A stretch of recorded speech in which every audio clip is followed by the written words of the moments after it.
Good afternoon, ladies and gentlemen. Welcome to the George W. Norris Legislative Chamber for the afternoon session is about to reconvene. Senators, please record your presence. Roll call.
Mr. Clerk, please record. There is a quorum present, Mr. President. Thank you, Mr. Clerk. Do you have any items for the record? Not at this time. Thank you, Mr. Clerk. We will proceed to the first item on the afternoon's agenda. Mr. Clerk. Mr. President, when the body recessed for lunch, we were considering a Lathrop amendment to the Lathrop amendment, but I now have a priority motion. Senator John Kavanaugh would move to bracket the bill until March 25th. Senator Kavanaugh, you're welcome to open on your bracket motion. Thank you, Mr. President. Senator John Kavanaugh. Thank you. Colleagues, I rise in support of AM 2465, but we've been having this conversation about LB 920 and about the CJI, and Senator Lathrop, I think, has done a Herculean effort of explaining the process, the project, the problem to all of us, and laying out the solution. And so I wanted to make sure that I had a little bit of time here to kind of just go through the proposals that are in 920. Senator Lathrop has done that, but I was walking around the floor and I was talking to quite a few people, colleagues, who just didn't really know what was in it. So Senator Lathrop has handed out this handout with a chart on the front. It's 27 pages long, but just on page 2 says LB 920, and then there's working group consensus items, there's working group non-consensus items, and then there are things not included in LB 920. And so I just wanted to make sure we had some time to kind of ruminate on these items. And so I'll kind of go quickly through consensus items because most people I talked to said they were in support of the consensus items, but it's important to get the whole picture to talk about all of the items together. So we have expanded courts, which I think generally everybody understands, but just to refresh your recollection, problem-solving courts are drug court, young adult court, veterans court, and then we have DUI court, mental health court. These are courts that are designed to help people deal with a specific issue that led to their offense. So for drug court, people with drug issues that led to either a possession offense or maybe a theft offense or some other lower level felony, they get into this court, they plead guilty pre-admission to the court, and then before sentencing, they suspend sentencing for a period of time for a person to engage in the programming of the problem-solving court. And then if they successfully complete all the programming, they get to withdraw the plea and not have the conviction on their record. So it is a good system, helps people maintain a clean record. It helps people stay out of custody, and it gets people into the help and services that they need. So this is expanding that. Making court probation space available for access to behavioral health. Basically, that is to say that we need, behavioral telehealth. That's to say a space where people can come in and meet with a mental health counselor and still enjoy the privacy, the privilege of a private conversation. And by privilege, I mean actually having it private, so it is a privileged conversation in terms of a medical process. This next one, create second degree and third degree burglary for non-dwelling and unoccupied dwellings. That is on page 13. This one I marked out which page it was on of the committee amendment. I thought might be good for people to look at. And I haven't talked about this before, but ultimately what we have right now in our statute is one level of burglary offense, which means if somebody breaks into a dwelling, a building, a structure, to steal something of value or to commit a felony therein, that is burglary. So one example is somebody breaks into an abandoned property to take something of value. That's a burglary. And by breaking, we mean removing any impediment, opening a door counts as burglary. And there, we can all agree there is a distinction between breaking into an unoccupied dwelling or unoccupied building or an abandoned building and breaking into a home when somebody's sleeping at night. When you think of burglary, you think of burglarizing homes. So this bifurcates those two, keeps the current standard on those more serious ones, creates a lower threshold on that burglary. That's a consensus item. Limits the use of prior theft convictions to enhancement to theft to a felony for 10 years.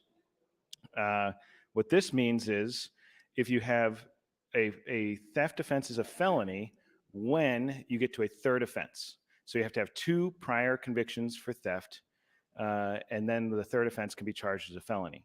So right now, that is over the whole period of your life. I have seen it where a person had a shoplifting in 1980, one in 1997, and then one in 2012, and that one in 2012 was charged as a felony. Under this statute, this change, that would not be, that person would still be charged with a misdemeanor because it wouldn't be enhanceable. We have these sort of look back periods, what we call it, for offenses like DUIs. So a DUI, we have enhanceability, and that is a 15-year look back period for those. And so that's saying if you get a first offense DUI and then you get another one in 14 years, it's a second offense. But if you get it in 16 years, it's still another first offense. So this is not something new to our statutes. This is common sense sort of thing. And it, of course, is in the consensus. Require sentencing court to provide notice of the process to set aside convictions. Makes perfect sense. We just make sure that everybody gets notified of the process to go through to get the civil, not get a pardon or anything like that. This is just restoring the civil rights that are associated or limited by a conviction with a set aside. Create a pilot project to hire more assistant probation officers. Self-explanatory. Create a pilot project for probation incentive program. I think that's self-explanatory too. Apply partial payments made by defendants to restitution before fines in courts. So this is one, I think Senator DeBoer talked about this a little bit before lunch. Basically, when there are court fines and fees that are associated with any penalty or most penalties, and sometimes there's restitution, including in theft offenses or damage to properties. This would say we would apply that money, those monies that are paid into the court, to that restitution to make the victim whole before we pay the court fees and fines out of it. Prohibit pretrial diversion guidelines from categorically excluding class 4 felonies for people without a previous felony conviction or completing diversion program. So what this is saying is we're saying that you cannot specifically exclude someone from pretrial diversion on a felony offense, that they can make, I guess, case-by-case guidelines, but of course you can't exclude somebody with a prior felony conviction. Require improved record keeping for NDCS and DHHS related to restarting Medicaid for existing inmates. And this one is takes a little bit of explaining. So basically, when somebody goes into custody, if they have Medicaid, it automatically gets suspended, and then they become eligible to get Medicaid again once they get out of custody. I actually have a bill, 921, that was reported out of committee that would require us to facilitate those individuals reapplying for Medicaid when they get out. So it's not saying that we're giving Medicaid to anybody, expanding qualifications or anything like that. It is merely saying those people who are already qualified for Medicaid, we are making sure when they leave the Department of Corrections, they sign up. They've accurately and adequately filled out the forms to make sure that they are eligible for Medicaid. And what that does is gets these people the services that they're entitled to, and those services allow them to get drug and alcohol treatment, residential beds for treatment, medical treatment, get their medications. So if somebody has a mental health issue, they can get their meds, and we connect them with those services before, as they walk out the door, because that may be the last time, if they're jamming out in particular, that may be the last time we're having any contact with them. And the more support we can give people when they walk out the door, the less likely they're going to be to reoffend. And so that is why getting people access to Medicaid when they're leaving custody is an important part of this, solving this problem of overcrowding in our prison system, of recidivism. So that's an important one. Let's see, increasing student loan assistance for people who devote a majority of their practice to serving the community's supervised population. I think that one's self-explanatory. Modernizing parole supervision practices to include assessment of responsivity factors. Well, that one I might not be able to have time to explain right now, so somebody else might have to get on and talk about that. Make offenders eligible for parole no less than 2 years before their mandatory discharge date. So what this is one we've talked about a lot, the importance of 1 minute. Thank you, Mr. President. Creating a difference between the top number and the bottom number, and I guess 10 minutes wasn't enough, so I'll push my line again. Distinction between the top number and the bottom number to create a window of eligibility, not a mandatory release, not obligation of the state to release people, but to create an opportunity for people to be placed on community-based supervision as a step down. And so this creates 2 years for anybody who doesn't have it to get into parole, to be parole eligible, to make the case to the parole board that they have done all of the treatment and programs available in custody, that they are ready for the community-based corrections portion of their program, and then they can make that case to the parole board, and the parole board can make the determination based on that person's record and that person's particular situation to determine whether or not they are deserving and should be released into the community for community-based corrections. Time, Senator. Thank you, Mr. President. Thank you, good Senator John Kavanaugh. Senator Mosier, you're recognized. Good afternoon, colleagues, and thank you, Mr. President. You know, there are some really smart people in this body, and normally I listen and I learn from my colleagues, but talking about judicial reform at the same time opposing improving the physical plant of the prisons are not congruent. We can't build beds fast enough to house all the inmates that we're going to have. Maybe I would stipulate to that. But the judicial reforms are not going to do it either. It's going to take both. And we had a situation last session where we had a judicial reform bill and it got down toward the end and the deal fell apart and we got nothing done. And that's where we're headed right now. I think we're headed to the cliff again. And are we going to keep pulling up on the nose of the plane hoping we clear the cliff, or are we going to go crash right into it? I think that's where we're headed. There are consensus items on the judicial reform that we should adopt. Let's take what we can get and let's come up with a common sense expansion plan or improvement plan for corrections. I took a tour earlier with several senators, and we didn't get into the most dangerous parts of the prison, but the parts that we did see are badly needing some expansion, improvement. They had one section where they had rooms about, I don't know, 8 by 10, and there were 2 cots in there and not much else, maybe a little desk and a chair for each inmate. But for quite a number of hours of the day, they're locked in that cell with somebody else.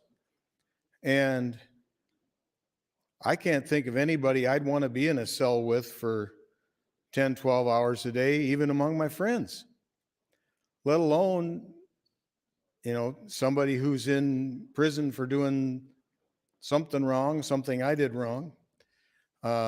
We need to do something about that prison, and to hold those prison improvements hostage with a filibuster, I think is wrong. You know, like I said, we have some really smart people in here, but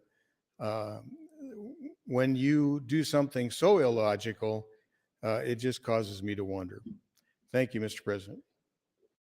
Thank you, Senator Mosier. Senator Lathrop, you're recognized. Thank you, Mr. President. I'm glad I had a chance to follow Senator Mosier because I think he's starting to get it. He may be a little misguided, but I think he's starting to get it. I don't have a problem building a new prison. Okay? And I've said from the very beginning, I think this is the opportunity to set a long-term course for the Department of Corrections. And I've been consistent saying it involves some capital improvements and it involves some reform. So there's nothing illogical about what I'm doing, because there are people who do not want to do the reforms, but they want to build. And the reality is, if we don't do reforms in the consensus items, Senator Mosier, I'm glad you brought this up, they don't move the needle.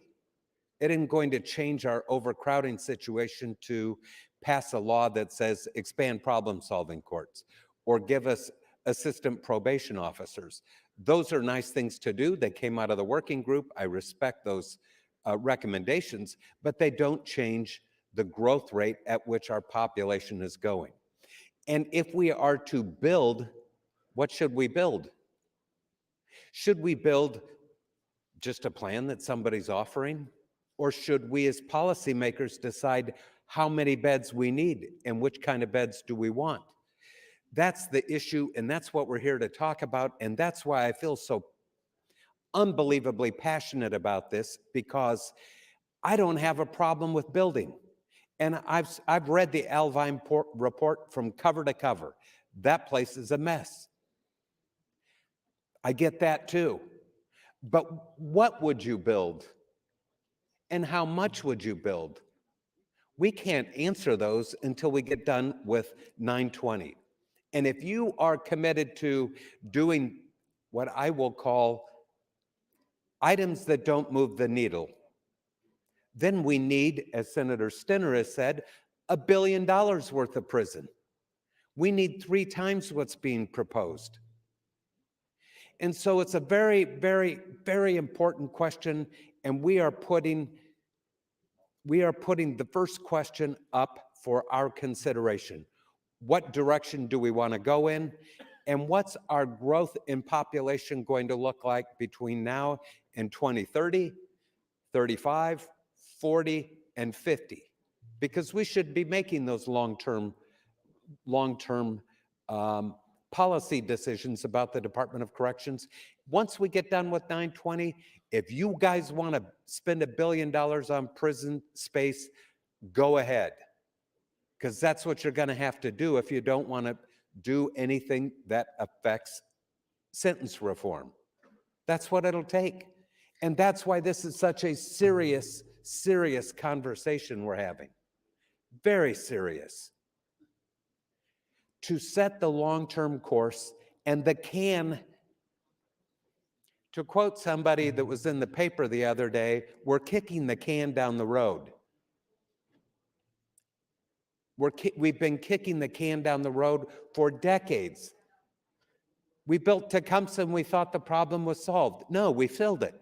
And now we're way, way over capacity. We need to know what our population is going to look like 10 years from now. And that's the 920 conversation. And when we get done with the 920 conversation, then we'll know as policymakers what we need to build. But if you think it's 1,500 beds and we can get by for 270 million, you're wrong. You're wrong, because if we maintain the status quo and pass a couple of fluffy things that look like we've done something, and our population is still going to be 7,300 people in 2030, then we're going to be 1,300 beds short of operational capacity. And that doesn't make sense. And the reason we're talking about it on a budget is because this is a money issue. This is a money issue. How much do we need to set aside? How much do we need to appropriate? How much do we need to build going forward for our future needs? And corrections reform is what other states have done before they decide to build or close space. And that's the conversation we need to have. And I'm glad you're engaged, Senator Mosher. I'm very glad you're engaged, as you always are. I'm happy to answer questions about these items in here, but we need a long-term strategy. Time, Senator. Thank you. Thank you, Senator Lathrop. Good Senator Michaela Cavanaugh, you're recognized. Thank you, Mr. President. Colleagues, I know we all just came back from lunch, and I actually did have a Snickers, Mr. President, over lunch. But I am looking through where we left off, or where I left off in the budget 10-11, and I'm trying to just figure out. So I brought up previously the crime lab, because we are appropriating $16 million to the crime lab, and I unfortunately, in my enormous stack of papers over here, have misplaced the explanation about some of these things. So I will have to, when I have a moment, pop over and talk to the fiscal analyst about it. But it's not like a massive concern, but something that we've talked about is with the crime lab is investing more in it so that they can process sexual assault kits at a much faster rate, but then there was the issue of investing more but not having the people to do the work. And so I would like to learn more about what this new expansion means and what it's going to cover. And I meant to do that over lunch, but just didn't get to it in time to be back here. So I will be doing that in the next few minutes before we come back. But there are still items in this budget that I very much disagree with. And as I've said before, I don't think reflect good stewardship of the tax dollars, because again, this budget 1011 is our cash and general funds. It's not the federal funds. And so I know that the canal and the lake or multiple water projects were put into the cash fund. And originally, when they were introduced, I believe they were intended to come from the federal ARPA funds, but then it turned out that they didn't qualify. And so they were moved over to the cash fund instead. And I would just like to see us doing different things with our dollars. I think that if we really want to have an economic investment in this state, we need to be investing in the people that are struggling the most. And when we look at how our state's economy did over the last couple of years, when low-income households, such as my own, were receiving a monthly check from the federal government if you had children, that was, for me personally, huge. That was a huge help for my family. And it would have been very difficult to stay home with my children and educate them without that extra support. So I know just for me alone, and I know that's anecdotal, but when you look at how our revenue was during this time, it's because we were putting money in the hands of lower income families. And those families were able to be more stabilized. They were able to pay their bills, maybe get their credit in better condition, and start to sort of grow their equity. And so when I'm looking at what this budget is, I don't really see us focusing on how we can raise up those in those positions. It's got a lot of interesting projects, and I love interesting projects, but we've spent a lot of time. I think Senator McAllister talked about this, about how not that long ago we were cutting $1 billion from a budget. So we 1 spent a minute. lot, thank you. We spent a lot of time not funding things that help people directly. And even in the past 2 weeks, we've had a struggle with rental assistance and SNAP. And we even have a struggle with Medicaid coverage, postpartum, and childcare subsidies, and access to all of these things. And so for me, if we have tax dollars, we should be using them to address those immediate needs before we do anything else. And that's one of the reasons that I haven't been supporting the budget. I know that there are things in this budget that are really important and essential, and I'm happy to have them moving forward. I just would have liked to see more to help individual people. Time, Senator. Thank you. Thank you, Senator Kavanaugh. Senator McAllister, you're recognized. Thank you, Mr. President. Good afternoon, colleagues. Senator Mosier made some very sage comments. He said we have many intelligent people in this body, and boy, I can't dispute that a bit. And those colleagues of ours have a wealth of experience.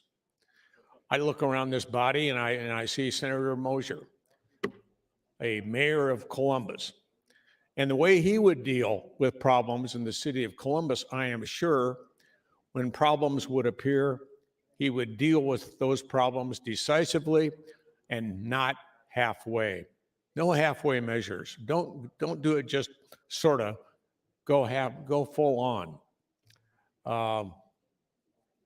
Who else should I call on? Senator Stinner. managed banks, dealt with problem banks. How did Senator Stinner get through the mid-1980s with those 5 banks that he dealt with in Iowa? Did he mess around? Did he not deal with the problems that appeared? No, he dealt with them decisively, full on. I look around the body some more. I see Senator Arch, and what a beautiful example he is. Worked at Boys Town, managed a fairly large enterprise. When the St. Francis problem came up, he organized the committee to deal with it, researched all the information he could find, and then he came up with a decisive plan to reform state purchasing. And that's the kind of activity, and that's the kind of thing we need to be doing right now with LB 920. We need to face the problem decisively and don't go halfway. To only go with the 17 measures is not going to change the population of the Nebraska State Prison. As we say, with no vision, the people perish. What is the plan? How big a prison should we develop? How big a prison should we build? Tell me that. And as Senator Lathrop indicated, if you need $1 billion when this body makes a good decision about the size of the prison, go for it. But if you want to use some of that money for other purposes, tax relief, who knows what other projects people have, provider rate increases, all good. Property tax relief, income tax relief, Social Security tax relief, all good things. But you crowd out that possibility if you use $1 billion for a prison system. Does that make any sense? Yeah, let's talk about how big a prison we want to build. I'm not hearing the body talk about that. Senator Brent, how big a prison should we build? Senator Hunt, how big a prison should we build? Senator Bostar is not here, but how big a prison should we build? Senator Friesen, how big a prison should we build? Senator Mosier, how big a prison should we build? Senator Geist, how big a prison should we build? I'm asking. Let's have those answers come forth so we can have an intelligent conversation about how to deal with 920 and the state budget. These are unanswered issues. Thank you, Mr. President. Thank you, Senator McCollister. Senator John Kavanaugh, you're recognized. Thank you, Mr. President. And my understanding is that we're going to get to a vote on this in about a half an hour, so I don't know if I'll get to talk again. So I just want to make clear that I didn't put up my bracket motion to try to hurt this bill. I know that this is a bill that we feel needs to pass, including Amendment AM 2465 that includes money for the levees in Peru, the city of Peru in Nebraska, not the country of Peru. But so I just want to be clear that if my amendment is still up when we get to cloture, that I would not vote for the bracket motion. So I was going through the consensus items. I didn't really get very far. I thought 10 minutes would be longer. It feels longer. So I just wanted to get down to the non-consensus items and kind of talk through some of those. And one that gets a lot of sticking point, I think, when you talk to people is possession. Let's see, where is it? New misdemeanor level offense for possession of less than half a gram of controlled substance, fentanyl excluded by committee amendment. So this is the one I wanted to talk about. So fentanyl, we all know there's a serious crisis with fentanyl overdoses. Fentanyl is an extremely potent, powerful drug that has taken a lot of lives tragically. So we're not bringing that down to that 0.5 grams. But for these other substances we're talking about, methamphetamine, cocaine, things like that, I thought it would be instructive to give people an idea of how much we're talking about here. So first off, marijuana less than an ounce is a $300 fine currently. So and then an ounce to less than a pound is a class 1 misdemeanor, and then over a pound is a felony for that. But when we talk about other felonies, there is possession with intent to distribute. And there are other ways in which people are charged with that, even with smaller amounts of these substances. So I've seen individuals charged with possession with intent to distribute of marijuana when they've had less than a pound, which if they were charged, it would be a misdemeanor. So for your reference, a gram is about the size of a paperclip. So we're talking about half a paperclip worth of some of these substances like methamphetamine. So I just kind of pulled a couple closed cases of individuals, one charged with possession with intent to distribute, mandatory minimum 3 to 50 years. This person had more than 10 grams, which again, for your reference, 10 grams, an ounce is 28 grams. So marijuana less than an ounce could be up to 28 grams. 10 grams of methamphetamine is a class 1D felony. So that is intent to distribute based off weight. Okay, and so that carries a minimum of 3 years up to 50 years. So that's one, and that would not be changed by this, right? And then we're talking about possession of a controlled substance by weight. So, by a simple possession, not with intent to distribute. And a case where somebody here had 3.5 grams. And so that is still an individual user amount, not a distribution amount, selling amount, that they were charged with, still a felony, and that would still be a felony under this new change. We're just talking about when we get down to these very small amounts that in many cases people would say is a user, one user, 1 day amount of a substance is what 0.5 grams would be. So somebody who has a serious drug problem, the amount that they would use that day. So we're talking about just addressing individuals with a drug problem, not people engaged in the distribution of drugs, not people engaged in selling drugs or harming other people, people who are just undertaking their own self-harm that we want to get them help for. 1 And minute. so not getting them a felony, not sending them to prison is what we're talking about here. And when somebody gets charged with a felony, if we're talking about getting them help on a class 4 felony, they're only going to, the maximum penalty is 2 years, which is a year with good time. If they take it to trial and spend their time in county jail, they're basically going to be done with their sentence by the time they got to D&E. So that's what we're talking about. Probably won't get through all these. There's other example of with intent to distribute by indicia, meaning that somebody could have a small, even this 0.5 grams amount, but if they have a scale and baggies and other things and money, they could still be charged with intent to distribute under the current statute, under this change. This is just if they only have a possessory amount with no other the indications that they are engaged in the distribution of narcotics. So this is a common sense solution to Time, address. Senator. Thank you, Mr. President. Thank you, Senator Kavanaugh. Senator Arch, you're recognized. Thank you, Mr. President. I would like to have a conversation with Senator Lathrop if he would yield. Senator Lathrop, will you yield? I would be happy to. Senator Lathrop, I have gone through the working group final report, and I guess the conversation I want to have with you centers around the issue of recidivism. Okay. What impact does recidivism have on our population, our current population? So our current population, not everybody who has a violation is going to go back to prison, right?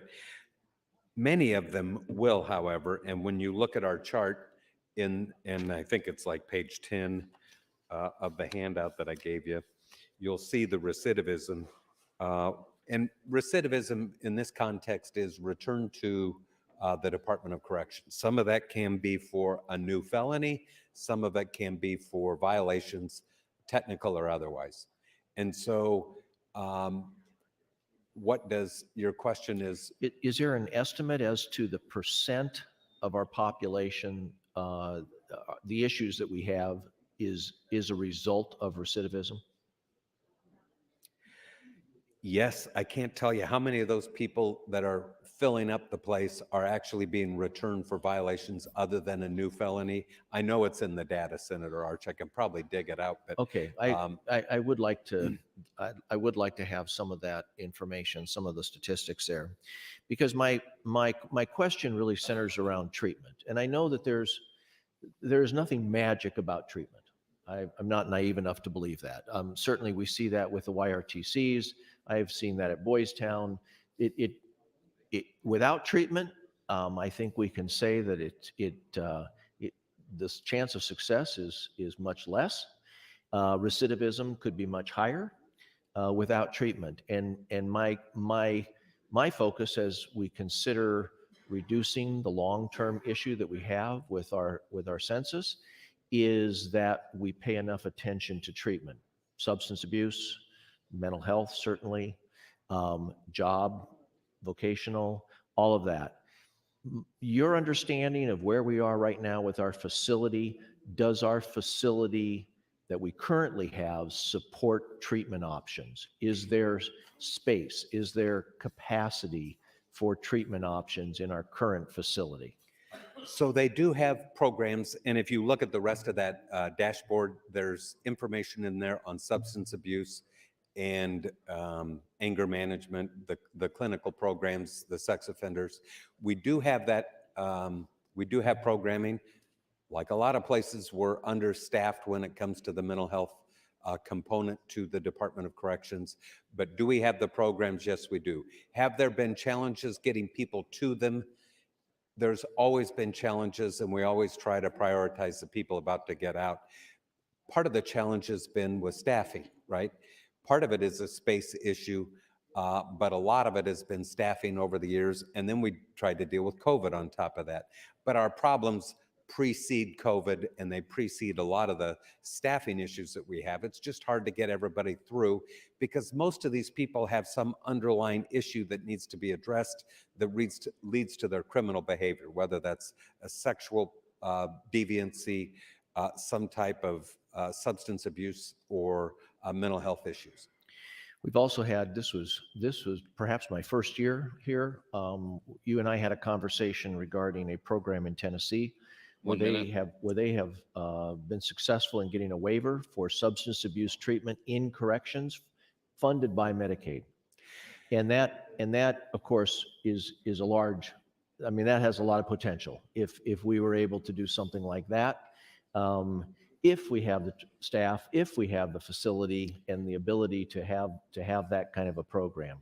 Comment? Challenge, absolutely a challenge. So Senator John Kavanaugh has a bill that's in 921 that we put out yesterday that would have each person who is leaving the department be enrolled in Medicaid 30 days before they leave. Right. So that when they're on parole, when their parole requires outpatient substance abuse, they can get right to it instead of. So I guess in summary, my focus, my concern is that we have the treatment ready for the inmates, that we have the treatment in place so that we can successfully transition, reduce recidivism, and so we can have more conversations. Thank you. Thank you, Senators Arch and Lathrop. Senator Albright would like to introduce 5 5th and 6th grade students from Pender Public Schools, 2 teachers, and 1 sponsor.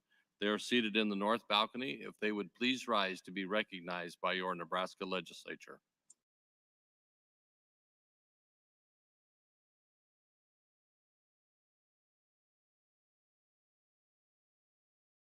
Thank you for being here. Returning to debate, Senator Hunt, you are recognized. Thank you, Mr. President. Good afternoon, colleagues and Nebraskans. I have not been very engaged in this debate, but it doesn't mean that I don't have strong opinions about it. I understand rhetorically the different reasons to talk. I mean, folks like Senator John Kavanaugh and Senator Lathrop are making excellent points from their experience. Folks have been asking wonderful questions. There's a need to take up time. So people have been sharing a lot of views. And my view on this is I really don't get the problem. And bills like this contribute so deeply to my disillusionment with this institution, with the political process in Nebraska in general. It's got me laying on my floor in my office going, why am I here? This is exactly one of those bills. Can't reasonable people get together and agree that different things can be true at the same time? It can be true that we need more beds for criminals, for incarcerated people, to put people in our prisons because we're out of room. Can we not also agree that we want to treat these people humanely and with respect and, not give them a horrible quality of life? and that can be a motivation for wanting to do some capital improvements in our prisons. I don't want people to be in rundown, dangerous facilities. I don't want them to have plumbing problems like they had in the last year. I don't want anything like that. I want them to have a safe place to rehabilitate and prepare to reenter society. And at the same time that we acknowledge, okay, maybe it's true that we need to do some prison construction. I don't know if that's a new prison. I don't know if that's some renovations or some investments in the facilities we have. I have opinions about that, but my opinions are all from an ideological place. They're not from a place of having done any research or gathered any evidence around this stuff. So that's my view. But can it be true that we need to build new beds, but we also need to do reforms? And we need to do substantive reforms, not just the consensus, quote unquote consensus items, which don't move the needle, which don't actually end up solving our problem. But it lets a lot of you in here pat yourselves on the back and go, boy, I really compromised. I really helped Senator Lathrop there with his criminal justice reform bill. We totally did something. When we know that the research and the numbers say that it's not going to do anything. You're deluding yourselves, and you know it. And that's what gets me so disillusioned and makes me go, what are we doing here? Like, this is so literally unserious. It's a joke to me. It should be a joke to any reasonable Nebraskan watching us. This is not adult stuff. This is a joke. It's political stuff. And I don't understand the need for a prison without reforms. What is the argument? You want to allocate all of this taxpayer money that could be allocated to 1,000 other things that you care about also, to building a big concrete box to hide people away in because you don't like something they did. Okay. And then at the same time, you don't want to enact any changes to our laws or to our system or to our justice process that we know is going to prevent people from having to go in there and having to spend more taxpayer dollar to build more concrete boxes for people who you want to put away. It's a bananas cycle that makes no sense. Be reasonable. We need to enact reforms. Maybe you need to build a concrete box or two, but we need to enact reforms, or we're just going to be building more concrete boxes till kingdom come. We won't be able to build enough of them. All of the laws that people break that end up getting them put in a concrete box are laws that we make up. They're just based on, a social compact, a social 1 minute. agreement that we make that, we can agree on some things like, okay, you're not going to kill people. You're not going to steal people's stuff. You're not going to abuse people. Like, these are things that, like, yeah, that's definitely a crime. But then we've got all kinds of things, and we like drug possession, or we add in things like mandatory minimums where we're saying, well, what you did was worse. And then they continue to pay for their crimes after they're released when we say, oh, and now we're in a pandemic and you're a single mom and you need food assistance, which is a social safety net that we've put together for you, but you can't have it because you did drugs. Like, that doesn't make any sense. Please make sense. Time, Senator. Please try to make sense. Thank you. Thank you, Senator Hunt. Senator Lathrop, you're recognized. Thank you, Mr. President and colleagues. A couple of things. I'm not sure I'm going to have an opportunity to speak again before we get to cloture, and I want to clarify a couple of things.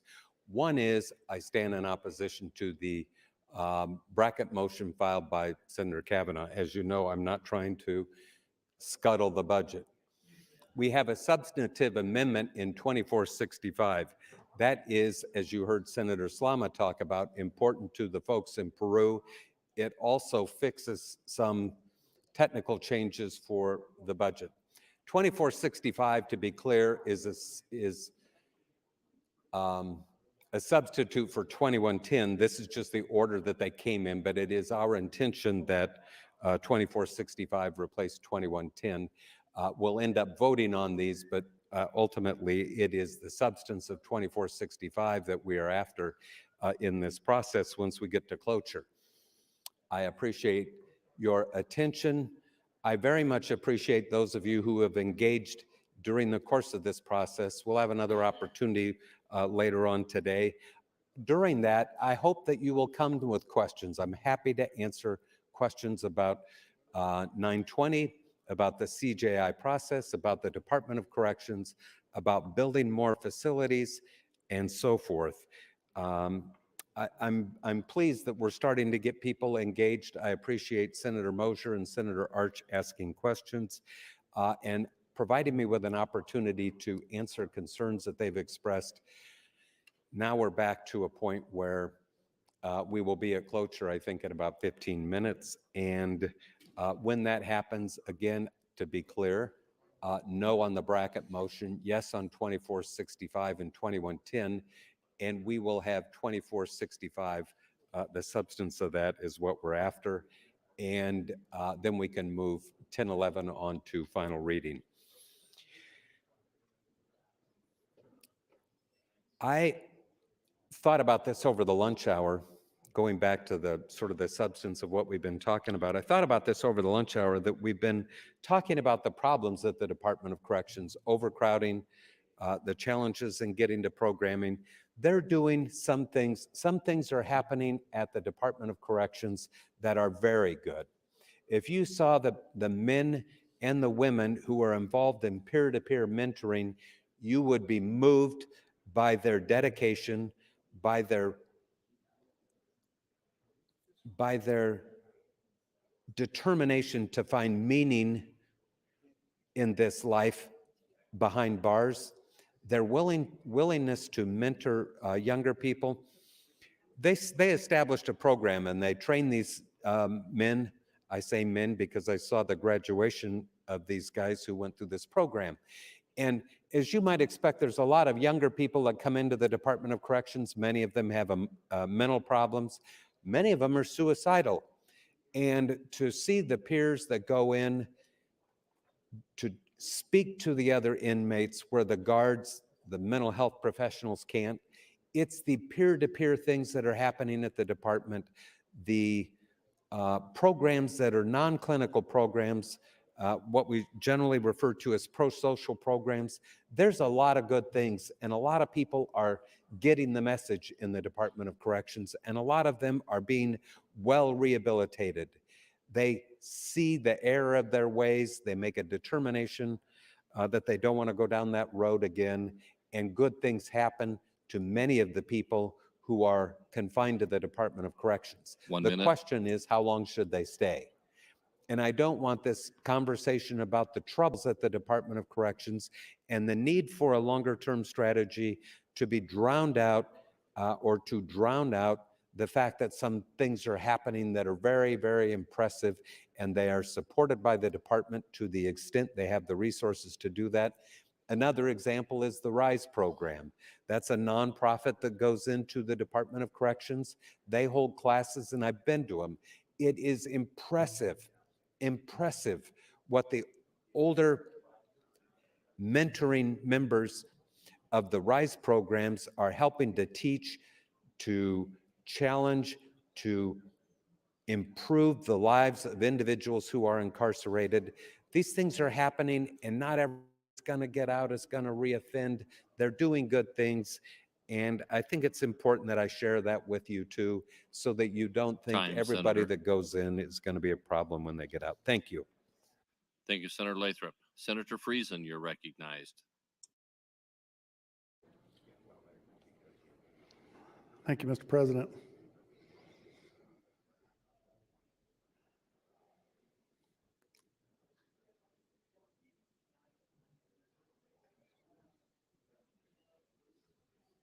It's an awkward silence.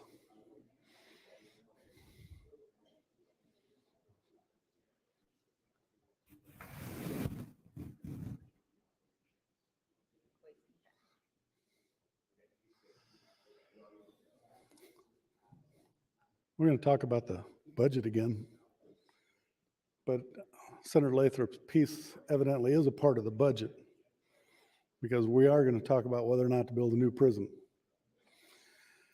I'm one of those who is convinced we need a new prison, not for adding capacity or anything, but I look at the age of facilities, and at some time you have to replace them with new equipment. You let stuff get so and so old, and at some point to remodel an old barn or a building, it comes too high a cost to remodel versus building new. So I'm looking at this as, I think it's prudent now with all this money, if we're going to pick a wise use to spend this huge influx of cash, and if they've done a proper study, and I want to make sure that they've done a good study of the old prison to make sure that this is something we couldn't remodel. But if it is to the point where I'm hearing it is, and the study that I've seen kind of showed it was, but I question a few things there. But let's just go on the premise that we do need a new prison. And I know where Senator Lathrop is heading with this, because if we don't do reform, he says we'll be full. I get that.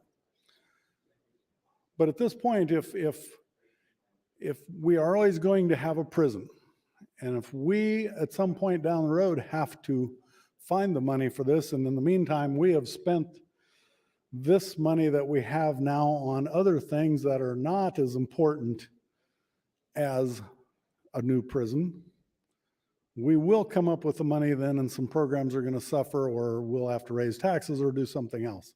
This is an opportune time to discuss, do we need a new prison? And if we leave out the fact of the judicial reform that we need to make, I will make the case that I think this is the time to build a new prison. What I've heard about the old one, and I've toured it a long time ago, it's been a while, but there are components of it that are ancient. There's a lot of infrastructure there that probably would be too costly to try and find room for prisoners while you're remodeling. How do you accomplish that? So I look at this as an opportunity, and I don't think that there has been any decision yet to build a prison, but it would be prudent to set aside some money in case we did.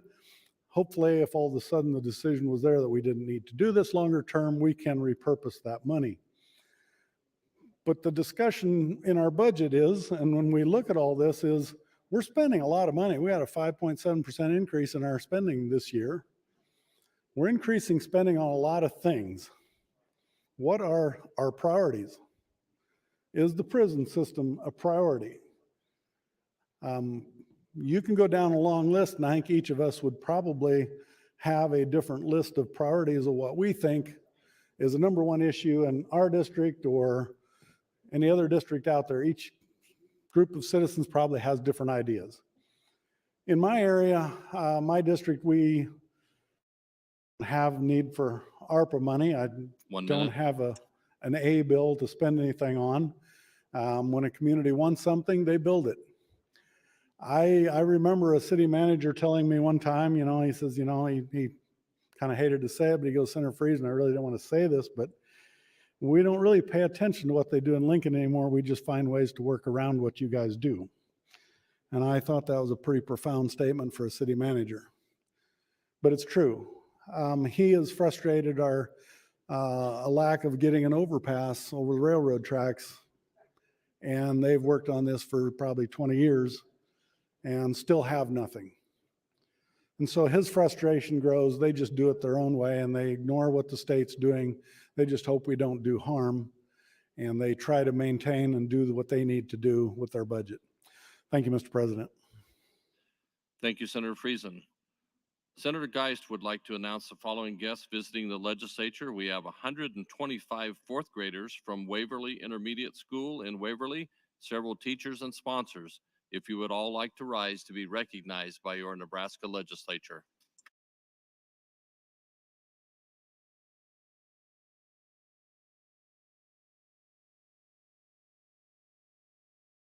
Thank you for coming today. Returning to debate, Senator DeBoer, you are recognized. Thank you, Mr. President. Colleagues, I want to tell you about one of the things that being on Judiciary Committee sort of really reframed things for me with respect to our correction system. There was a young man who came in to testify, and I'll tell you what he presented as in the moment. He was a, I don't know, mid-20s, young 20s, I call him kid, who was very, very sensitive, kind of soft spoken, all this sort of thing. I didn't know who he was. He came up, he started testifying. And he was a former incarcerated, had not gotten out long before. And he spoke to the committee about, I think there were 4 older men who had mentored him in the prison. So he started out in the prison causing all kinds of trouble, is what he said. And then after he'd been in there for a while, these 4 men who were all serving life sentences decided, and he told the story with tears, they decided to take him under their wing. He was getting into all kinds of trouble. By his own account, he was quite a violent man. And they took him under their wing and they turned him around. He was, he said he learned from them, that they acted as father figures to him. These are guys who had been in prison for life sentences, so not for, stealing apples from the corner store. And they had no hope of ever getting on parole. They had no hope of ever getting out of their system, of the correctional system, and yet they were there. I find this fascinating, doing good work to change our community for the better. Even though they were never going to get out, this young man was going to get out. They knew he was going to get out. They knew that the prison system wasn't rehabilitating him the way it was going so far until they got a hold of him. And then they did, and they mentored him, and they helped him, and they provided the kind of leadership or role model for him that they needed. That he needed, sorry. And he was out a few weeks and he was crying because he couldn't, as one of the conditions of his parole or his release was that he couldn't speak to other felons. So now he was out of the prison and he could no longer speak to these 4 gentlemen who had acted as his mentors.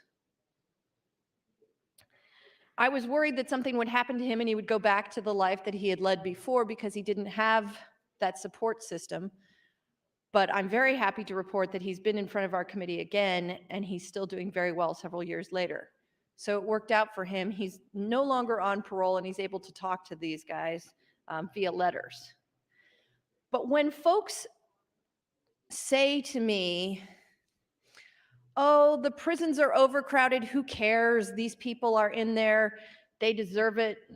I think about those 4 gentlemen who won't get anything out of helping this young man, won't get anything out of helping all the other young men that they help. This is not the only guy they've helped. And I think about how they're making our society better through their mentorship. Was on the restrictive housing work group before it was disbanded. And that kind of mentorship program is happening over and over and over again in our system of corrections. I think giving the ability for folks to be able to do that kind of work, maybe some of these kids haven't had those kinds of role models in the past.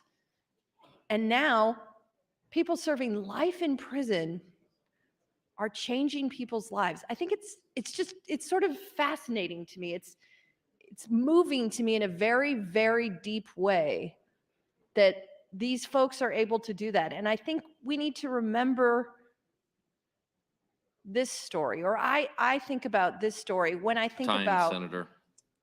Thank you, President. Thank you, Senator DeBoer. Senator Moorfeld, you're recognized.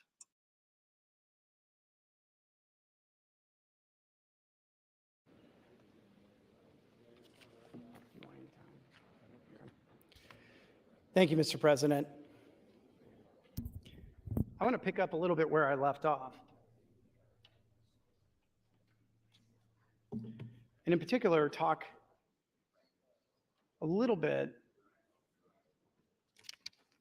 about addiction And I think reading a little bit from an email from one of our former state senators, Senator Annette Dubas, that was sent to us over, I believe, the lunch hour. I want to talk a little bit about what addiction is and to really hammer home, I think, that addiction really is a disease. And I'm going to read some excerpts from the email, which she gave me permission to read. Addiction is a classified disease in the DSM-5. It's a mental illness that lives in the brainstem, the same brainstem that serves a critical role in regulating certain involuntary actions of the body, including heartbeat and breathing. Addicts feel their drug of choice the same way they feel the need to breathe.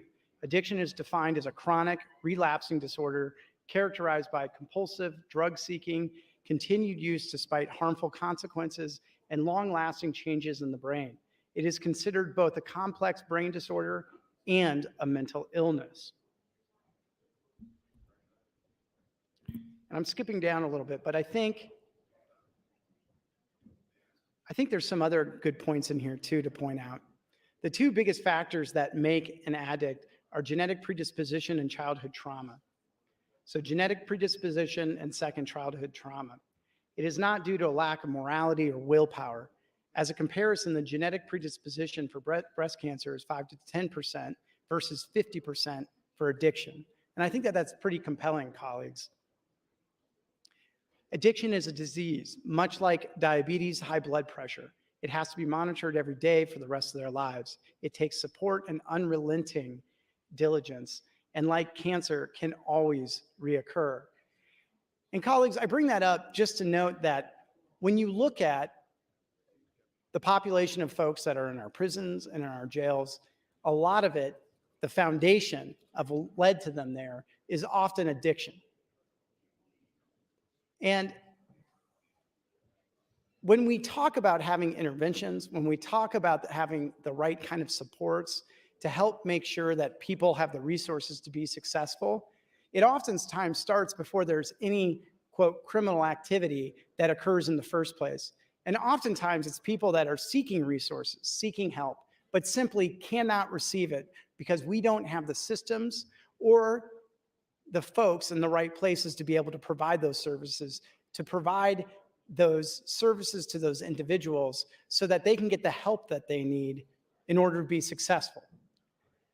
And I think the thing that's most disturbing to me is when you look at the population of folks that we have sitting in our county jails, when we have sitting in our prison system, yes, some are very violent, but there are many, a surprising number, which we have gone in depth on in this floor debate and previous ones. There's a surprising number, colleagues, that are nonviolent and are down there simply because they are addicted to a drug or they're addicted to alcohol and they made bad choices, or they just simply got caught with the drug. There are people in our state that are being charged with felonies for trace amounts of drugs that aren't even usable. 1 minute. A felony. No other violent crime that was committed. They just got caught because they were addicted to a drug and they had a trace amount and they're automatically charged with a felony in some counties. That happens in Lancaster County. And that kind of solution to nonviolent addiction is the wrong path, and it's the wrong choice. And it's what's leading us to this prison overcrowding problem. It's what's leading to jails being overcrowded in some cases. And it's why 920 is really important. It's also why it's really important that we need to start investing in community health. And that's something that we have failed to do for at least 2 decades, and perhaps longer. And so I hope that we all take a step back and realize that there are some serious things that we can do, first by passing LB 920, but second, by taking a new approach in defining who are the people that we're mad at Time, and Senator. who are the people that we're scared of. Thank you, Mr. President. Thank you, Senator Moorfeld. Mr. Clerk, you have a motion on the desk. I do, Mr. President. Senator Stinner moved to invoke cloture pursuant to Rule 7, Section 10. It is the ruling of the chair that there has been full and fair debate afforded to LB 1011. Senator Stinner, for what purpose do you rise? I would like a call of the House and a roll call in reverse order, please. There's been a request to place the House under call. The question is, shall the House go under call? All those in favor vote aye. All those opposed vote nay.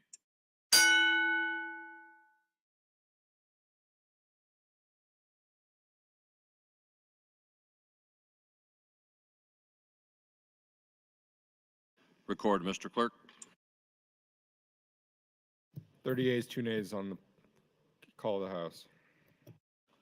The House is under call. Senators, please record your presence. Those unexcused senators outside the chamber, please return to the chamber and record your presence. All unauthorized personnel, please leave the floor. The House is under call.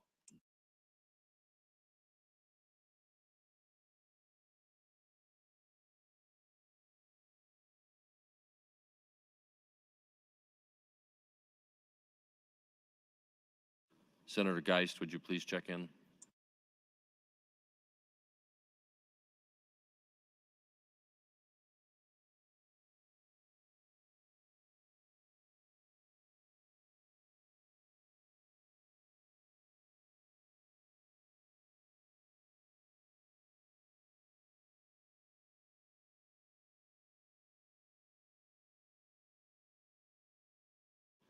Senators Pansing Brooks, McDonald, Brewer, and Ben Hansen. The House is under call.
Senator Stinner, Senator Ben Hansen, no one's answering his office. Do you wish to wait or proceed?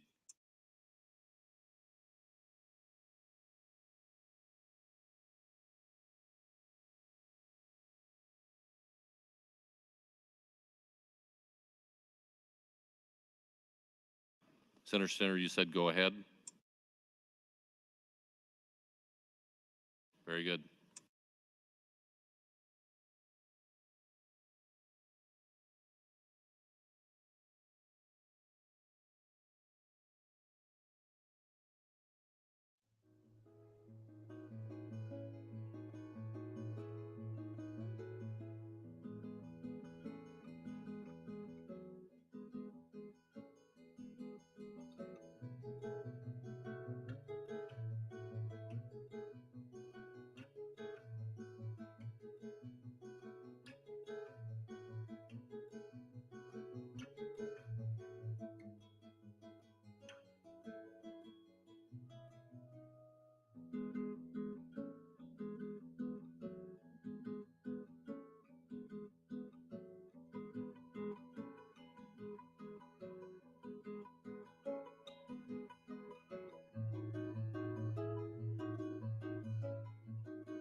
Members, the first vote is the motion to invoke cloture.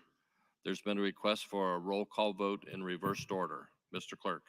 Senator Wishart, voting yes. Senator Williams, voting yes. Senator Wayne, Senator Walls, voting yes. Senator Vargas, voting yes. Senator Stinner, voting yes. Senator Slama, voting yes. Senator Sanders, voting yes. Senator Pansing Brooks, voting yes. Senator Pauls, Senator Merman, voting yes. Senator Mosier, voting yes. Senator Morfeld, voting yes. Senator McKinney, voting yes. Senator McDonald, voting yes. Senator McCollister, voting yes. Senator Lowe, voting yes. Senator Linehan, voting yes. Senator Lindstrom, Senator Lathrop, voting yes. Senator Coulterman, voting yes. Senator Jacobson, voting yes. Senator Hunt, voting yes. Senator Hughes, not voting. Senator Hilkeman, voting yes. Senator Hilgers, voting yes. Senator Matt Hansen, not voting. Senator Ben Hansen, voting yes. Senator Holleran, voting yes. Senator Gregert,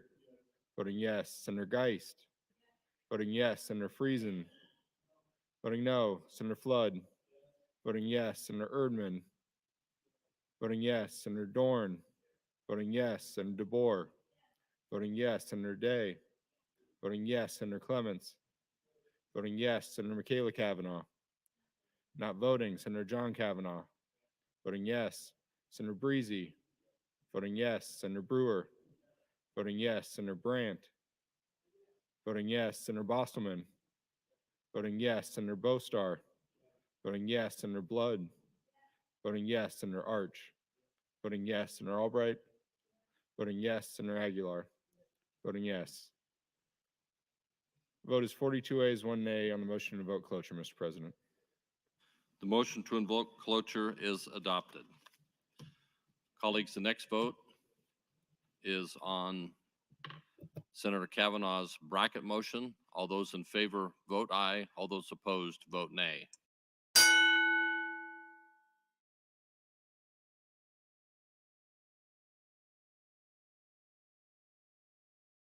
Have you all voted?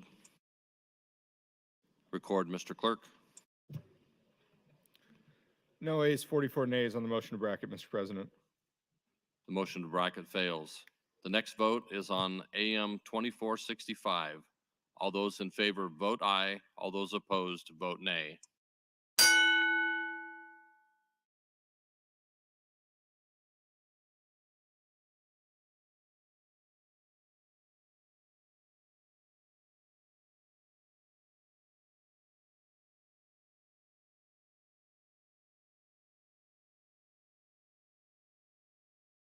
Have you all voted? Record, Mr. Clerk. 42 ayes, no nays on the motion to adopt the amendment. AM 2465 is adopted. Colleagues, our next vote is the adoption of AM 2110. All those in favor, vote aye. All those opposed, vote nay.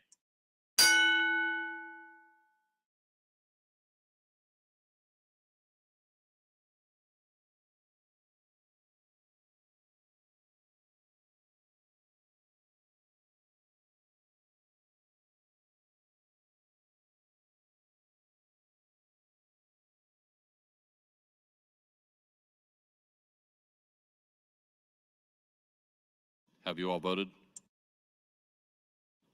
Record, Mr. Clerk. 39 ayes, 2 nays on the adoption of the amendment. The amendment is adopted. Colleagues, our last vote is the advancement of LB 1011. All those in favor say aye. All opposed, nay. LB 1011 is advanced. Next item, Mr. Clerk. I raise the call.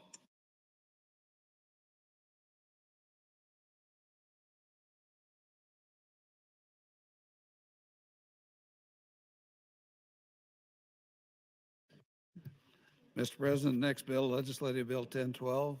There are ENR amendments. Senator McKinney for a motion. Mr. President, I move to adopt the ENR amendments to LB 1012. Colleagues, The question is the adoption of ENR amendments to LB 1012. All those in favor say aye. Opposed, nay. ENR amendments are adopted. Mr. Clerk. Mr. President, the first amendment I have is offered by Senator Friesen, AM 2351. Senator Friesen, you're welcome to open on your amendment 2351.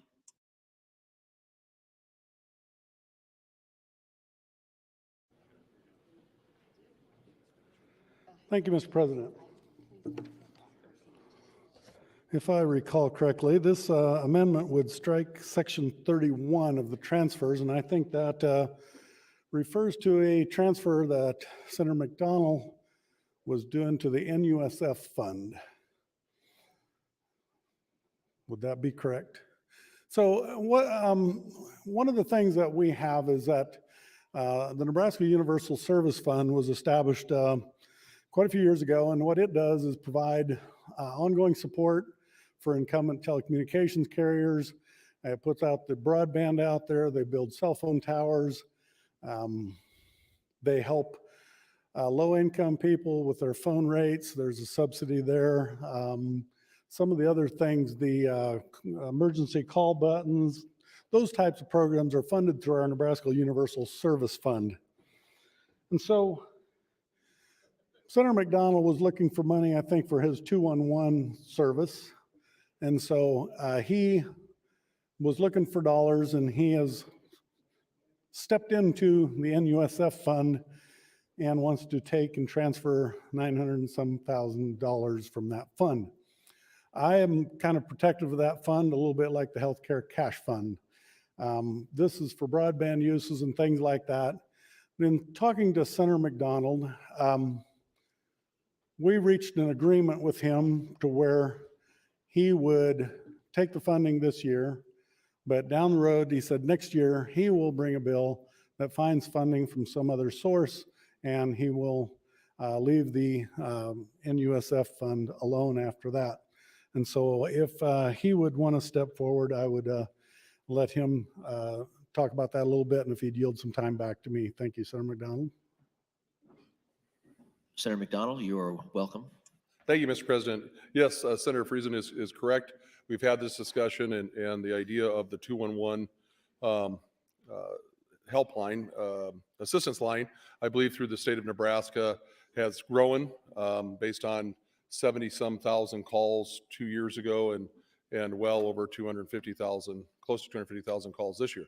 And based on the idea of looking forward and into the future and making sure that we keep this private-public partnership funded and going forward for those people in the state that need that assistance line 24 hours a day, 7 days a week, 365 days a year. I did agree with Senator Friesen that I will next year continue to try to support financially through the state the 211 system, but we would look at possibly the general file, some other funding outside of the interest off the Universal Service Fund. Thank you, Mr. President. Thank you, Senator. Mr. Clerk. Mr. President, Senator Friesen would move to amend his amendment with floor amendment 147. Senator Friesen, you are welcome to open. Thank you, Mr. President. So what the amendment was doing, since I'm allowing him to keep that money, I want to, on page 1, line 1, strike 31 and insert section 7.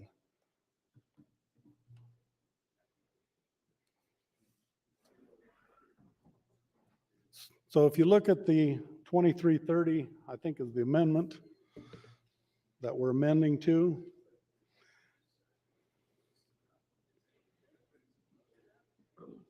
Oh no, AM 2000. So if you go on there and you get down to strike section 7 or bring section 7 into this, that would be the jobs. What does that do? Brings in the jobs amendment to that. Jobs and economic development. It substitutes this amendment into that.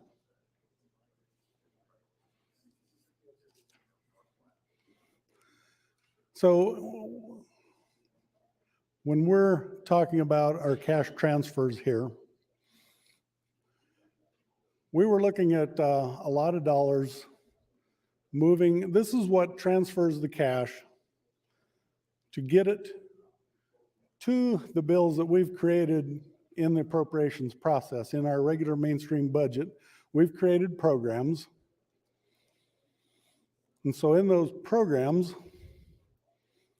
now we need to make cash transfers from our cash reserves. And so that's what this whole bill does, is we're talking about cash reserves, transfers to those bills where we've created accounts. So by making some of these changes here, what I'm looking at doing is, there were certain things in there that I talked about. We brought up all these different items in the first round of debate. We talked about trails. We talked about transfers to Offutt Air Force Base. We talked about transfers to lots of other different programs. And we brought those up and we spent 8 hours talking about those transfers. So now I was hoping people would bring ideas of what they wanted, how much they wanted to transfer and what they wanted to do with that. And so I have a couple amendments here coming up that change some of those transfers and how they happen. Thank you, Mr. President. Thank you, Senator. Before we continue with debate, Senator Aguilar would like to welcome 25 Leadership Tomorrow members from Grand Island. They are in the north balcony. Please rise and be recognized by your Nebraska Legislature.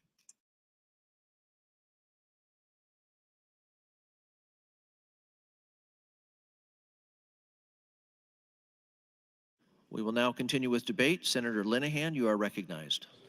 Thank you, Mr. President. Good afternoon, colleagues. So I think I understand the conversation between Senator McDonald and Senator Friesen, but if Senator Friesen would yield for a couple of questions, I'd appreciate it.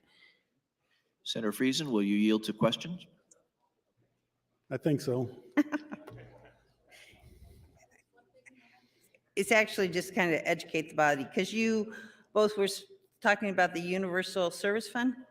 The initial Section 31 was talking about the Nebraska Universal Service Fund. So would you explain to me where that money comes from? So the Nebraska Universal Service Fund is a phone charge. It's a tax on your landlines. And that money goes into the Nebraska Universal Service Fund. And what he was doing, he cannot take the principal, but he can sweep the interest off of that account.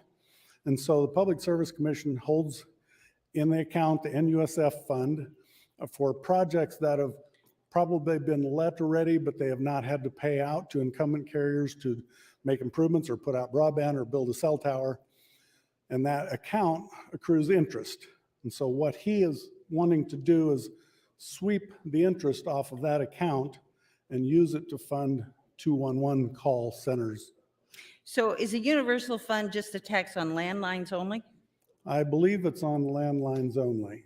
So it's not the tax on our cell phones? I don't think so. Okay. That might be confused with the Federal Universal Service Fund, which I'm not sure about that one, but the NUSF fund is based on landlines. So obviously, the Revenue Committee has interest when we talk about taxes and how the money's getting used. So can you have staff or someone let me know exactly what the money in the fund that we're taking the interest from, what taxes are involved there?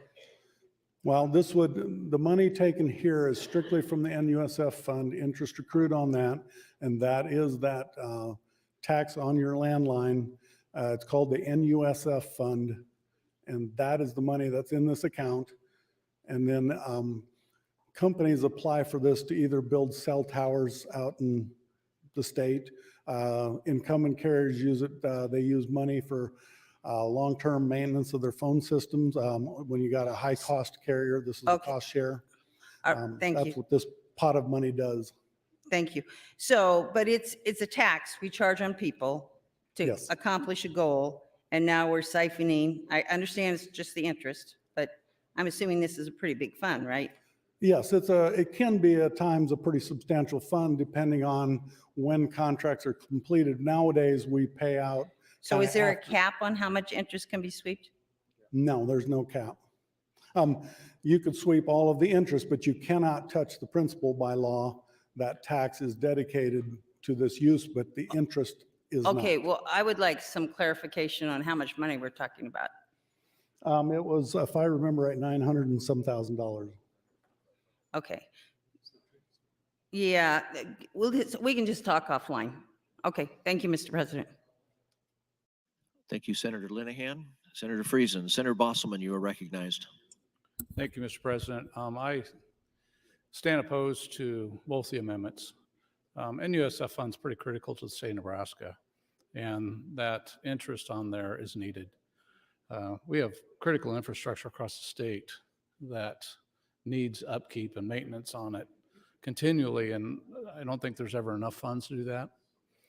I have, I talked about broadband a lot, but let me talk about cell phone service, landline service. Where I'm at in my area, it's pretty poor. It's pretty bad. And now we want to take funds away from that may upkeep some of those services, provide for some of those services. I don't think that's proper. I don't think we should do that. I know, Senator McDonald, we did a 2-on-1 a couple of years ago after the flood, I think it was. I was not a big supporter of it at that point in time. This is a problem we're going to have now with this. We're always going to have to find money to fund it. And when we have something as significantly needed across the state by our telecoms and others to provide upkeep on systems that are getting old and are aging out, and they need new hardware, software to those systems that are costly. And when we keep taking money away from accounts such as this, it becomes extremely problematic as far as I'm concerned. I think that we need to keep that in mind as we move forward, and perhaps Senator Friesen would yield to a question. Senator Friesen, will you yield to a question? Yes, I would. Thank you, Senator Friesen. So the funds we're talking about apply to copper lines? It could be fiber or copper. It's telephone, landlines, whatever Does this it's delivered on. And we didn't talk about this off the mic, but I'm sure we're comfortable talking about it beforehand. I did mention a little bit before, like 25.3, does this something that supports 25.3, the systems that are out there already? It could support systems out there that are 25.3, because in the past we have allowed those types of systems to be built. They've entered into agreements to put those in place. So yes, that's possible that this money could be used for that. Right, and part of the thing that I've talked about for quite a while, and Transportation Telecommunications Committee, others, is I think it's time to age out our 25.3 and we move into other systems, more advanced systems, fiber or whatever it might be. And when we go into those type of systems, these type of funds are pretty instrumental in maintaining and upgrade and keeping those systems as they come along. Thank you, Senator Friesen, I appreciate that. So again, I would be opposed as it stands right now. My understanding that FA 147 and 2351 is going to sweep those interests on NUSF funds, which I believe if our telecoms were probably out in the lobby, they would probably be pulling you all out pretty fast right now, saying we need that. So I would encourage you to vote red on both the floor amendments. I do support LB 1012. Thank you, Mr. President. Thank you, Senator. Senator Clements, you are recognized. Thank you, Mr. President.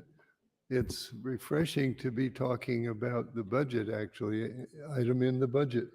And so I am aware of this 211 funding, as Senator McDonald has been working on this. It was privately funded in the past from, I believe, United Way of Omaha. And they were running out of money and wanting some extra funds. And I believe it was a pretty big increase from last year to this year. Would Senator McDonald yield to a question? Senator McDonald, will you yield? Yes. Thank you. Thank you, Senator McDonald. Would you describe the change in funding from the state level from last year to this year, and whether there's private funding that also contributes to the 211 service? Yes, thank you, Senator Clements, for the question. So approximately 2.5 years ago, the funding for 211, we discussed based on the idea that we wanted the service to be 24 hours a day, 7 days a week, 365 days a year. And this is a number that is east, west, north, south in the state of Nebraska. If you need assistance outside, of course, emergency assistance, outside of the idea of a fire, someone breaking into your home, you call 211. And they're an assistance line to hook you into millions and millions of dollars from the private sector of people that want to help, if it's rental assistance or you're having employment issues. So what we did was we said we'd try to develop a public-private partnership with 60% of the money coming from the private sector, 40% coming from the state of Nebraska. So that began at $300,000 based on roughly 70 some thousand calls that year. Over the last 2.5 years, those calls have gone up to almost approximately 240,000 calls. So that private-public partnership has moved up, still 60% coming from the private sector. So we took interest off of the Universal Service Fund, which moved us up to $955,000 for our 40% of the private-public partnership. Again, 60% coming from the private sector. So the state is 40% and the private is 60%, is that right? Yes. Okay, so that would be, the private's going to be 2.4 million, the way it looks to me, or the total would be 2.4 million, and the 60% private would be 1.4 million. Thank you, Senator McDonald. And would Senator Friesen yield to a question? Senator Friesen, will you yield? Yes, I would. Can you explain what you're doing with the funding, the 900,000 with these amendments? Which one does what? Well, exactly what's going to happen is I've reached an agreement with Senator McDonald to allow that to happen. And what this floor amendment does is, when I get up on the mic next, I'm going to remove floor amendment 147 and put in another one that will explain what I'm going to be doing with this bill. As far as the money, it's going to continue to go to Senator McDonald to fund his 211 call center for this year. All right. Thank you, Mr. President. Thank you, Senator Clements, McDonald, and Friesen. Mr. Clerk? Senator Friesen, to make sure that the record is correct, you are withdrawing floor amendment 147 and offering in instead AM 2576, which is also an amendment to 2351. Yes. Senator Friesen, you're welcome to open on AM 2576. Okay, thank you, colleagues. There was a little confusion there while I was waiting for an amendment to get drafted and be brought down. So this is where I wanted to end up. And what this amendment does, and you'll see it on your machines if you look, it makes a transfer on page 10, line 11. It talks about a transfer from the cash reserve fund into the general fund. And what I'm doing, I think it involves $14 million, and I'm changing that cash transfer and I'm transferring into the property tax credit relief fund. So since we've been finding little pots of money to spend everywhere, and we've got money for North Omaha and South Omaha, and we got money for the canals, I just happened to run across this one, and it seemed like a meager amount for the amounts we're talking. We've been talking hundreds of millions of dollars. This is only $14 million. And it would just go into the property tax credit relief fund. It'd just be a one-time transfer. It's not an ongoing increasing transfer. It's a one-time transfer into that first tier, what we call property tax credit relief fund. So again, as we find solutions all across the state, we're gonna help North Omaha and economic development. We're gonna build recreation centers all over the state with the turnback tax. There's lots of things we're gonna do out there, but this is again just one of those small ways that we can return some money back to the property tax payer. And so again, going through the budget, we're looking at these transfers, these programs are all in place. It shouldn't make a huge dent in our budget. We seem to have a lot of money to play with. And maybe it would turn my red vote at the top of that green Christmas tree, it might turn it green. And that'd be worth it right there, wouldn't it? Thank you, Mr. President. Thank you, Senator Friesen. Senator Friesen, you are actually next in the queue as well. Wow, that's even better. So as we move forward today, I mean, obviously, I think we need to spend at least 4 hours on this budget part because it's as important as any of the others. As we talk about what we want to accomplish and what we want to spend as our priority, this to me is one of my priorities. This is where I'd like to see some more done. It would, again, set aside a little bit more money to redo the TIOSA formula someday when I'm not here. We'll have a different education committee. We'll have a different appropriations committee. Maybe someday somebody can get together and actually reform how we fund K through 12, and we'll give credit in the country. We won't be number 48 or 49. Right now, we are giving a lot of money in property tax relief, but we don't get credit for it. When people look at what we pay for our schools, we're still shown as number 48 or 49 in the country in how we fund K through 12, and that is misleading. We are putting a lot of money into education now. So at some point in time, again, I would like to see this body change TIOSA so that we can get money out to those non-equalized schools and the state would have some interest in educating all of our kids. That's been my theme from day one. I think the state has some responsibility there, and that's my goal. I've kept working for that. I've been working on this for 8 years, and out of the goodness of your heart, surely you'll just give me that. It's just $14 million. And I'm not even holding anybody ransom. I'm just found this pot of gold and thought it would be appropriate to put it somewhere else. And I'm sure all of you will agree. Thank you, Mr. President. Thank you, Senator. Before we continue debate, Senator Ben Hansen would like to welcome 25 members of the leadership class of Washington County from Blair. They are seated in the north balcony. Members, would you please rise and be welcomed by your Nebraska Legislature?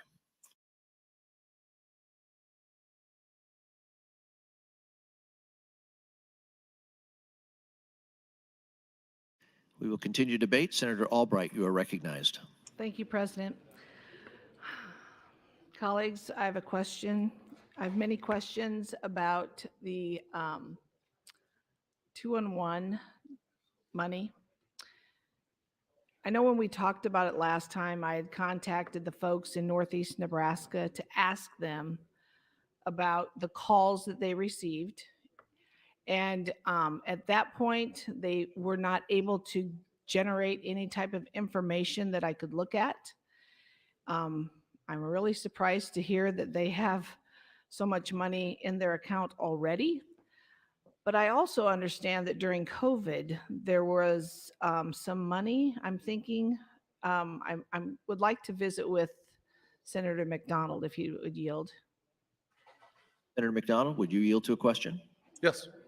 Senator McDonald, I know that this is really important to you and to the state of Nebraska, but do you have any information that you can share with us? Was this in a committee that you actually had a bill brought forward, and could you give me a bill number on it so that I could research it? Yes, and not only will I get you that information, but I will also get you information based on the call volume of each legislative district. Okay. And then I would like to ask Senator Friesen a question if he'd yield. Senator Friesen, will you yield? Yes, I would. Senator Friesen, has anyone ever taken the interest off of those funds that you're wanting to share with 2-on-1? Has anybody else ever taken that interest, and if so, who? I believe, and I don't know about the specific fund, but the governor has numerous times swept the interest off of lots of cash-funded agencies. Okay, so I'd be able to find out where those interest funds would have gone? It can vary from year to year. I've been watching this for numerous times. Back when we had to cut spending, all of those funds were swept from everywhere he could get his hands on. I remember even back in the day, they tried to sweep money from the corn board, and it was interest off of that fund. And, you know, we raised a big stink over it, and I don't think it happened back then, but this has happened before. When we run short of money in the budget, we go and we sweep all the closets out. We check the drawers, we check under the mattress. That's what this is. Okay, thank you. Again, can I speak with Senator McDonald one more time? Ask a few questions if you yield. Senator McDonald, will you yield? Yes. Okay, so how many more employees do we have in 211? And how many locations throughout the state? So the main call center is through the United Way of the Midlands in Omaha that functions as the call center for the whole state of Nebraska. Exact employees, I will get that for you, but it has increased based on, remember, prior to this legislation, approximately 3 years ago, there was actually, they weren't 24 hours a day, 7 days a week, 365 days a year. So we wanted to make sure that people had access to this assistance helpline 24 hours a day. So at that point, as you mentioned already about what we've all experienced with the pandemic, of course, the call volume increased, but it also was being increased based on people becoming aware of the assistance helpline and the millions, approximately $30 million that they could be outside of coming from the private sector that they had for assistance. As I emphasized earlier, there was calls based on the idea of assistance for utilities, rental assistance, again, going back to jobs, tax questions. Yeah, that's what I'd like to be able to see. Did they receive any funds from the federal government because of the COVID pandemic? I don't know the answer to that. Okay, if I could find that out before I would vote, that would be helpful. Thank you. Thank you, Senator Albright, McDonald, and Friesen. Senator Pansing Brooks, you are recognized.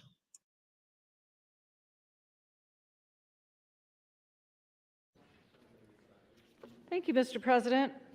So I will have to keep repeating this because people are in and out. On the last day, the seniors in the legislature, and I am one, get to talk about the positive experiences.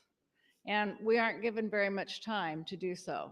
So I've decided, since I don't feel like there's enough time to talk about the value of this body and the friendships that I've made here, that I want to take this time now to talk about those who are at least in this room right now. So, and I am going to go through everybody. So I've gone through Senators Aguilar, Albright, Arch, Blood. I don't see Senator Bostar right now. Is Senator Bostelman here? He is. Okay. So Senator Bostelman and I got to co-chair the flood committee together after the terrible floods that happened a couple years ago.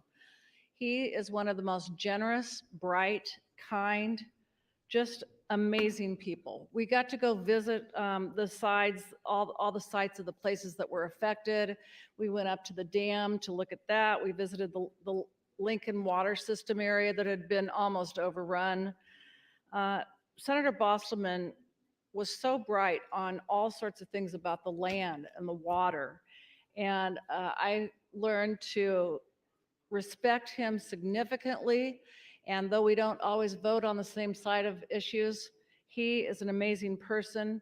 His wife is an amazing person, her nuclear physicist. She's just really, they are both special people to Nebraska. And Senator Bostelman, I just want to say that it has been an honor to serve the people of Nebraska with you. Thank you. Next, I wanted to say something about, is Senator Breezy here? Nope. Senator John Kavanaugh, where did he go? Oh, Senator Kavanaugh's here. So Senator Kavanaugh is one of the people, Senator John Kavanaugh is one of the people with a huge heart. He cares about kids. He cares about the people in his district. He's very bright. And when I think of the work that I've been able to do in juvenile justice, I feel really hopeful because I know that Senator John Kavanaugh cares a lot about those issues and about taking care of kids and making sure that our most vulnerable Nebraskans have laws that protect them and make sure that they are treated appropriately so that they're ready to go back out in the workforce. And, you know, he is, this man is able to work with everyone. He is a mediator. Senator Kavanaugh is, I think, arguably one of the best at finding common ground in this body. And I would say he's probably one of the most trustworthy senators in this body. And it has been such an honor, Senator John Kavanaugh, to be able to serve the people of Nebraska with you. So thank you very much. And let's see, is Senator Michaela Kavanaugh here? I'm going in alphabetical order. Do we see her? Well, I'll come back to her then. Senator Clements? Senator Clements. When I think of Senator Clements, I think of a very humble man. His stories about his dad and his grandfather in the military, the Civil War, right? And World War I. Oh, great uncle. And also the stories about his dad, who passed this year, sadly, have been heartwarming. They've given us a side to Senator Clements that we haven't been able to know or see without his willingness to share those experiences. And it's touching to me because my dad was in World War II, and so hearing a lot, and my grandfather was in the Civil War. So hearing some of these things really those stories touch my heart, and I'm so grateful. He also has a wonderful sense of humor. And what I remember is that Senator Ernie Chambers teased him once because Senator Clements brought him a cookie one time. And Senator Chambers brought it back at the end of the year uneaten and said, here it is back for you. Is that right? So something like that. But anyway, Senator Clements has a wonderful sense of humor that you don't always see with his kind, quiet personality. Thank you, Mr. President. And Senator Clements, I have found it a complete honor to serve the people of Nebraska with you. Thank you, Senator Clements. Thank you, Senator. Senator Stinner, you are recognized. Thank you, Mr. President. I've been intentionally trying to stay off the mic today, but sometimes I get provoked. I think just the history behind the Governor's Emergency Fund, I think if you can think back, we originally set the Governor's Coronavirus Emergency Fund up for $83 million. Last session, we actually took back $60 million of what we thought to be unused funds and restored it back to the cash reserve because that's where we took the money out of. Obviously, as we evolved, ARPA came in, coronavirus money came in, and we deemed that this emergency fund was no longer necessary and fiscal did the investigation. So we're bringing that and restoring it back to the cash reserve. Obviously, if this goes for property tax, this will lower to $1.329 billion today. And there are several bills out there, several asks out there. We're going to chip away, chip away, chip away. And did I not say that we had to have a buffer over and above the normal fully funded reserve in order to execute this tax plan? So chip away, chip away, chip away, property tax, property tax, property tax. That's all I hear of it. I'm sick of it. We got $1 billion of state money going out, projected to go out for property tax relief. That's enough. Anyhow, I am opposed to this. Like I said, there's other bills that are going to probably look toward the cash reserve for funding. We'll just continue to work it down to where nothing's workable. With that, I would ask that you have a red vote on this. Thank you, Senator. Senator Linehan, you are recognized. Thank you, Mr. President. So I understand Senator Stinner's frustration. I do. So we've been working very hard on a compromise on taxes, and the compromise that when we go forward, we would keep it kind of even between income taxes to the best of our ability. It's hard because we're all working with numbers here that are projections into the future. We're not sure what it is. Right now, the reality of this amendment is the cash reserve is projected this year to be 1.329 billion. And what Senator Friesen's amendment does is take 14 million out of that. So that would bring it down to 3.15 billion. It hardly breaks the bank, just to keep perspective here.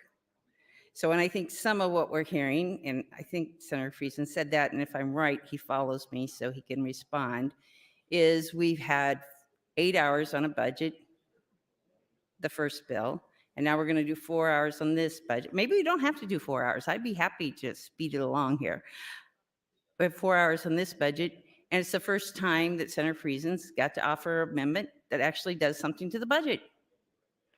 And he did the work, and he looked, and he found $14 million, and he's making a suggestion that we could do something else with it. It's not a crime. That's why the budget's on the floor. Each and every one of us in here can look at that budget and think, well, there's $1 million or $10 million, $20 million, and I could do this with it. We're spending between ARPA and this budget somewhere between 1.6 and 1.7 billion dollars. And I'm thrilled about many of those projects, but we shouldn't act like nobody else can touch it. That's ridiculous. And it's not breaking the bank. Again, we're talking about 14 million, and I'm not even sure I'm going to support it because I've got lots of people. We're trying to keep everybody happy here. Let's don't overreact. He's not taking it from nursing homes. He's not taking it from community colleges. He's not taking it from anybody. It's in the cash reserve. Thank you, Mr. President. Thank you, Senator. Senator Bosselman, you are recognized.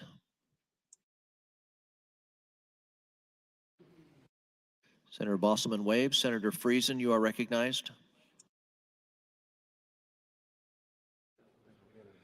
Thank you, Mr. President. Again, when we're looking at what we're doing this year, this is the one thing that you could say will spur economic development.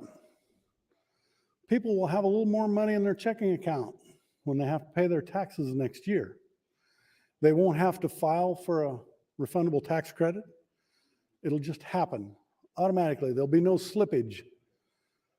One of the complaints we always heard in 1107 is we had 125 million in there the first year, and there was $50 million left at the end of the year. And some of that could be claimed yet this year. This fund here, at least 100% of it went out. Everyone got it. No slippage, 100% usage. 1107, people were complaining. They had to talk to their accountant. They had to file for it. They had to look up the amount. This year, with the fund where it's at least it's substantial enough that people are looking at it. But this one here, this fund here is an automatic one. It is, you don't have to do anything to get it. Whatever the amount is in there, that's the amount that goes out into the property tax credit relief fund, which is taken off of your statement right from the assessor's office, and the treasurer won't collect it. You don't have to write a bigger check, you'll write a smaller check.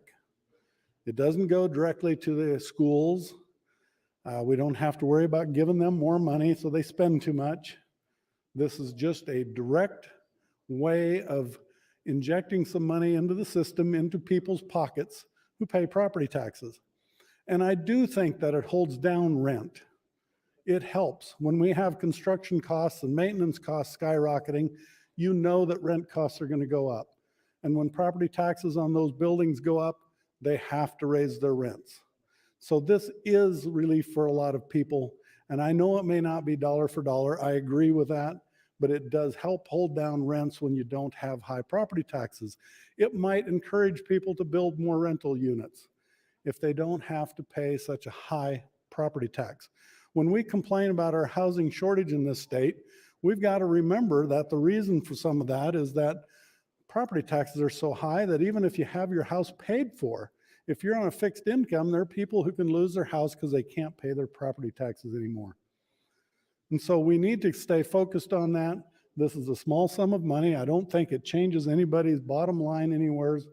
We can work it into the budget. It's not going to break us. And down the road, we all know that these changes are not permanent. Some future legislature can change it. And hopefully, some future legislature will change the TILSA formula and we won't have to have these funds. Thank you, Mr. President. Thank you, Senator. Senator Clements, you are recognized. Thank you, Mr. President. Well, this is an interesting thing. I do really like the property tax credit fund, and my tax clients really like it this year, getting 25.3% of their education tax back. But I'm not going to support this proposal. This is coming from the governor's emergency fund. Back when COVID hit, the governor needed, I think he asked us for about $80 million and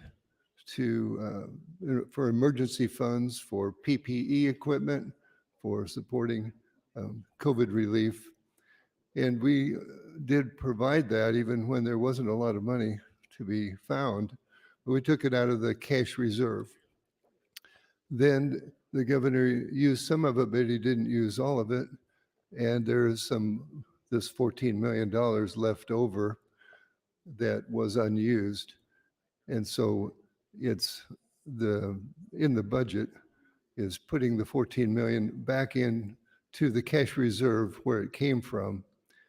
And I would rather fund the property tax credit with the property tax bill.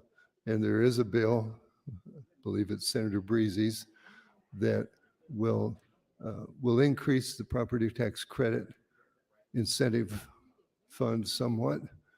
And I would rather go through that process than to use it this way. Thank you, Mr. President. Thank you, Senator. Seeing no one left in the queue, Senator Friesen, you are welcome to close on AM 2576. Senator Friesen waives close. So the question is, shall AM 2576 be adopted? All those in favor vote aye. All those opposed vote nay.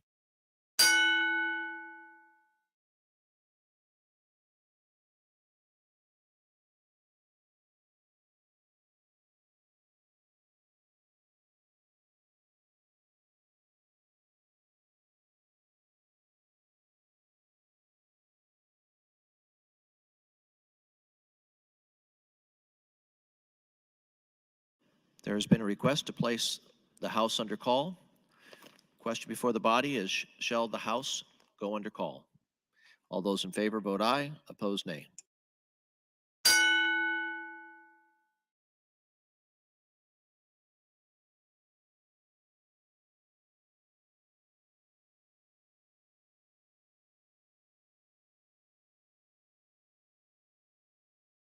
Mr. Clerk?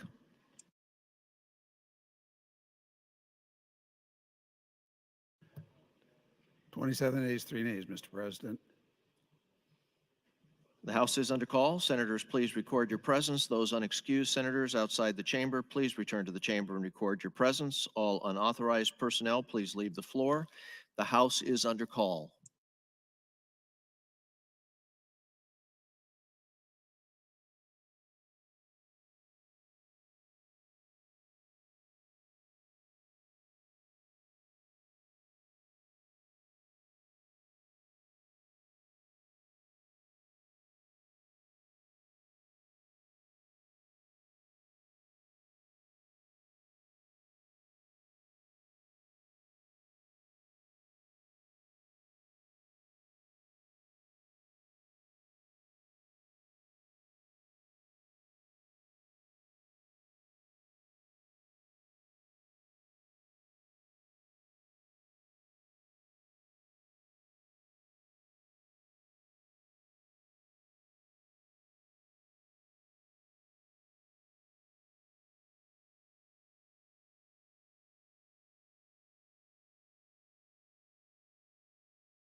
Senators, the House is under call. Please return to the House and record your presence.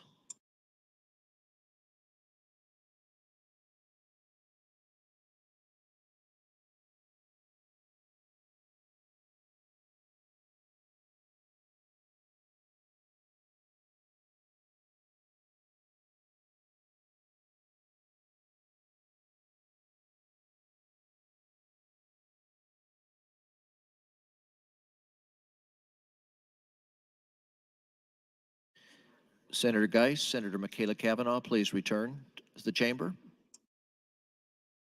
The House is under call.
Senator Friesen, all members are now present.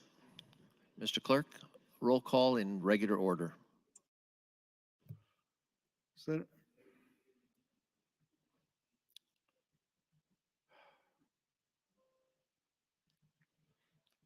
Aguilar, voting yes. Sir Albright, voting yes. Sir Arch, voting no. Sir Blood, voting no. Sir Bostar, not voting. Sir Bostelman, voting yes. Sir Brandt, voting yes. Sir Brewer, voting yes. Sir Breesy, Sir John Kavanaugh, voting no. Sir Michaela Cavanaugh, voting no. Sir Clements, voting no. Sir Day, voting no. Sir DeBoer, voting no. Sir Dorn, voting no. Sir Erdman, voting yes. Sir Flood, voting yes. Sir Friesen, voting yes. Sir Geist, voting yes. Sir Gragert, voting yes. Sir Holleran, voting yes. Sir Ben Hansen, voting yes. Sir Matt Hansen, not voting. Sir Hildress, voting no. Sir Hickelman, voting no. Sir Hughes, voting yes. Sir Hunt, not voting. Sir Jacobson, voting yes. Sir Coulterman, voting no. Sir Lathrop, not voting. Sir Lindstrom, Sir Linehan, voting yes. Sir Lowe,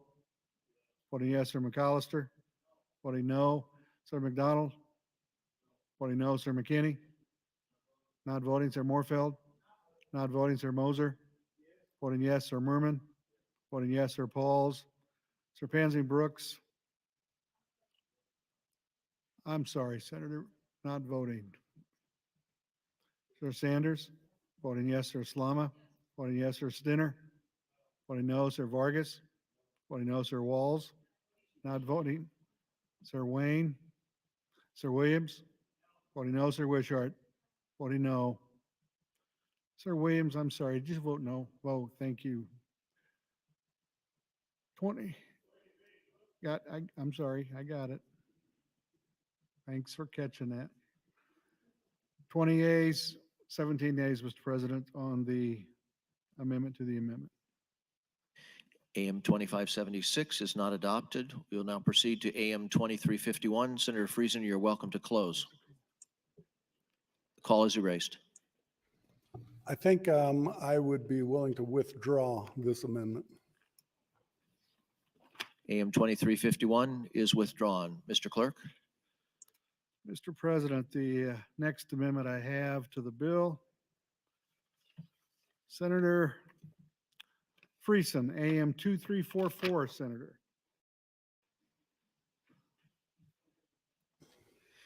Senator Friesen, you're welcome to open on 2344.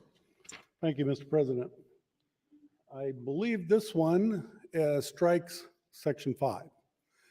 So if we're looking at saving some money, and I was trying to get $14 million, obviously that didn't work. So I'm going to try again to let's cut some spending.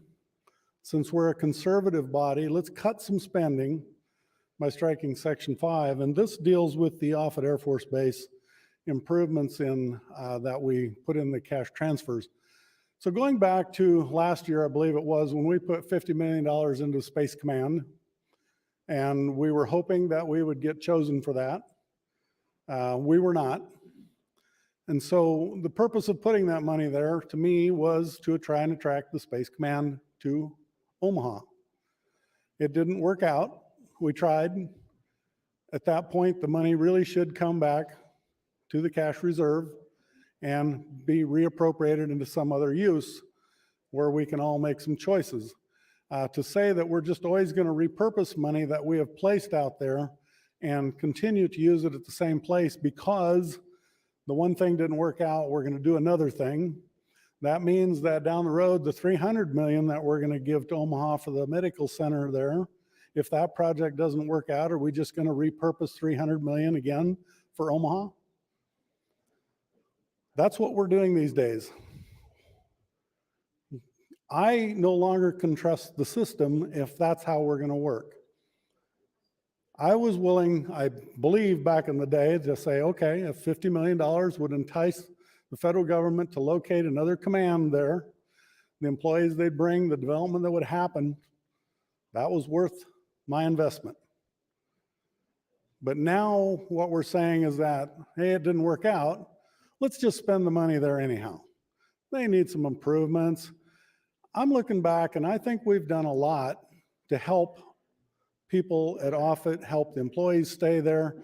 We've cut their taxes on their retirement pay.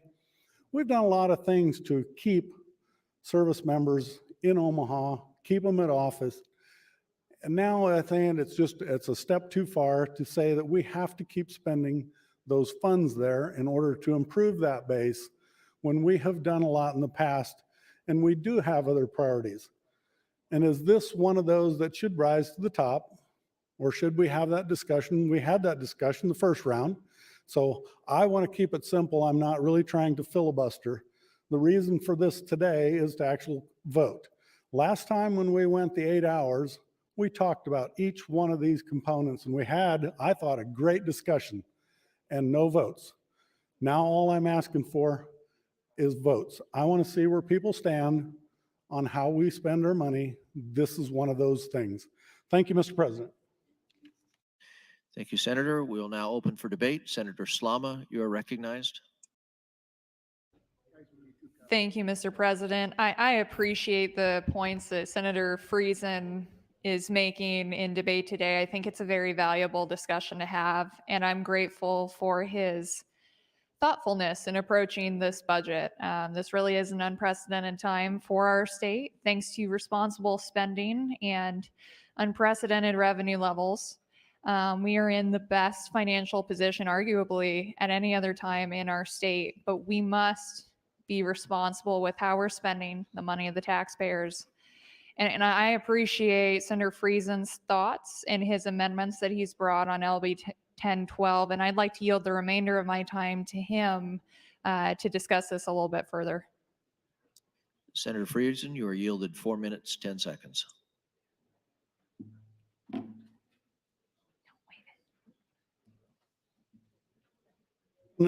If you go through this, where it's spent on, there is a nice list in the amendment that talks about some of the projects there.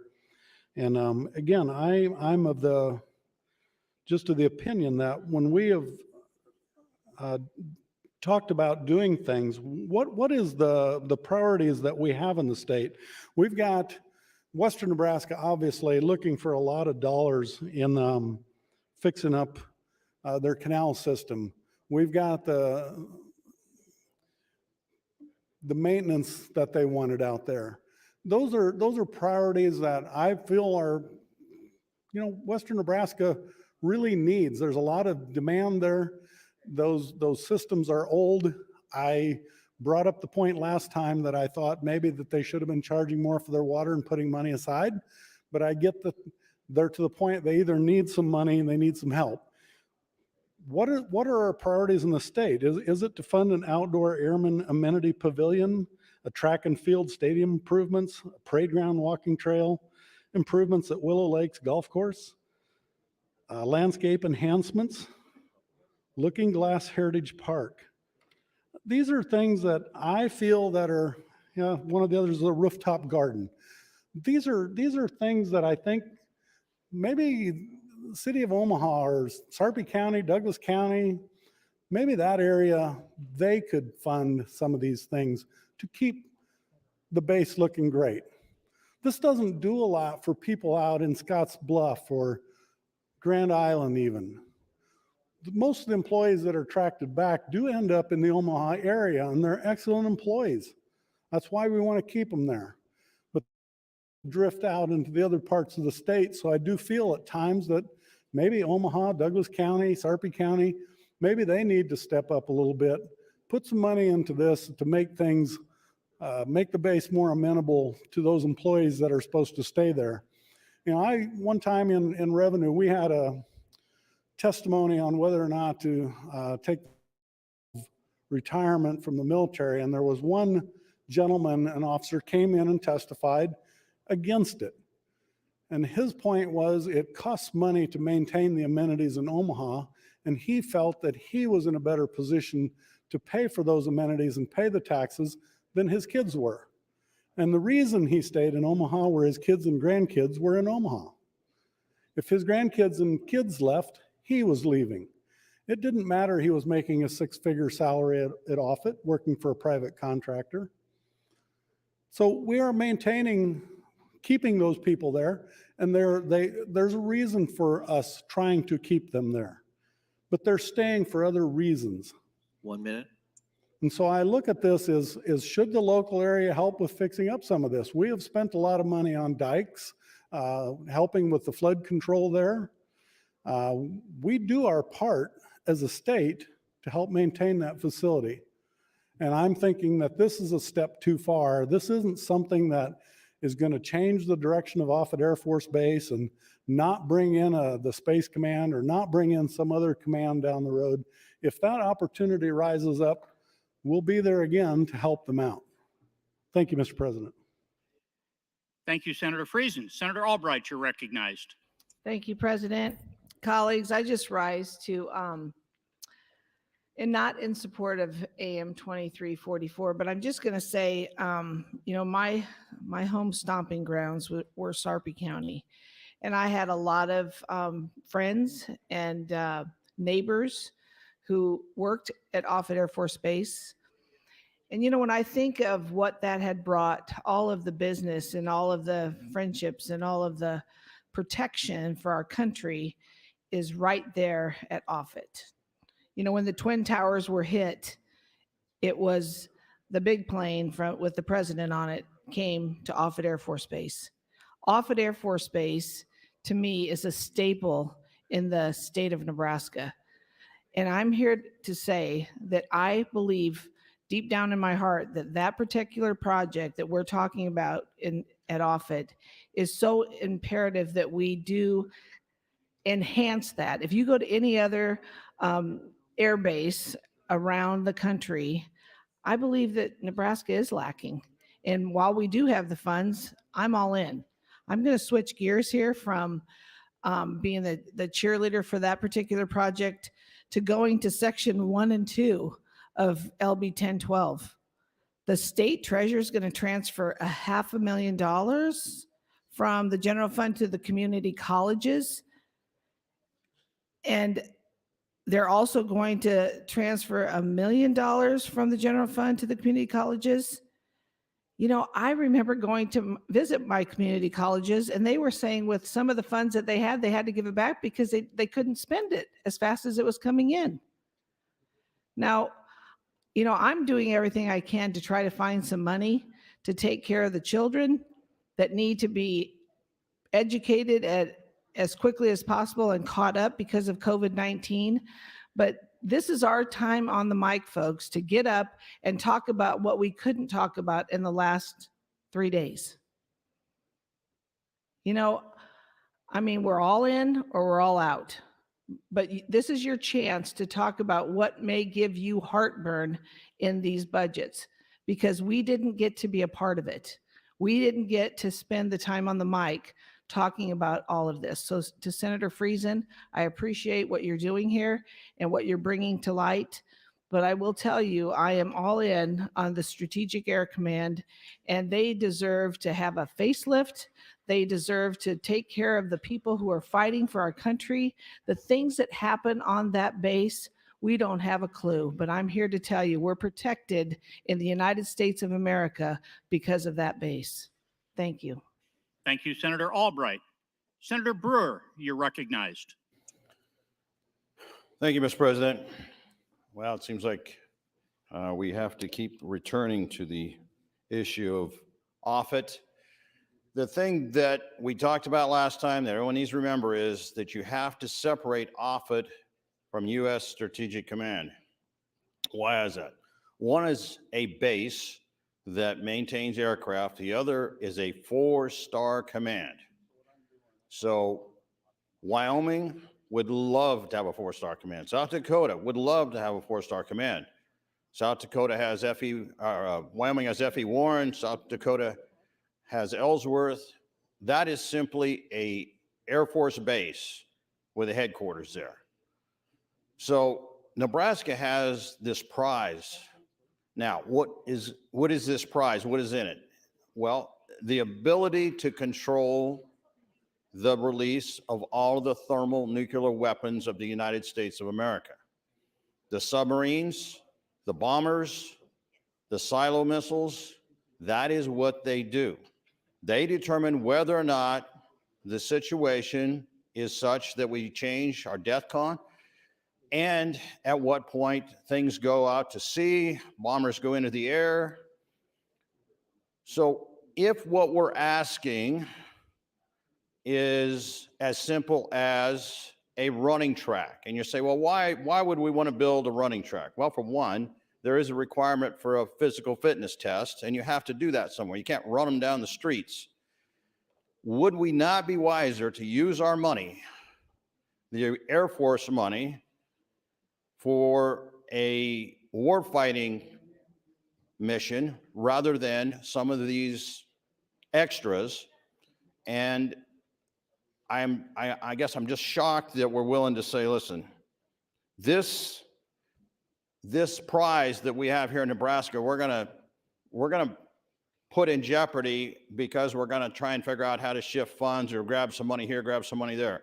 We've got a great relationship with Offutt and the U.S. Strategic Command.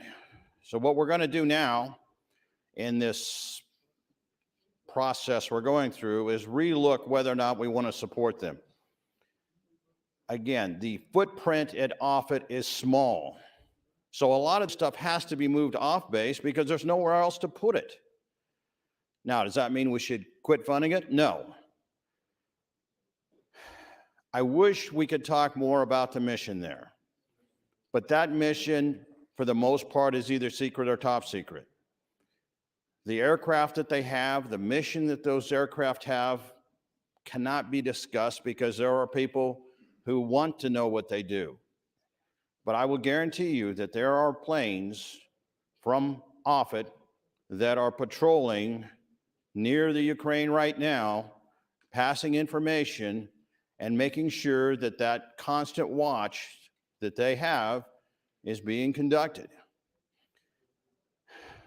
There is no other mission we do across Nebraska that is this significant to our nation and to the world. And this is such a small piece of the budget that we're talking about here. The idea that that's the quick go-to place to steal money from the purse, I think is wrong-headed. And I think that the fact that we're even discussing it puts us in a bad light with those that are watching what's going on with the Department of Defense. Nebraska has stood up and done well, and I'm not going to be the one that allows us to go through a process here where we're going to 1 minute. we're going to take this prize that we have with U.S. Stratcom headquarters and Offutt Air Force Base and sacrifice it simply over a budget maneuver that we're wanting to do. Thank you, Mr. President. Thank you, Senator Brewer. Senator Flood, you're recognized. Thank you, Mr. President. Members, I also oppose Senator Friesen's AM 2344. As a member of the Revenue Committee, we often see Sarpy County Board of Commissioner members, Sarpy County county officials that come in and talk about that county's dedication to the men and women in uniform and veterans. In fact, this session at one of our hearings, one of the Sarpy County commissioners testified in front of the Revenue Committee that I think they had something like 1,900 applications for veterans homestead benefits in front of the Sarpy County Board. That entire county has built itself around one of the jewels of our United States Air Force, Strategic Command, a 4-star command. The entire county is built to support it. And did you know that it has a $2 billion impact in Nebraska and 10,000 employees, 5,000 active military, 5,000 up to 5,000 contractors that are in eastern Nebraska because of Offutt Air Force Base? I remember growing up when the U.S. senators in the state of South Dakota got wind that Ellsworth Air Force Base was on the chopping block, and Senator Brewer probably knows all about this. Bases can be closed on a whim, and I remember being so close to the South Dakota border, how the entire state apparatus of South Dakota basically stopped everything they were doing in the state of South Dakota, and Senator Linehan would know this, having worked on the Hill, and the entire focus of the entire state of South Dakota was to protect Ellsworth Air Force Base.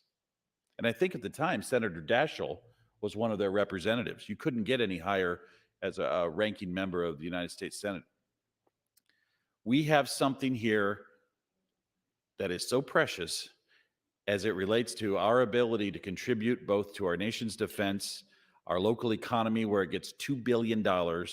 We have built an entire county out, not we, they, the people of Sarpy County have, to support the missions, multiple, at Offutt Air Force Base. To take this money out would be a significant step backward for the state of Nebraska. It would also send the absolute wrong message to the Department of Defense, to the president, to the people that make decisions about where our bases go. And it would be embarrassing. And I agree with everything Senator Brewer just said. The last thing I will leave you with, and this really struck me, I was just starting out with my ownership of the radio station in Nebraska City, and there was a huge fire in Plattsmouth, Nebraska. A church in downtown Plattsmouth was ablaze, and it was January 2nd, 2014. And I had just began my affiliation with KNCY, and so I myself rushed up to Plattsmouth to cover this fire, and the aerial truck on the scene was Offutt Air Force Base Fire Division, applying all the water they could from the hydrants on top of the church that was ablaze. And I remember thinking and talking to firefighters that were on the scene who were so proud to have Offutt Air Force Base being a mutual aid partner to the Plattsmouth Volunteer Fire Department. We oftentimes don't talk enough about what the base does as it relates to interfacing with our local communities. But here's yet another example of what Offutt's value is to the rest of us in Nebraska and how they have been there for us, and we need to be there for them. 1 minute. So with that, I want to also finally say I am also inspired to vote for this because I think, and I share Senator Linehan's view on this, Senator Rita Sanders has dedicated her professional life to supporting Offutt Air Force Base and the men and women of our armed forces. And if you've met her, you've probably talked about Offutt Air Force Base as a member of the legislature, as has Senator Carol Blood, who has provided long-time service on the Bellevue City Council. With that, I want to say I am opposed to AM 2344 and will be voting no. Thank you, Mr. President. Thank you, Senator Flood. Senator Linehan, you're recognized. Thank you, Mr. President. I too, Rice, I'm going to be against 2344. I do want to say, though, that I understand Senator Friesen's frustrations. I think if we had had a more open process when it came to the floor and we could have gotten amendments and talked about these things, we probably wouldn't be talking about this right now. When you hold people back and you don't let them into the process, you create frustrations. I mean, all of us that ever managed a group of people or even in our own families, if you make decisions and you don't include them in the decisions, people get frustrated. So I clearly have great empathy for Senator Friesen's frustrations. But with that said, Senator Flood is right. The whole time I worked in Washington, it was like the constant.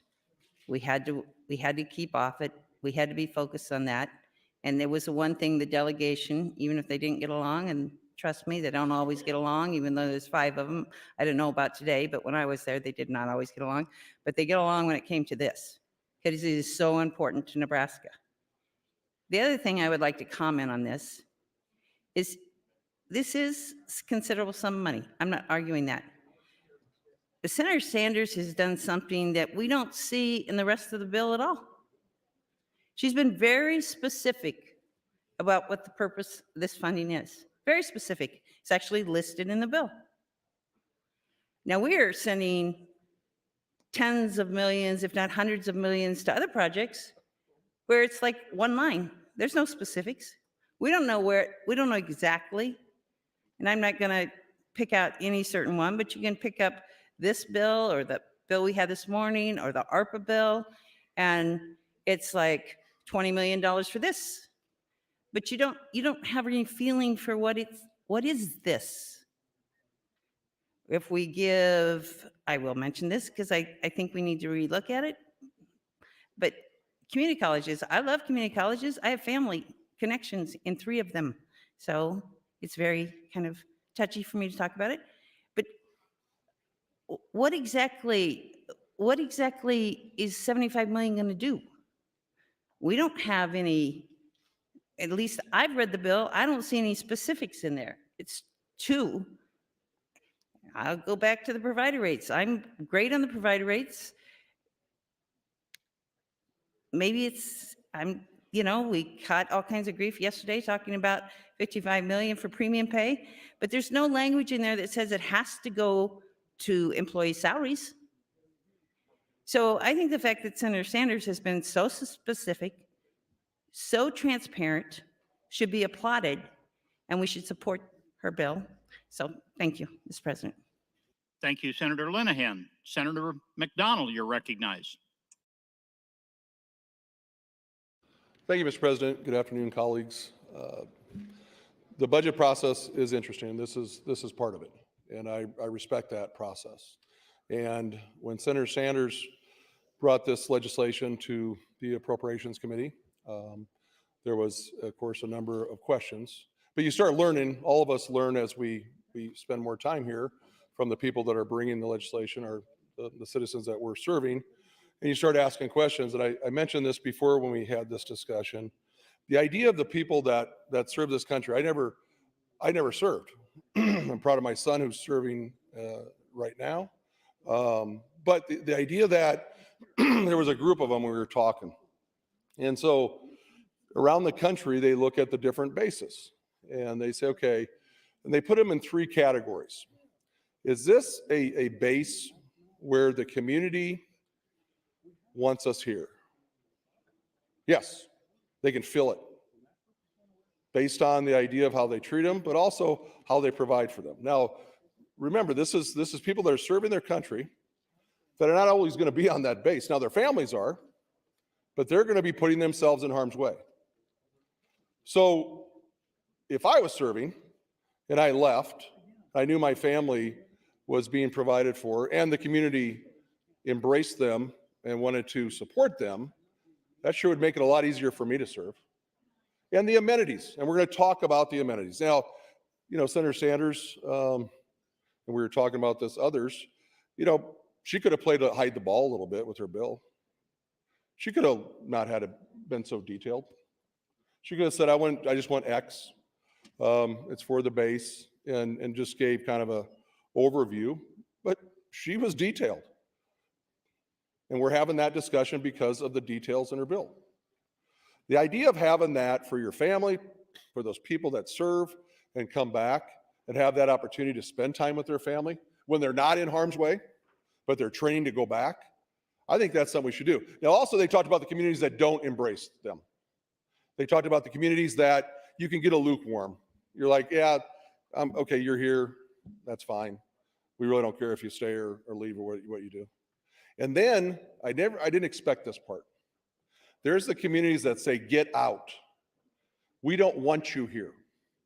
By the way they treat them when they're off base, also by the way they partner with them. They don't. And I just didn't expect that. But one thing that was relayed to me was that our community, our state embraces them. And this is another step forward what Senator Sanders is doing, to embrace them and their families and know that we are supportive of them. We want them to be here. Now let's talk about economics. One of the largest employers, if not the largest employer, second probably in the state of Nebraska. Any given time, roughly between people that military personnel and civilians, 10,000 people employed. 30-some thousand people that retired and stayed in our community. Stayed here in our state. Weren't from the state. Most of them weren't born here. Most of them had no connections here. But because of their service here and the way we treated them in a positive way, they decided to retire here. And I think that's very telling in such a positive way that how they embraced us also as a community because of how we approach things. I'm opposed to AM 2344, but I'm proud of Senator Sanders and this legislation she brought and the detail she gave us and all the amenities that we'll be helping with. But also remember, it's a private-public partnership because those millions of dollars that are going to be coming from the private sector, that also, thank you, Mr. President, that also tells those people that not only a state government with our Commonwealth, what we're putting in from our taxpayers, but also from that private sector for those individuals that are stepping up and saying, we also want to help and make sure that you stay here in our community and you're supported here, while you and your family, while you serve. Thank you, Mr. President. Thank you, Senator McDonald. Senator Greigert, you're recognized. Thank you, Mr. President. Well, I stood up on this one on the first go around, and I feel I just have to stand up on this one again. I stand in opposition of 2344. Offutt has a mission, and like Senator Colonel Brewer has said, that mission is a very important mission, or it wouldn't be top secret. But more than that, that goes on at Offutt in the times that I've even been to Offutt myself as a medevac helicopter pilot on a standby. I remember the air shows that go on at Offutt Air Force Base and the thousands of people that attend that air show. Just things like that for the community and what goes on for the community, and traveling the world and being in the military, for 40 years and traveling the world and going to different Air Force bases and living through the 80s when they were closing down Air Force bases and Army posts. This is like I tell my wife many a times, her purchases are spending and my purchases are investment. And the thing is, what we do here today is we're investing in Offutt. This isn't 50 million that we're looking to spend. This is an investment. And we need to keep that money rolling into Offutt because of the Department of Defense monies that rolls back. We get a lot of money pumped into the state of Nebraska for, you know, for what we invest. So I just want to stand up, jump on the bandwagon. Senator Sanders, you're doing an excellent job at Offutt and the surrounding. But I've also seen when these bases and or Army posts close down, the communities fold up. So it's very important that we maintain Offutt Air Force Base. Thank you, Mr. President. Thank you, Senator Greigert. Senator Sanders, you're recognized. Thank you, Mr. President. Good afternoon, colleagues. To be clear, let's acknowledge what Offutt provides for our community. The big number is $2.9 billion. That's the annual impact to our state of Nebraska. That comes from nearly 4,000 civilian jobs on the base. And while Offutt may be a neighbor in Bellevue, over 50% of active service members not living on the base reside outside of Bellevue. Let alone the thousands of civilians, Offutt provides jobs for the young men and women, Nebraskans from North Omaha to Plattsmouth, and that's just the beginning. With the prospect of Senator McDonald's LB 1232 and the Nuclear Command and Control Communications project, we could see that impact rise by $2 billion immediately, providing an influx of jobs that are from high to moderate. Offutt's mission is even more relevant today. Planes from Offutt's 55th Wing are flying over Ukraine right now. They are detecting any nuclear activity closely, observing Russia's invasion. We cannot take this for granted. The reality of base realignment and closure is that the base can move on, be closed anytime. Missions die out and they must be replaced. When missions are looking for new homes, they look at amenities for their service members and their families. Offutt has identified several needs on the base. If they are fixed, it enhances the appeal for more missions in the future. If you only hear one thing I say today, let it be this. These funds are fully matched by the private sector. These dollars are matched 100% or even more. On behalf of the young men and women of the 55th Wing who keep watch day and night with their motto, "The sun never sets on the fighting 55th." Senator Friesen, I respectfully oppose AM 2344. Thank you. Thank you, Senator Sanders.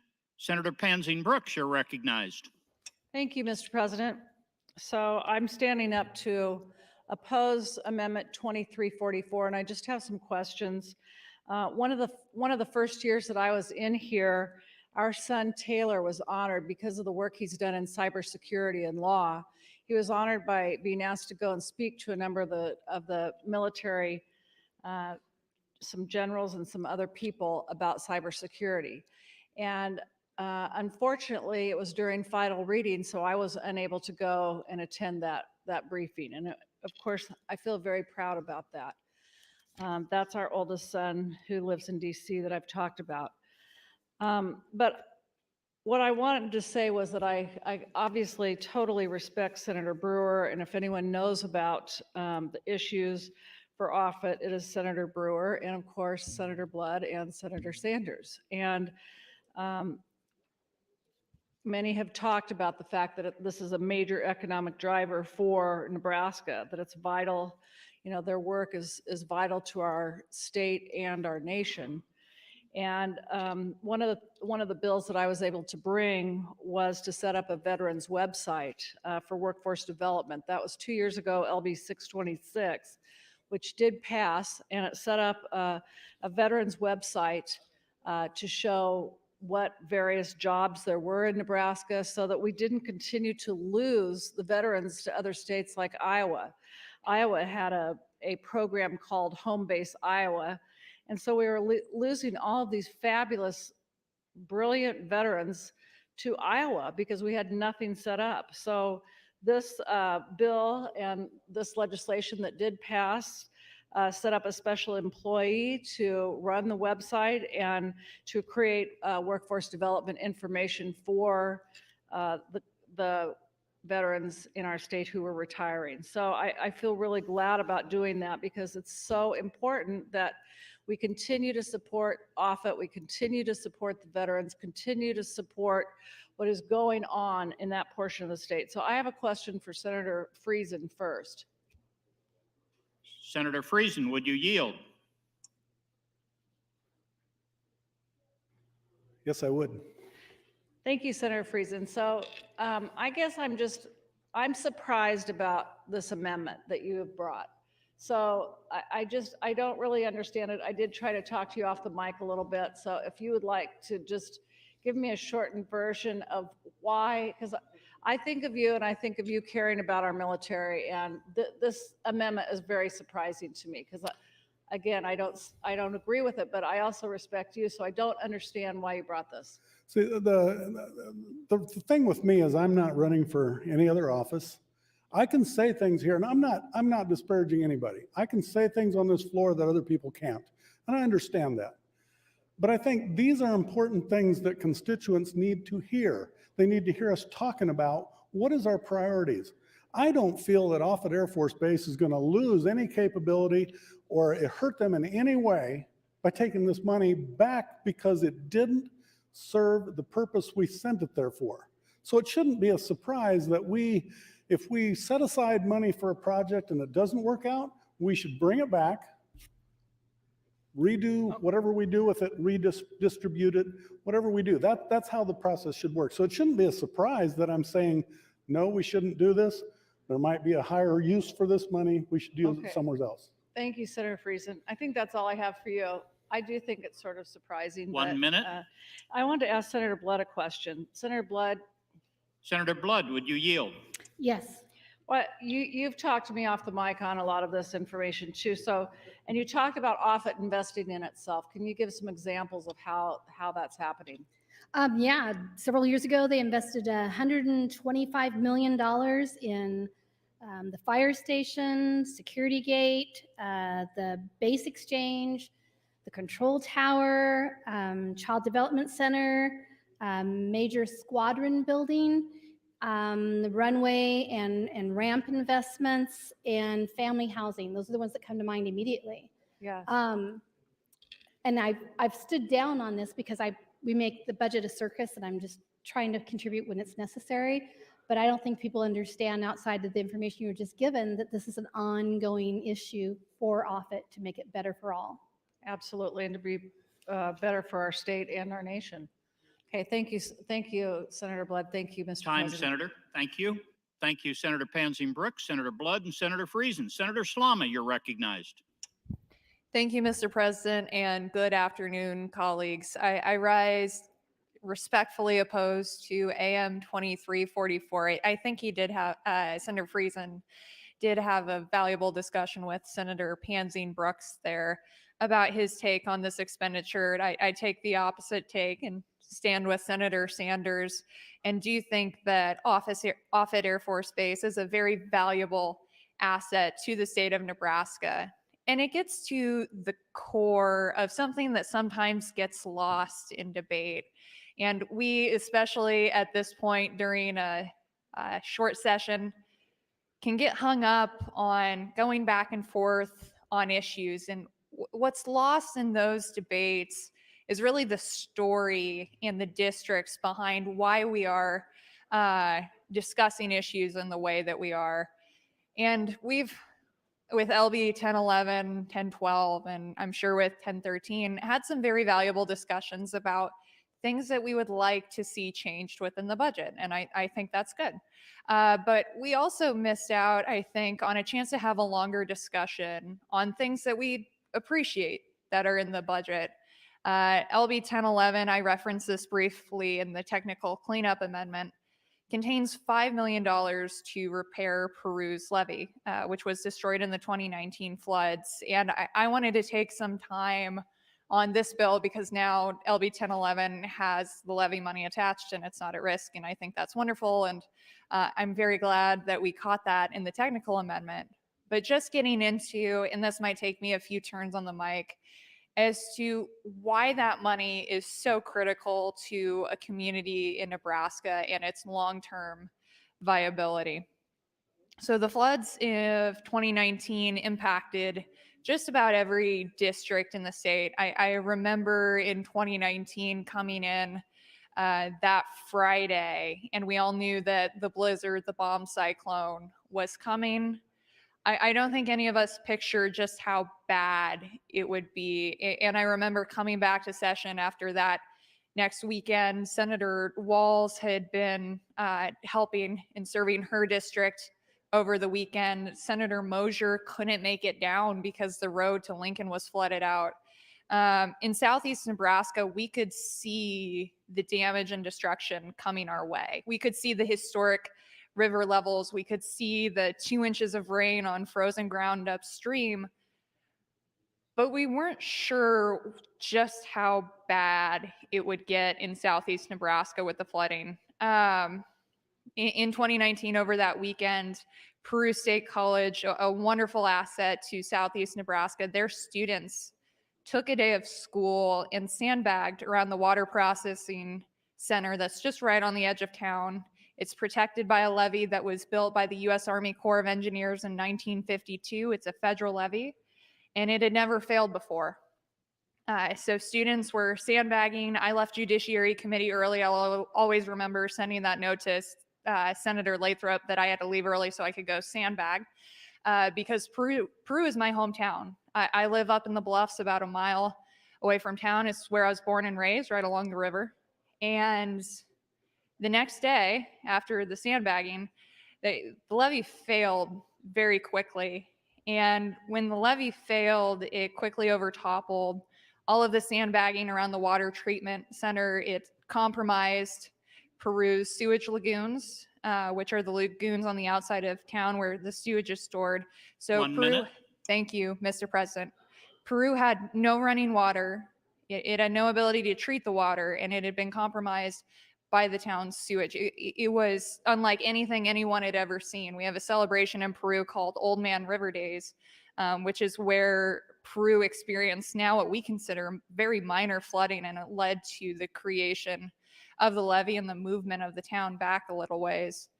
So I'll get into the more technical side of what this levee repair money will mean, but I think it is helpful as we're having a discussion on the budget, just the different stories that go into what we're creating here, because it really is a story of our districts and it's a story for Nebraska. Thank you, Mr. President. Thank you, Senator Slama. Senator Friesen, you're recognized. Thank you, Mr. President. This has been a great conversation. I'm starting to feel a little bit un-American, but not enough yet. I like the discussion, but man, the way I hear this come out, it's like Offutt is going to fail. If we don't give them $25 million, it's going to collapse in a pile of rubble. I'm amazed. I couldn't get people to give $14 million in property tax relief, but $25 million to build, fix up a golf course and a track and a rooftop garden is no problem. Our defense is counting on it. I support the military. I think we should do things for the military. I have not served. Does that make me un-American if I don't want to give them $25 million to Offutt?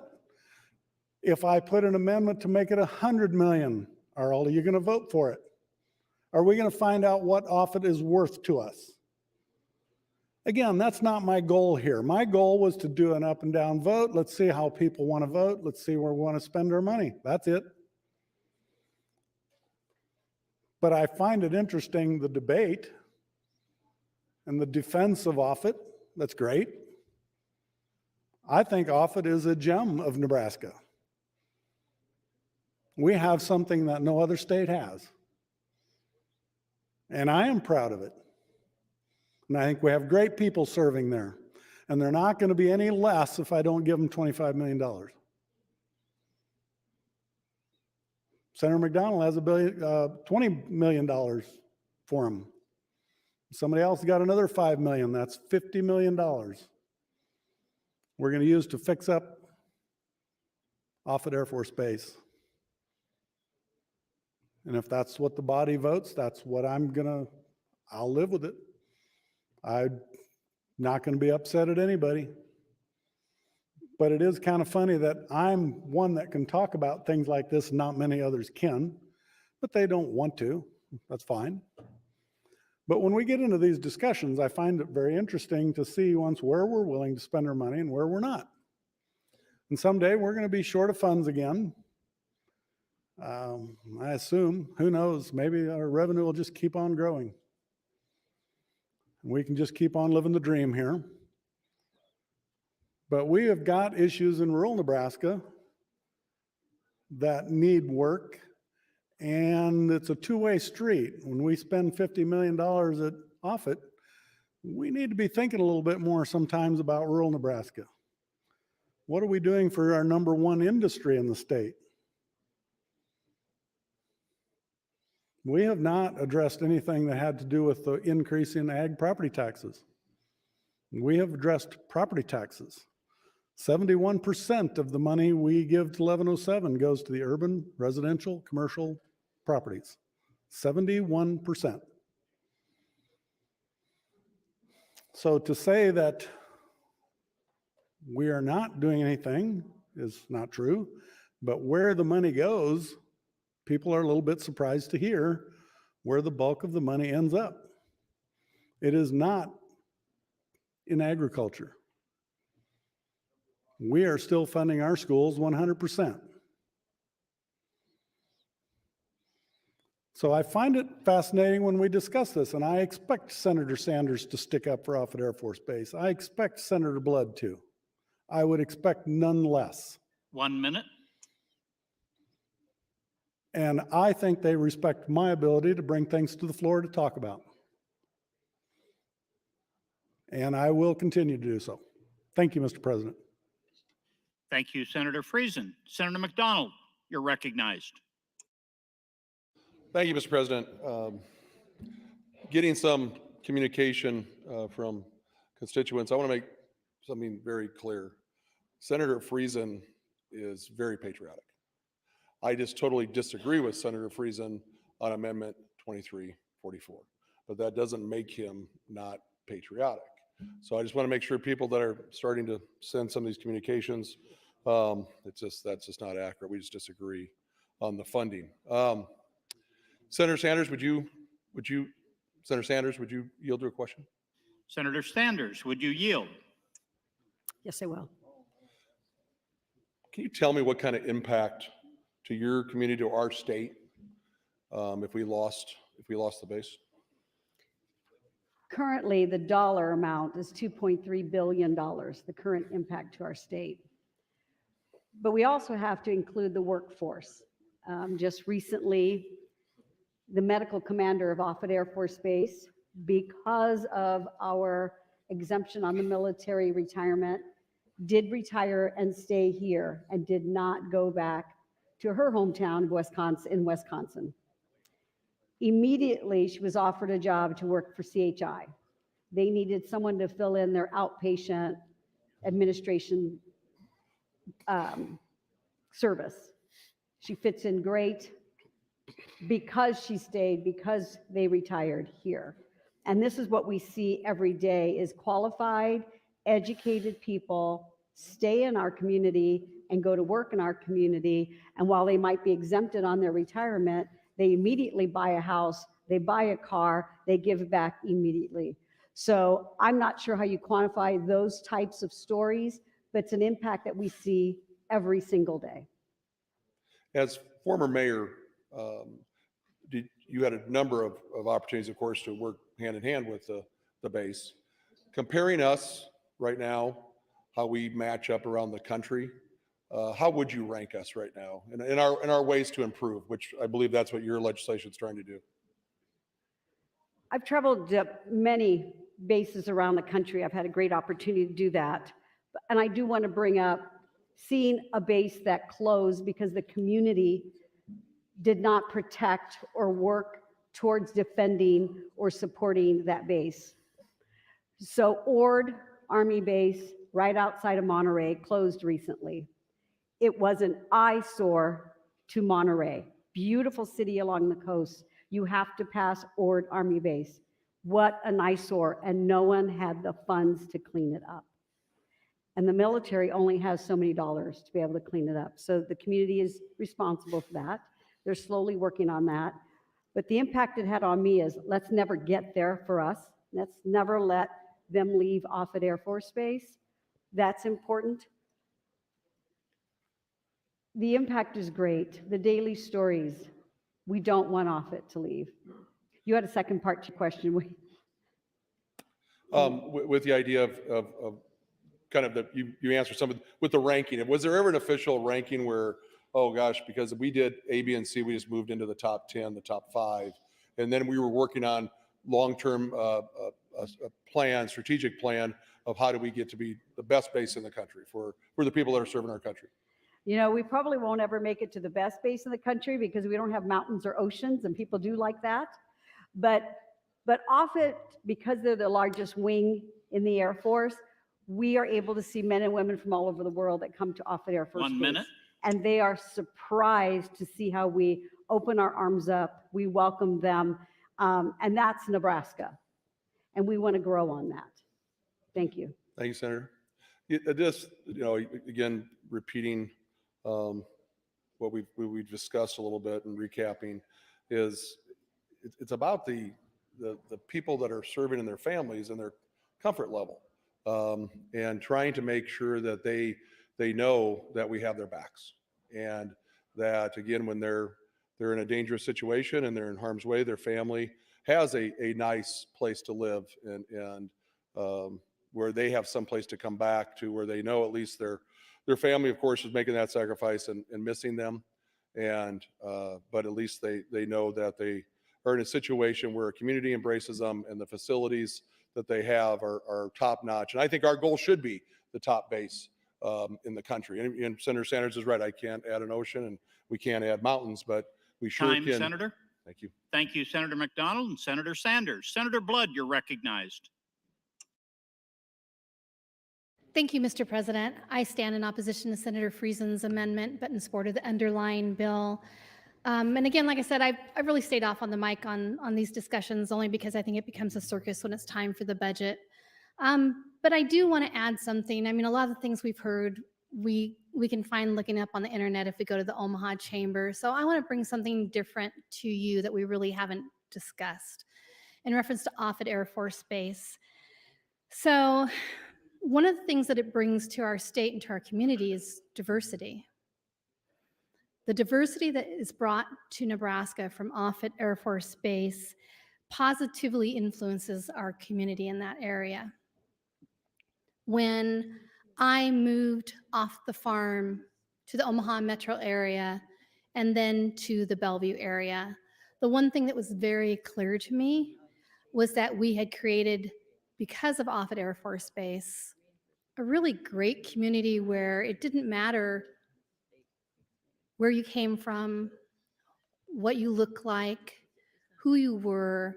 You became, when you moved to Offutt, part of the Bellevue community. And by the way, as the mayor will tell you, it irks us a lot when they refer to the Offutt being in Omaha. We just want to make sure everybody understands it's in Bellevue. But Omaha benefits from Offutt Air Force Base. All of Nebraska benefits from Offutt Air Force Base. You don't need more statistics. I'm not going to waste time on the mic talking about that. But the one thing we haven't talked about was the diversity issue. I wrote this down because I knew I wasn't going to remember exactly what he said. But I remember when Bush said that our country's fight against global terrorism is more effective when paired with diversity. And he was referring to Offutt Air Force Base. So he had 3 objectives for national security: defend, preserve, and extend peace. And it was thought by our community at that time that the only way you do that in a way that is productive, and the only way you extend that grace, extend that peace, is through diversity. And so I just kind of want to bring a different aspect to it. We're talking about money, we're talking about jobs, we're talking about services. All of these things are important, but when you take it down to brass tacks, Senator Friesen, I like it when we talk about the people. And the people are diverse and the people are educated, which, by the way, if you look at the average income level in Sarpy County, it is higher in the state because of our military. But what I like most is what they bring to us. Our Filipino restaurants, our Taiwanese restaurants, Hawaiian food. I mean, the list is long. If you come down to the Bellevue area, Senator Sanders and I will make sure you get well fed, because the diversity that is brought from the base bleeds out into our community and helps make our lives richer. And that's something that you can't put a price tag on. And so as we make Offutt better, a bolder community, a more welcoming community, Bellevue's going to tag along with it, and we're going to grow, and we're going to become bigger, and we're going to become better, because that's what's happened over the last 50 years. It's all for the greater good. So yes, I understand what Senator Friesen is saying, but Senator Friesen, you are also the same one that says what's good for rural is good for urban, what's good for urban is good for rural. What a shining example of that sentence. With that, I would yield back any time to you. Thank you, Senator Blood. Senator Lowe, you're recognized. Thank you, Mr. President. Nebraska feels Offutt. Every part of Nebraska, Offutt is important to Nebraska. I know many people in my district that have retired from Offutt. So it's just not the fallout of the people that retire from Offutt in the Omaha, Bellevue area, but it is the rest of Nebraska also. So I'm standing with respect against AM 2344, but this is a good discussion because it is a discussion on how important Offutt is to Nebraska and the men and women that come and serve there. We have some champions on this floor that support Offutt beyond everything else. Senator Blood, Senator Brewer, Senator Sanders, Senator Gregor, Senator Bosselman. Thank you for doing that for them. Oh, and Senator McDonald too. I guess you're kind of standing up for him today. But, you know, what would Nebraska be like without Offutt? It's hard to imagine. They've been here so long. And I have been by bases that have closed. It's a struggle because it's been very industrial at these bases, and it's hard for them to clean up and dispose of the land and give it back to the people.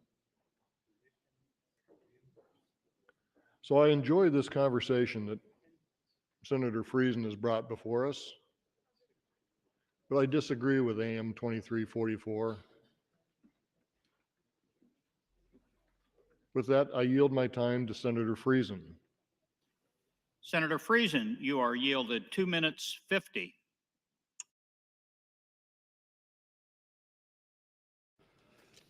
Thank you, Mr. President. Thank you, Senator Lowe. I do think this has been a good discussion. Wish it could have been on some of the other budget items this morning, but hey, we either work through the cash transfers or we work through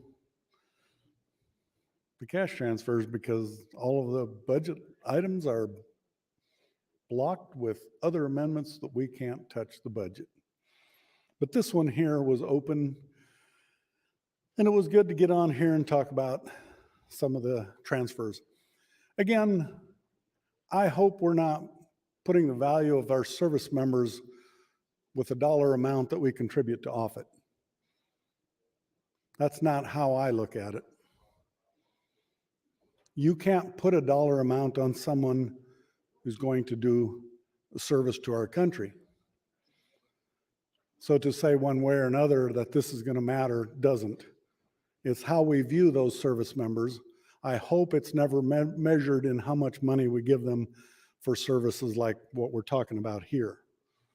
And I hope they never take it that way. It goes way past that.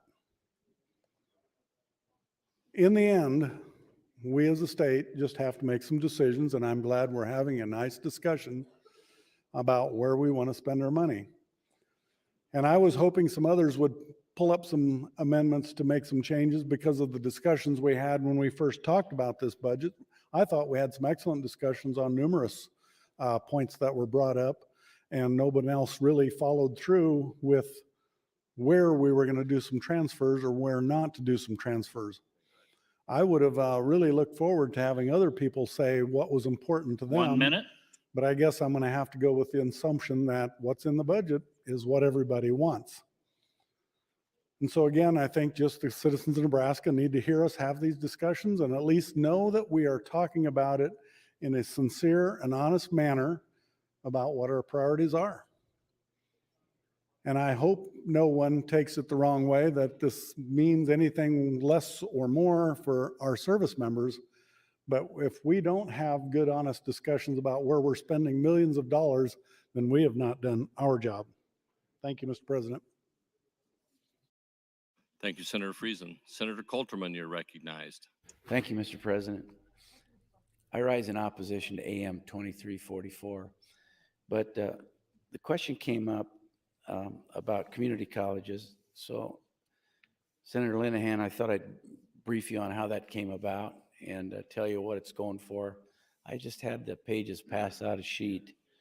When that was brought, I had the bill brought to me by the community colleges back in October of 2021. And I told them I'd be glad to carry a bill for them. And their ask was $150 million. And then as time progressed and as we started working through the budget process, I was asked by our chairman to wait before we dropped the bill to see what the governor put in his proposal for community colleges and workforce development. And lo and behold, he had $90 million in his budget. That was the governor's original budget. So I went back to the community colleges and I said, you know, let's not look a gift horse in the mouth. $90 million is a lot of money. Let's be happy with that. So they didn't drop a bill. So I didn't have to carry the bill for them. But then it got to committee and we had the hearings and all the community college presidents participated along with some graduates. And they said, you have a list in front of you of where the money's going to go and how it would be dispersed. So they backed off on their 90 million. And then when it got into committee after the hearing, it was decided that, hey, we need to cut this back because we're also giving them some dual credits where high school kids can actually go into the lab and work and get credits so that when they graduate from high school, many of them are close to even having an associate degree or that's a possibility of even. So Senator Stinner brought a bill for I believe it was $15 million for dual credits for these community colleges. Most of that, as I understand, will go to Metro Community College, but the rest of it will be split amongst the other 5. It's all about support of economic development recovery. It's about educating young people for the workforce. If you read through there, Western Community College, they want to help develop a regional healthcare education center for excellence. You got Southeast Community College. They want new building construction technology. By the way, that's what my first degree was in, proud of it. And what they do is they build homes and then they sell them. And it involves people from HVAC to building construction to plumbing to surveying, electromechanical technologies. Then you got Northeast Community College. Senator Albright, I think you'd appreciate this. They're partnering with South Sioux City School District to create facilities to support career achievement. And they bring these young kids in that maybe aren't going to go to a 4-year college. And they educate them on how to become in robotics or plumbing, electrical.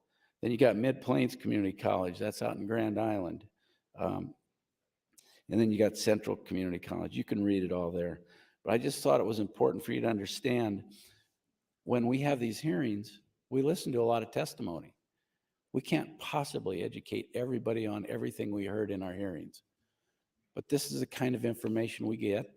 This is what we base our decisions on. But starting from 150 million, cutting them down to 60, and then putting in the dual credit, I think that's a very fair use of our ARPA funds. And I know we're not talking about ARPA funds here today, but the question came up in the discussion.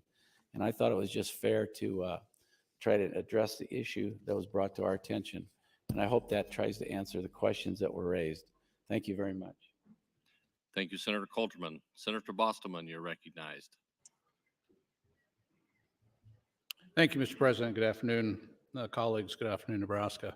I hadn't talked about on this AM about Offutt at all, either on general, but now on select. And Senator Friesen's brought it up again on select. So I thought I'd provide a little bit of information, a little bit of background, a little bit of history going back in time just a little bit for myself and understanding what Offutt does and what it has been in the past. So I was stationed at Offutt and I served in the United States Strategic Command, SAC. And I served at that time in the headquarters SAC in JA, or the legal office. And when we were there during that time, we stood down, we call stand down SAC, and we stood up STRATCOM, because we started going through those things several years ago called force reductions, base closures, those type of things, joining forces together, communicating together. So now not only are we have the triad being worked out of STRATCOM, so we had the submarine fleet, we had the bomber fleet, and we had all of that all underneath one roof. So we had all branches of the service that come together in that transition. And during that time, what that was, you know, part of it is what we're talking about today is changes to improve the base as it is, because Offutt's been looked at several times to close.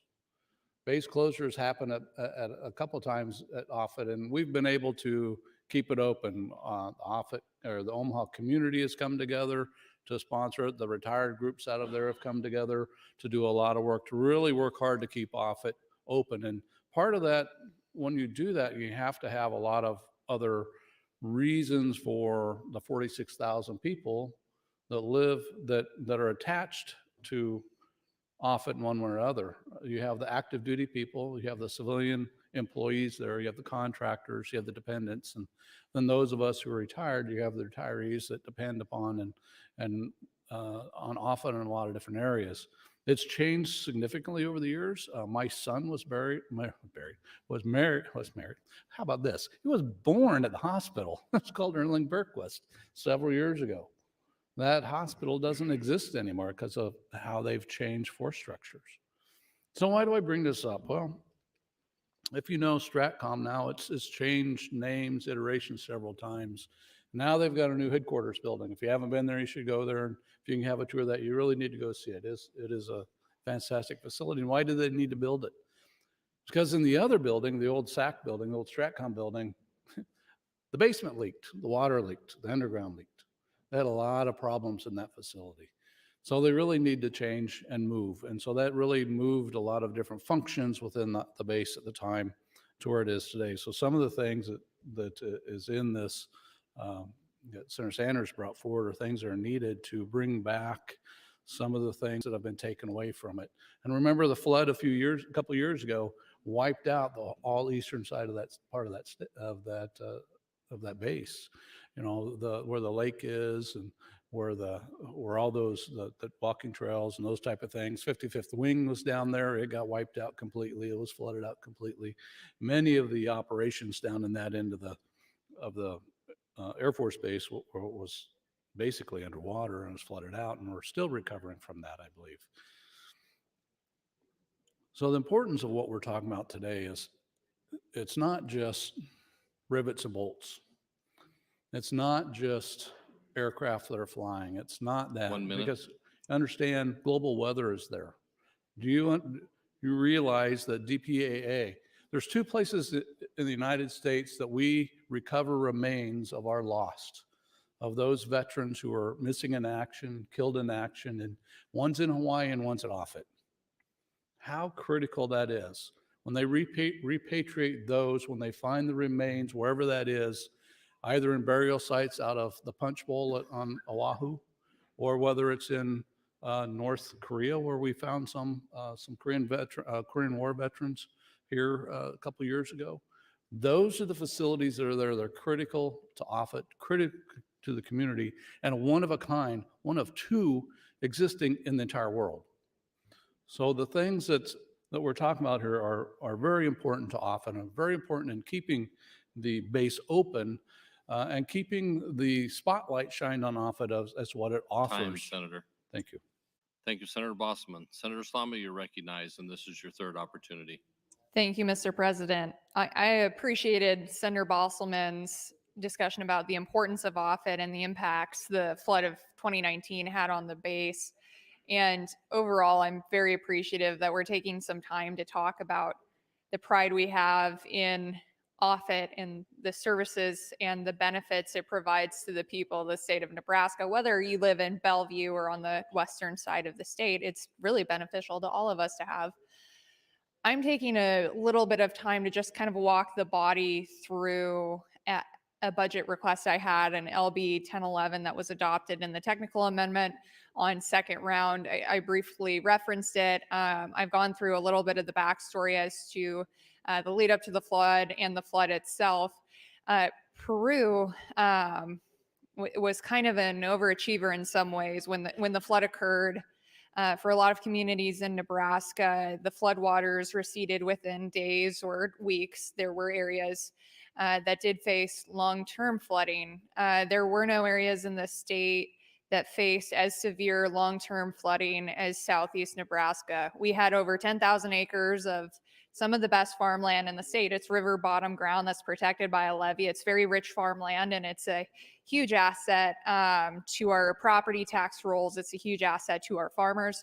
That was underwater along with Peru's water infrastructure and sewage infrastructure for 9 months. The floodwaters did not recede from the 2019 floods in March from the city of Peru for 9 months. And that water was right on the edge of the downtown. And as we were going through this process, the U.S. Army Corps of Engineers reached out pretty early in the process to let us know that we were going to be the only federal levee out of all levees impacted, damaged, or destroyed by the 2019 floods that would not be repaired. And their reasoning was that since the local levee district, which is a group of local property owners whose property is protected by the levee, invested their limited property tax request in their budget into making small repairs to the levee rather than hiring a lawyer to fill out the necessary paperwork in 2018, the levee fell out of compliance for the first time in 65 years of operation. And this was just a few months before the floods hit. And because of that, the U.S. Army Corps of Engineers argued that their hands were tied. They could not contribute, they could not help the city of Peru or any of the relevant landowners repair the levee, and that if we wanted to repair the levee, we would need to get an act of Congress. I think their assumption was that we would give up, sell our land to the federal government and just deal with flooding every year because that levee is completely destroyed. Well, the people of the city of Peru went to our congressman, and in something that really renewed my faith in some of the redeemability of our federal government, the city of Peru got that act of Congress authorizing the repair of the Peru levee under a special authorization WRDA bill, WRDA, the Water Resources Development Act, which is an annual bill that discusses our water resources in the country. So the little town of Peru, Nebraska was able to go to Washington, D.C., take on the bureaucracy, and win. As part of the negotiations, however, a local cost share was expected because Peru had fallen out of compliance, covering the expected costs of the levee repair. So splitting with the Corps of Engineers, no other federal levee district has to, 1 minute. thank you, Mr. President, has to have that option. And the problem is that cost share could be high enough that it puts our farmers out of business. They're operating on very narrow margins, especially since their land is an active floodplain with the levee that's been destroyed. So we came to the legislature, much in the same vein as farmers in Hamburg and the city of Hamburg were successfully able to get support from the state of Iowa in repairing and raising their levee. We were able to accomplish with LB 1011 that local cost share that the Corps of Engineers is expecting for the federal levy. So we're looking forward to moving forward on that project, and I appreciate you all taking the time to listen to some of why that $5 million for the Prue levy is so critically important. Thank you, Mr. President. Thank you, Senator Slama. Senator McDonald, you're recognized, and this is your third opportunity. Thank you, Mr. President. Senator Linehan, I would like to ask. Senator Linehan, will you yield to a question? We were talking earlier, and I was asking Senator Sanders about their efforts and how important it was to keep the base and how they were partnered. Can you talk a little bit about when armed services are gathering as a committee and trying to decide what's the next base that is going to be closed? What is the criteria? What are they looking at? And how do we strengthen our base here in our state? So I'm going to start by saying this was a while ago. I mean, it doesn't seem like it'd be that. It's been, I don't know, I left in 2008. So we've always, in my recollection, when I was there and since then, somebody on the delegation always has to be on armed services or in the sister committee in the House. And of course, you always want somebody on appropriations. So you start there, making sure you're seated at the table when they talk about these things. And I think the way the BRAC works is they put a committee together, they travel all over the country, and then they come back, report to Congress. Again, I'm not current, so this is historically. But they do look at, and Senator Blood's addressed this several times in different bills she's had, and Senator Sanders, clearly she's here first year, she's all out in front fighting for it. They do look at how you treat their members. They have a list, they go through it. Not only did we work on it in Congress, I remember, as I said previously, we had a lot of focus on that every time it came up.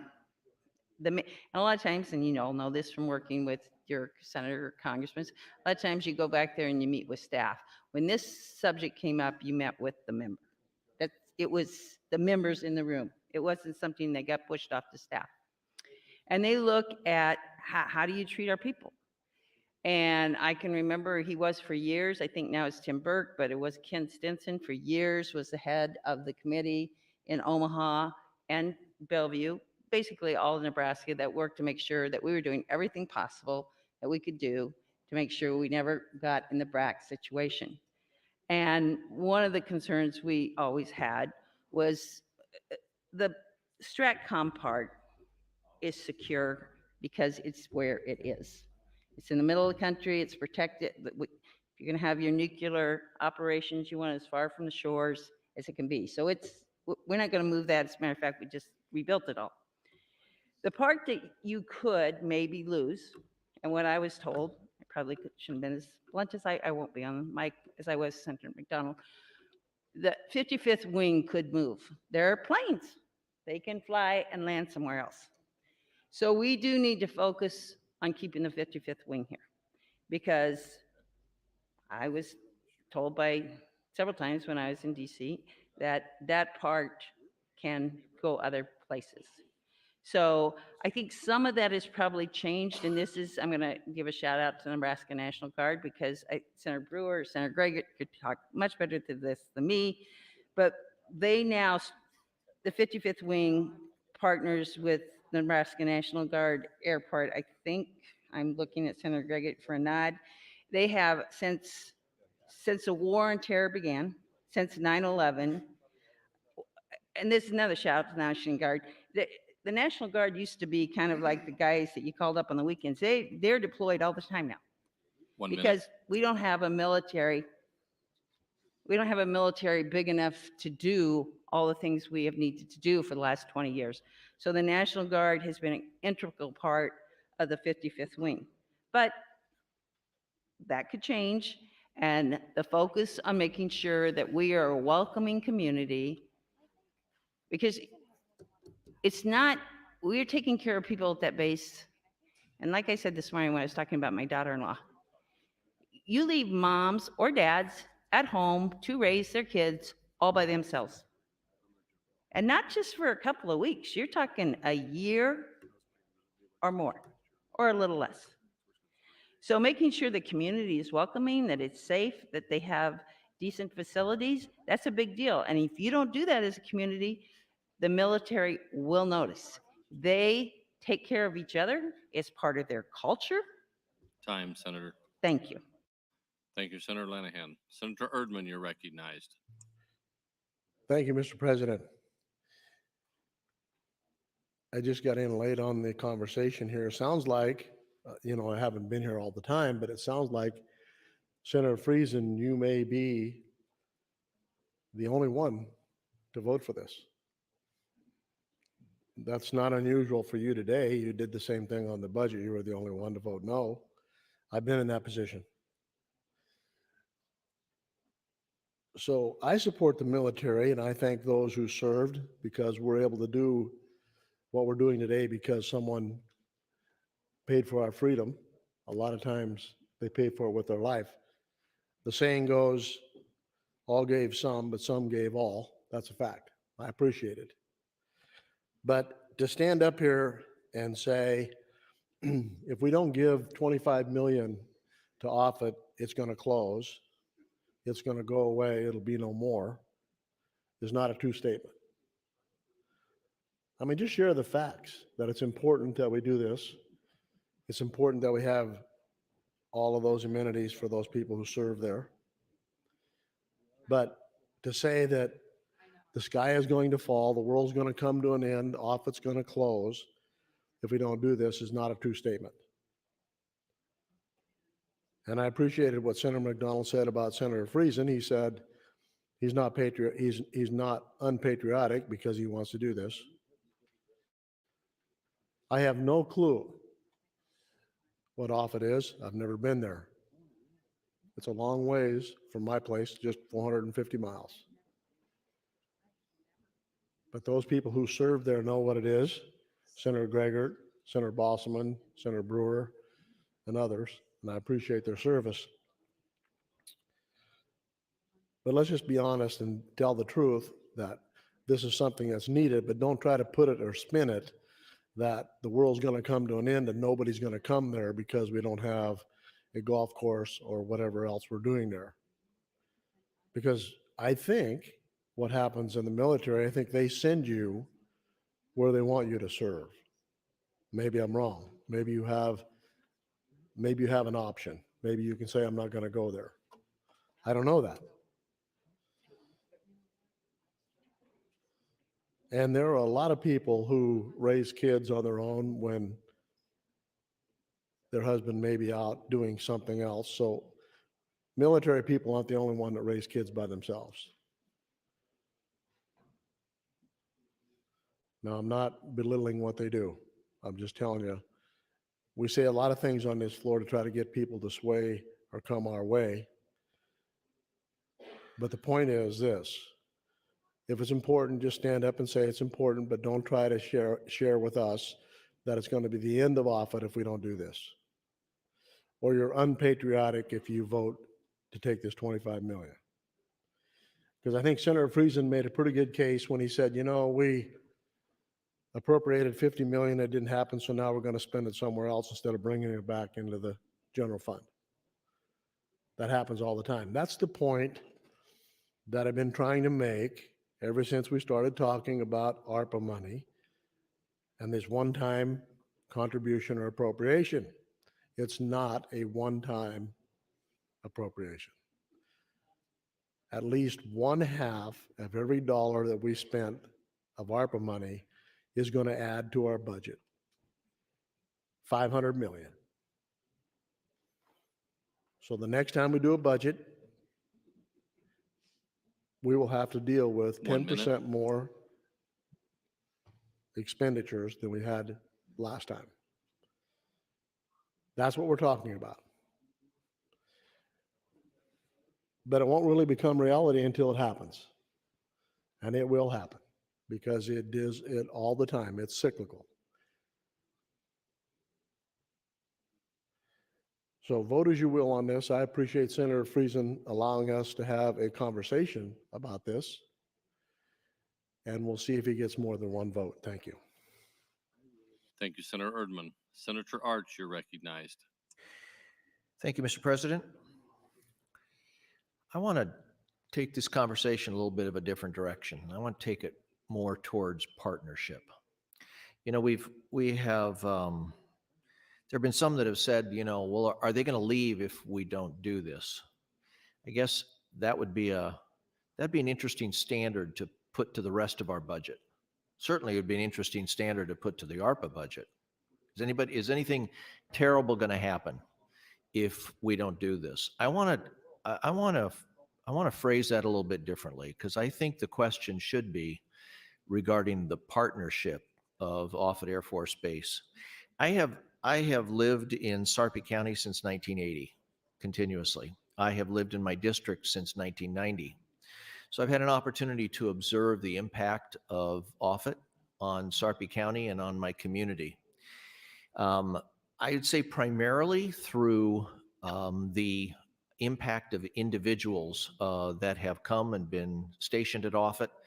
And I would say this about the military, because I saw it in the church that I attended in Papillion for many, many years, that when the military families move in, they immediately engage. They immediately engage in the community. Perhaps they're there 3 years, or if they're fortunate, maybe they have two rotations, but 3 years maybe, and they're gone, but they immediately jump in. They immediately jump into serving. They immediately jump in with their family into the schools, and a very, very positive impact. I would like to ask a question to Senator Sanders if she would yield. Senator Sanders, will you yield? Yes, thank you, Mr. President. Senator Sanders, you certainly have more direct experience with Offutt and the partnership. Right now, it seems as though when we talk about funding these projects at Offutt, it's like us giving them something. From your experience as you were mayor of Bellevue and have been in that community much closer to Offutt, what examples, what have you seen where Offutt has been a partner to the community? This isn't us giving Offutt all of this. What have they given back? Do you have any specific examples of that? Thank you, Senator Arch. I'll tell you one story that comes to mind right now. Back in 2011, I was a new mayor. We had the first of the 500-year floods coming. We needed to fill sandbags quickly. One phone call to Offutt Air Force Base, the commander himself, which back then was commander of the 55th Wing, Colonel Don Bacon. Mm-hmm. He himself and volunteers from the base came out to our sand pit, and together we filled over 200,000 sandbags and more. We did it for days. And you don't realize the impact that it has on the rest of the community or the state until I received a few days later a phone call from the mayor of South Sioux City. He said, "How did you get that many volunteers to fill sandbags? We need sandbags, we need it quick." Again, one phone call to the base, they were on a bus to South Sioux City. It's not just the Bellevue community that receives those benefits. They have a bus, and they certainly travel. So it's a two-way street, and we very much appreciate them. One of the other things that I paid attention to is about 10 years ago, if we recall, ConAgra decided to leave Omaha. It was good for us to see what that impact was. They're about, what, a 10th to a 25th of the size of Offutt. And when they moved, people were displaced, people were angry, people didn't have jobs. And imagine if Offutt were to leave. Okay. Thank you, Senator. Thank you. Thank Thank you, you, Senator Senator. Sanders. Yeah, I would echo again what she said regarding the partnership of Offutt Air Force Base. So I don't think that it's this question of are they going to leave if we don't do this. This is an investment into community partners that we have in Bellevue. Thank you, Mr. President. Thank you, Senators Arch and Sanders. Senator Clements, you're recognized. Thank you, Mr. President. Well, the focus on this amendment is about the SpaceCom funds that's being now transferred into STRATCOM purposes. And it's regarding the cash reserve. This isn't the cash reserve bill, it's the transfer bill, the transfers money to and from the cash reserve. If you look at your green sheet, $1.329 billion is the current amount for the projected ending balance for the reserve. The year before, you can, that's the 2023. 22 is 997 million, but just 2021, 466 million. So we've increased $900 million over a 2-year period, which is great. But I'm just thinking as a banker, Senator Stinner, I know was a little upset about taking money from the cash reserve, and I also have seen what goes up does come down. On the SpaceCom transfer, I think Senator Friesen had a good point that the governor's emergency cash fund was being put back into the reserve, but the SpaceCom was not. It was two different treatments of very similar items because the SpaceCom fund did come out of the cash reserve. And if you look on page 3, it does show it going back in, but then down below coming back out. My concern is that these, similar to ARPA, that these are one-time expenses. And I was looking down here, I'm assuming this, what we're talking about with STRATCOM is a one-time item. Hasn't been described as anything else, but I see one item that I'm not sure about. And I see the intern Nebraska cash fund, 20 million, and I believe another 10 million regarding that was an ARPA item. Would Senator Flood yield to a question? Senator Flood, will you yield? Yes. Item on page 3 of the budget book says intern Nebraska cash fund, $20 million out of the cash reserve. And it sounds like could be an ongoing program, but I'd like to know if you would explain whether it's ongoing or just a one-time transfer. Thank you, Senator Clements, for the question. And at the hearing, I was very clear that this is truly one-time money meant to put as many new people into the workforce following the COVID pandemic as possible. In fact, every transfer that we've ever put into the intern Nebraska has been with one-time money. It's not a program that enjoys recurring money, and there have been years where there's no money in there. In this case, the 20 million has to be matched by 5 million from the business community or any philanthropic source, so that this 20 million actually becomes 25, and it's designed to expose juniors and seniors in high school or college students that are preparing to earn their degree to jobs in Nebraska in the private sector or in a qualified nonprofit or in the workforce. And do you have this program going in Norfolk? Not specifically. I don't think there's 1 been a minute. lot of money in intern Nebraska. It is a state program that was started in 2009, 2010 by Senator Levon Heidemann from Elk Creek. or Elm Creek. And we obviously want to take advantage of it in all communities, but no, it's not specifically up and running, although there are workforce development efforts in Norfolk that would be complemented by this. All right. Thank you, Senator Flood. Did you say 1 minute? You have 30 seconds remaining. Okay. As I was just wanting to go down here, make sure we had just one-time money going on here. And I'm going to have to get back on, talk about another item later.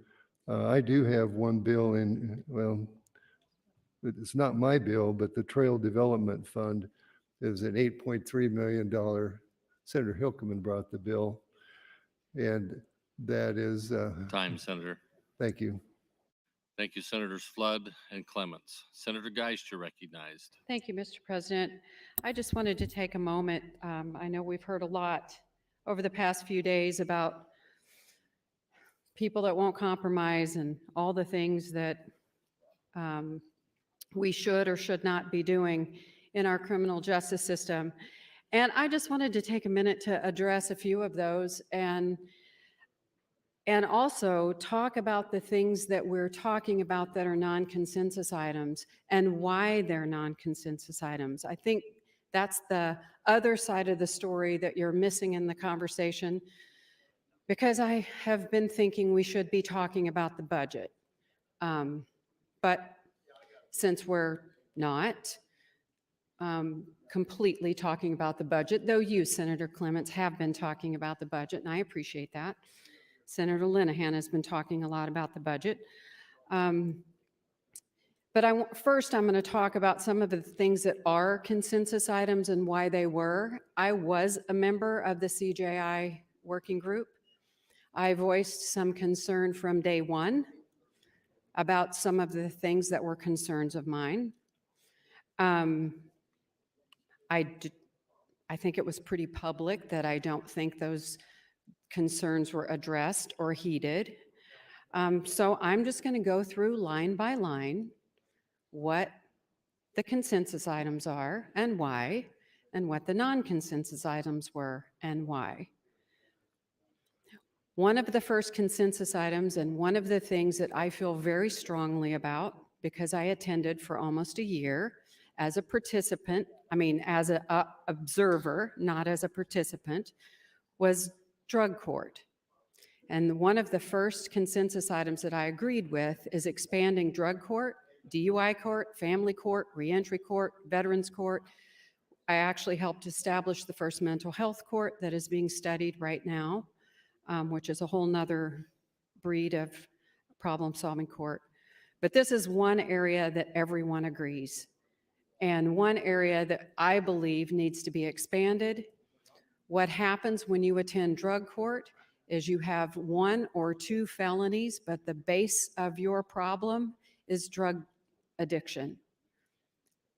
What this does is it's an 18 to 24-month period of time that you are intensively supervised. You are, however, not incarcerated, but there's classes you have to attend. There's drug testing that you have to take. And what happens is if you step out of line, you know what the correction is. You know the consequence. It's dealt just exactly the same way with everyone.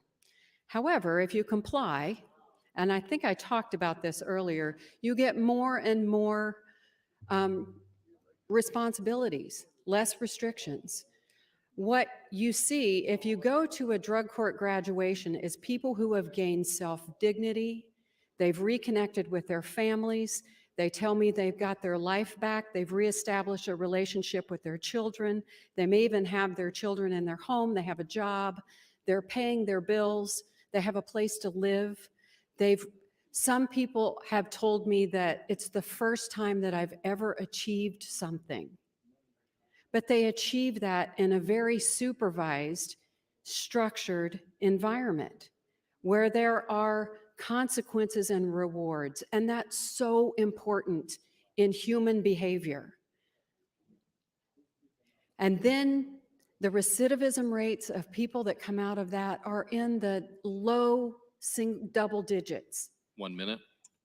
where the recidivism rates, if you come out of just incarceration, are 30% and higher.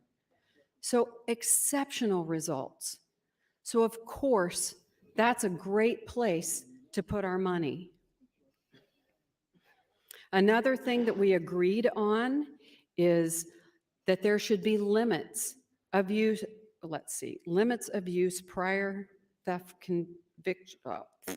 convictions to enhance a theft to okay, what this means is if you have a couple of infractions and someone would want to use a habitual criminal charge on your infractions, they have to be within 10 years. We all agreed on that.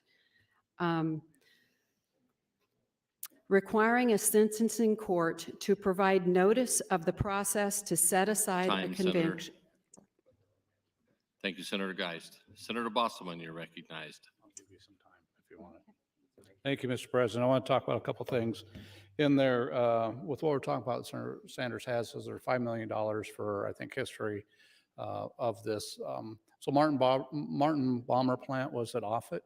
I do have a piece of the flooring, the bricks of the flooring in my office. If you're curious as to what that is, they're made of wood. The history there in the Martin Bomber plant is pretty significant to the war effort that we had.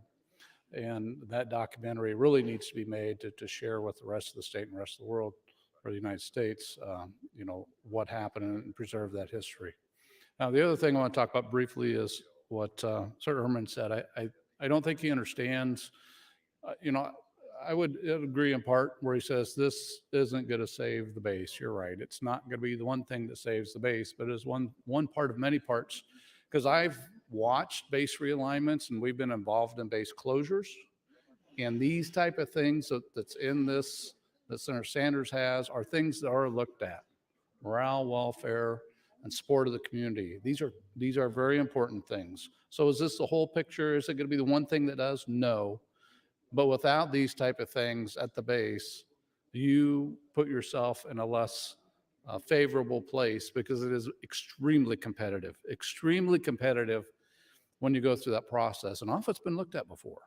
So we need to make sure we keep the things there that need to be, that were destroyed in the flood, and we build it back up to where it needs to be. And I think this is a good opportunity for that. And with that, I will yield the rest of my time to Senator Geist.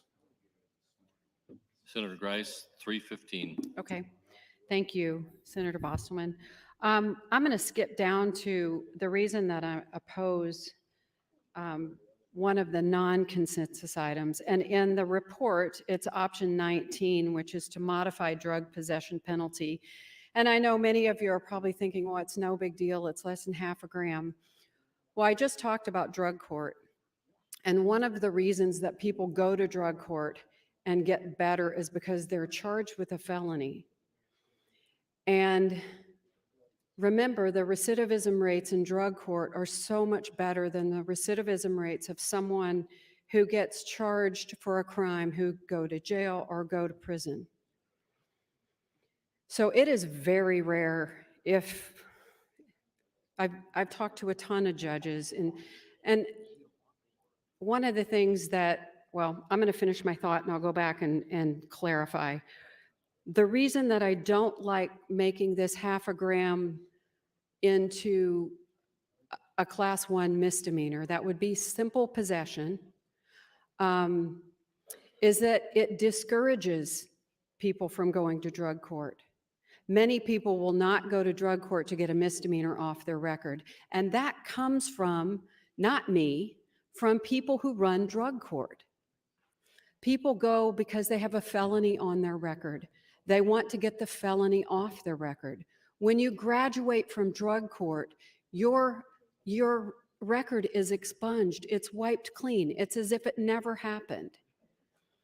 If you have a misdemeanor, the lever, the encouragement to get to drug court is that much less. So think about it. If a consensus item is that we were going to put more money into drug court, but on this side, we're going to reduce the sentence for possession, not good policy. It just doesn't make good sense. We want to send people who are addicted to drug court. It's one of the best treatments we have. 1 minute. Okay. To finalize this, what I was going to clarify here in a minute is I know that I've only been doing this for 4 years, but I want to tell you what I've done in 4 years. I'm not an expert. I'll be the first person to tell you that. But I've gone to every state-run facility. I've met with every warden. I've met with lifers. I've met with inmates. I've met with those who are out on parole, on probation. I've met with law enforcement. I've met with judges. I've met with the whole system. I tried to learn, how does this correction thing work from beginning to end? And that took 4 years. So I'm not an expert, and I won't be an expert as long as I'm here, but I am a student of what I'm talking about, and I talk to the subject matter Time, Senator. experts. Thank you.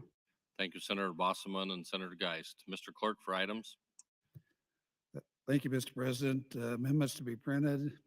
Senator John Kavanaugh to 919. Senator Matt Hansen to 919. Senator Michaela Kavanaugh to 1015. Senator Hunt to 933. And Senator John Kavanaugh to LB 1011. That's all I have at this time. Thank you, Mr. Clerk. Returning to debate, Senator Jacobson, you're recognized. Thank you, Mr. President. I'm going to kind of slide back to the budget again. And I kind of want to mention, I think Senator Clements was going to ask a question with regard to the shovel-ready projects and also whether they were one-time spends. And he was asking me offline with regard to the Nebraska Rural Projects Act, LB 788, which is included in the cash reserve fund. The beauty of that particular project is not only is it a one-time spend, but there's also some matching dollars that come from the communities that receive that. I want to walk you a little bit through memory lane on that project and why it's so important to me and to North Platte and my district. As you probably recall, the Bailey Yard is located in North Platte. It has been historically the largest rail classification yard in the world. When I first moved to North Platte 27 years ago, there were probably about 2,500 employees at that yard. They represented a significant amount of our total population base living inside the city limits of North Platte that were working, either parents or family members of or workers at Bailey Yard. Very significant employer to us. Over the years now, and as of about 3 years ago, there was a leadership change at UP, and there was a change in philosophy on how they would handle that yard. And through that process, they decided that they would run more unit trains and they would run through North Platte, make fewer stops, because from an efficiency standpoint, it was better to make fewer stops, move freight faster. As a result of that, we saw significant furloughs in North Platte. Very good jobs from people that have been there for a long time on the railroad who were furloughed. Big problem for us. So the North Platte Chamber and Development Corporation got to looking at the situation. I remember meeting with the Development Corporation, with the UP execs when they came out to North Platte to talk about what we could do. And one of the things we decided we could do is they indicated that they would, for the first time ever, allow us to have access to that yard, because before they had so much traffic that they did not want us having any rail sidings at the yard. Now they've opened a portion of the yard up to allow us to do that. Hence, we started developing the rail park. It's been almost 3 years ago that we started working through that project. We planned the project, we've laid it out. There's a building that the Development Corporation has acquired between North Platte and Hershey. We've also gotten options on 300 acres of land around it to be able to build a full-blown rail park that we would also like to convert to and ultimately turn into an inland port. and have an inland port authority there. Perfect location, west central Nebraska, for those that are looking at geography, west central Nebraska. And we've got Interstate 80 and we've got Highway 83 that runs from Canada to Mexico.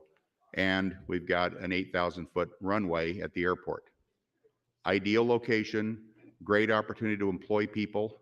As I indicated earlier, our school system is not an equalized district. We are getting TIOSA money. We are losing students. We have excess capacity in our school system. We need students. We want to attract families. So as I look at this particular project, the Development Corporation worked with my predecessor to bring in a bill that would create this process and get it going, and it was 1 LB minute. 40. Then we went on from there, and now we have LB 788. The rules in 780 are in 740, and 788 have been whoever has the first completed project and files it on time and files it first would have first priority to the funding. And that's what's included in here. And our expectation is that we would get the first priority on the funding because we filed first. We're shovel ready. We're ready to build. We're ready to start tomorrow. We get the funding, we'll start. We also have raised matching funds to do our matching fund portion. So again, as we look at this, this is an incredible project for North Platte. It'll be a real game changer for us. And I'm really glad the Appropriations Committee included this in the Cash Reserve Fund. Thank you, Mr. President. Thank you, Senator Jacobson. Senator Geist, you're recognized. Mr. President. Here we go. Okay. Here is a great thing that we all agreed on. Create a pilot program to hire assistant probation officers. One of the things that I heard from the group of probation officers that I've talked to was how many people that are high risk that they supervised and how shorthanded they are. And what this program does is it gives each of these high risk probation officers an assistant. And the assistant would do a lot of the paperwork, a lot of the office work, so the probation officer could actually be supervising the people that they need to supervise. And that's an excellent program. And we all agreed on that. And create a pilot project for a probation officer incentive program. This idea actually is being done in some areas, but it really originated out of the drug court model. And that is, you're not always correcting people, but you're also rewarding for good behavior. And these are things like having a pizza party, just little encouragements, buying coffee for everyone in your group, making sure, I don't know, $5 gift card to get coffee at Starbucks. I'm just pulling things out of the air. Small incentives that keep people on the right track. Because hearing negative things all the time wears anyone down. So when you do good things and you get rewarded for it, they're trying to implement the carrot and the stick, because we need the carrot and we need the stick. One of the things that we agreed upon also is this creation of second and third degree burglary for non-dwellings and unoccupied non-dwellings, which is very interesting. And the way that it reads in the bill, a dwelling, I believe, is a residence. So now being a business owner, I think a little bit differently like this than I did at the time, but I'll let you be the judge. What we've done is broke this down into 3 different, like, first degree burglary. And what this is a person who willfully or maliciously breaks and enters any dwelling with intent to commit any felony or with intent to steal property of any value. And that is a first degree, and it's a class 2A felony. So that can be up to, I believe, 20 years. You might check me on that. However, if a person breaks into a business that's occupied, so take any business, it's occupied, and someone breaks in with intent to steal something, That's a class 3 felony, which is lower than 2A, so less serious. So you're a business, someone's in that business, and we're making that less of a penalty. And if that business is not occupied and someone is breaking in, that's even less of a penalty. That's a 3A. And with all of these, let's just say it's a 4-year sentence. And I'm arrested, I'm convicted, I'm going to prison. My sentence is 4 years. In Nebraska, what that means is your sentence is 2 years, because we give automatic good time to everyone. So let's just say that someone broke in my business while I was there. 1 minute. And let's say the penalty for that is 4 years.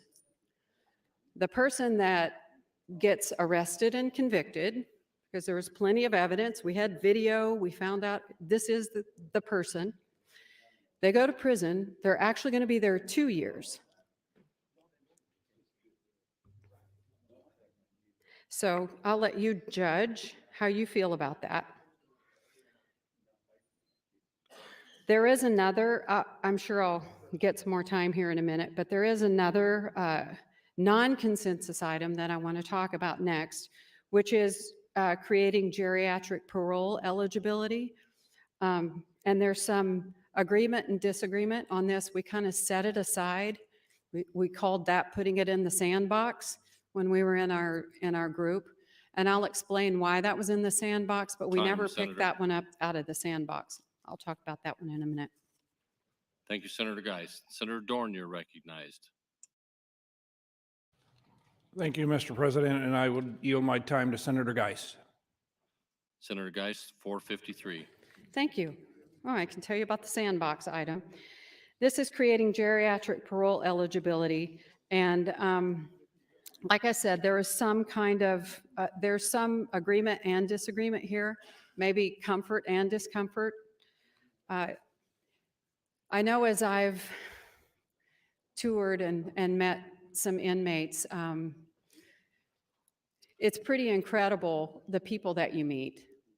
Because if you've never been into a state correctional facility, it seems like a scary place, and it can be. But there's some really incredible people there. And some of the incredible people that I've met would probably fall into this geriatric category. So I have kind of a heart for this particular item. But in some cases, and especially with legal things, now, of course, I'm not an attorney, and I probably can't even think like one, but I've learned to ask good questions. So, so with geriatric parole, you have some of the people that I've met and that would fit this are actually female. I've not met many men who fit this, and it's just because of the different facilities that I spend more time in. But currently in the amendment that we have for 920, I really like this, that a person has to be 75 years of age. They have to have served at least 15 years of their sentence. And it's for a Class 1 or Class 1A felony. And I'm going to guess that this is an area that all of us are going to agree that that's probably too narrow. And mainly because there are crimes of a sexual nature that go all the way from 1 to 4. And if you're not familiar with the felony code, 4 is the lowest degree of felony, all the way up to 1. And riddled throughout there are different, like assault of a child or rape, sexual assault, all those different kinds of things. And so for me to be agreeable on this, that just would need to be broadened of who's included on geriatric parole. There is a federal geriatric parole that really looks at the health of the inmate, and I think that would be a way that we could look. However, I prefer our 75, age 75 and 15 years. And if we wanted to add something that had to do with the disability or the actual infirmness of that inmate, I think that's something that could be added to that as well. Not just looking at, well, you're 75, you've served 15 years, and you didn't murder anyone. I just think that needs to be broader. But I think we could find some agreement there. Because as I said, I think there's some very wonderful people that we have incarcerated. There are some that need to be there for a long time, and I'm sure will be there for a long time. But because of that, because of my heart for the people who are behind bars, is why I think as a state, one of the things that we've never done as a focused, concentrated effort is dealing with recidivism. And what is it that helps people get better? What are the things that we as a society and we as a government can do that will encourage the better growth, the better outcomes of our incarcerated people? Rather than changing the corrective sentencing penalties, let's look over here at what's expensive, but what speaks to getting people on the right track. That takes money. What's happened in our state and across the country, people don't want to spend money. Senator. Thank you, Mr. President. Thank you, Senator Geist. Senator Lowe, you're recognized. Since Senator Geist ran out of time, I'd like to yield the rest of my time to Senator Geist. Senator Geist, 452. This has to be the longest consecutive time I've ever talked on the mic. Anyway, I was talking about helping people get better and how important that is. We have a bill that came out of Judiciary that's looking at all of our programming and judging, is this the best it could be? Is it evidence-based? Is it working? How are we going to score that? That's so important. Are we doing the best thing we can do for the people who are incarcerated? Because it's in our best interest to do that. They're going to be our neighbors. 95% of them are going to get out. So as a state, we need to be committed to helping them get better. Now that, in my opinion, isn't always done best with government. Government's not great at making people better. But there's so many organizations that government can enable to help. RISE is one of those, a wonderful organization that helps people inside and as they transition outside, and even wants to expand that reach. Those are the kinds of things we need. We need, and actually, we so much need as a state, and Senator Arch and I were talking about this earlier, a plan across our state to focus on access to good mental health for juveniles, for adults. You can't not have that as part of this conversation because so many people who are incarcerated have an underlying mental health deficiency, and we've got to address that. That's not just a Nebraska problem. It is a nationwide problem, but it's part of this problem and something we can't address just by changing the rules. We need to help people get access to good treatment, good addiction treatment, good methamphetamine addiction treatment, which is another thing we're going to do. And in the CJI recommendations were, and this is a consensus item, of course, helping to have tuition reimbursement for those who are willing to study psychology, psychiatry, go to the rural parts of the state. Also, those who will get a methamphetamine certification. There are very few people who are actually trained in how to treat methamphetamine addiction. It's very difficult. It's a long process, both the treatment and the training to give the treatment. So there's another thing that we really need to talk about. We're finally at a point, and hopefully this won't be short-lived, but a point that we have money. And the things that I'm talking about, the things that are hard, the things that help people get better, actually cost money. They cost money over time. So as a state, we need to be committed to spending money to help people get better, not just putting them in prison, leaving them there, and not addressing their needs until they get out. That's what causes the revolving door. That's what causes recidivism. And until we focus on that, then our population's going to continue to grow. If we let more people out more quickly and don't offer 1 minute. treatment, mental health access, programming that helps them with anger, with self-discipline, learning to get a job, all those soft skills, we're going to have the same revolving door. It'll just happen faster because there are more people out on our streets. And in my opinion, and this is my opinion, that is not what is in the best of public safety. What's in the best for public safety is making sure people that get out are better or are getting better, and we continue to help them get better so they don't continue to go back. Thank you, Mr. President. Thank you, Senator. Senator Sanders, you are recognized. Thank you, Mr. President. I yield my time to Senator Geist. Senator Geist, 4 minutes, 50 seconds. Thank you, Mr. President. All right, let's see, I'd kind of completed a thought, so I'm going to pick up another one.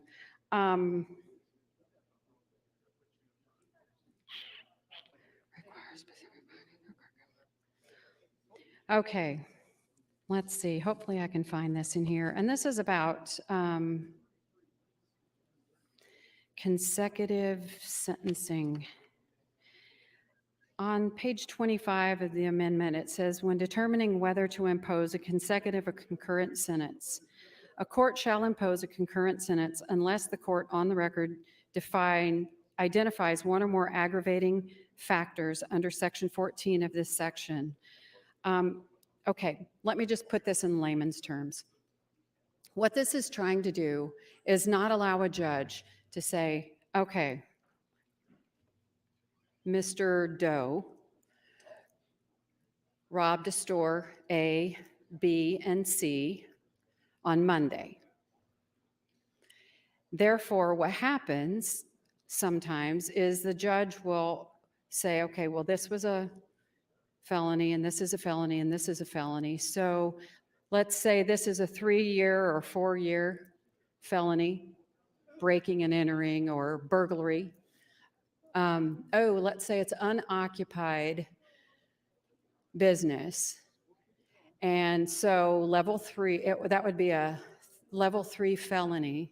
And let's say they get 4 years. I'll just throw that out there. I'm not 100% sure that's the sentence, but let's use that. So 3 different breaking burglaries in the same night. So that could potentially be 12 years that Mr. Doe could get sentenced. What this would do is say, no, since that's consecutive sentencing. So instead, we would say that unless he had one of the factors, which the aggravating factors are real, they have to occur on a different day. They involve the use of force or threat of serious bodily harm against separate victims, or was a violation of some of these other, or involved in a sexual assault. So there's some pretty serious things that would allow them to use consecutive sentencing. Otherwise, the judge could only use the 4 years. Since it's the same 3 incidences, similar, They could only be sentenced to the maximum of 4 years. Where currently what a judge will do is look at all of what this Mr. Doe did and make a judgment between, let's look at these 3 crimes on this day and decide who this individual is, how many times they've seen them, what is their past history, is this a first-time offense, all of those things, and make a decision whether to do consecutive or concurrent sentence. So in this situation, that's one of the non-consensus items, just because there's some disagreement about the latitude or disagreement about the level of latitude, I guess I would say, that we're going to give our judges. So there's that one. 1 minute. Thank you.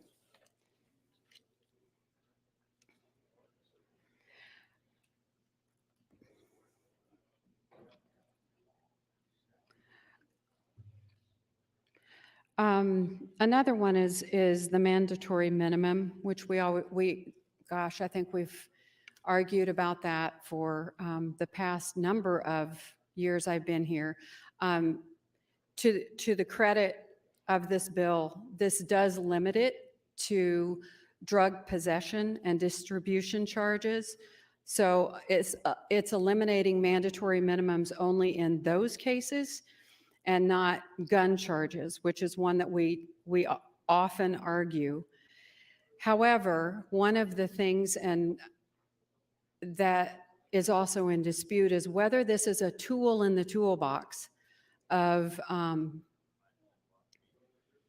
those who are trying to keep people who can be Time, dangerous. Senator.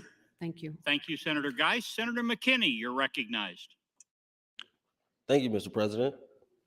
And rising and continue the discussion about the options that were in the CJI process. And one of those was geriatric parole.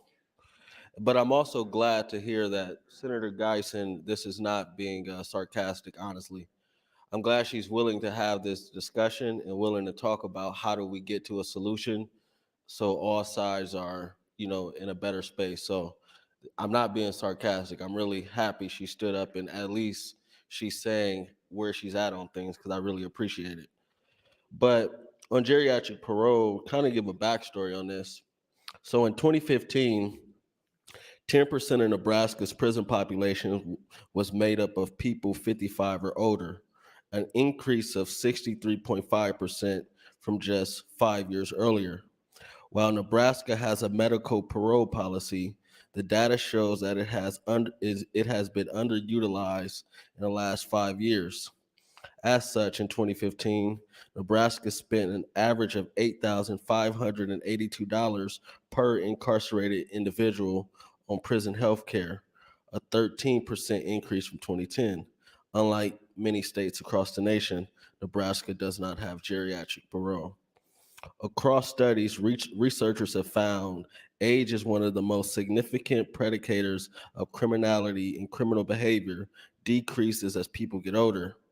Studies on recidivism for individuals on parole found the likelihood of violations of their supervision conditions also decreases with age. In these studies, older individuals on parole were less likely to be reincarcerated. Furthermore, incarcerated individuals who are older are more likely to have serious health conditions compared to those who are younger, leading to much higher medical costs due to the increased needs. Prisons across the nation spend roughly 2 to 3 times more to incarcerate older individuals. And when I've went through, our prisons, and you see individuals walking around on walkers and wheelchairs and people on canes and barely limping, I just thought to myself, okay, so we're spending $40,000+ to house somebody, not even accounting for the medical cost. And,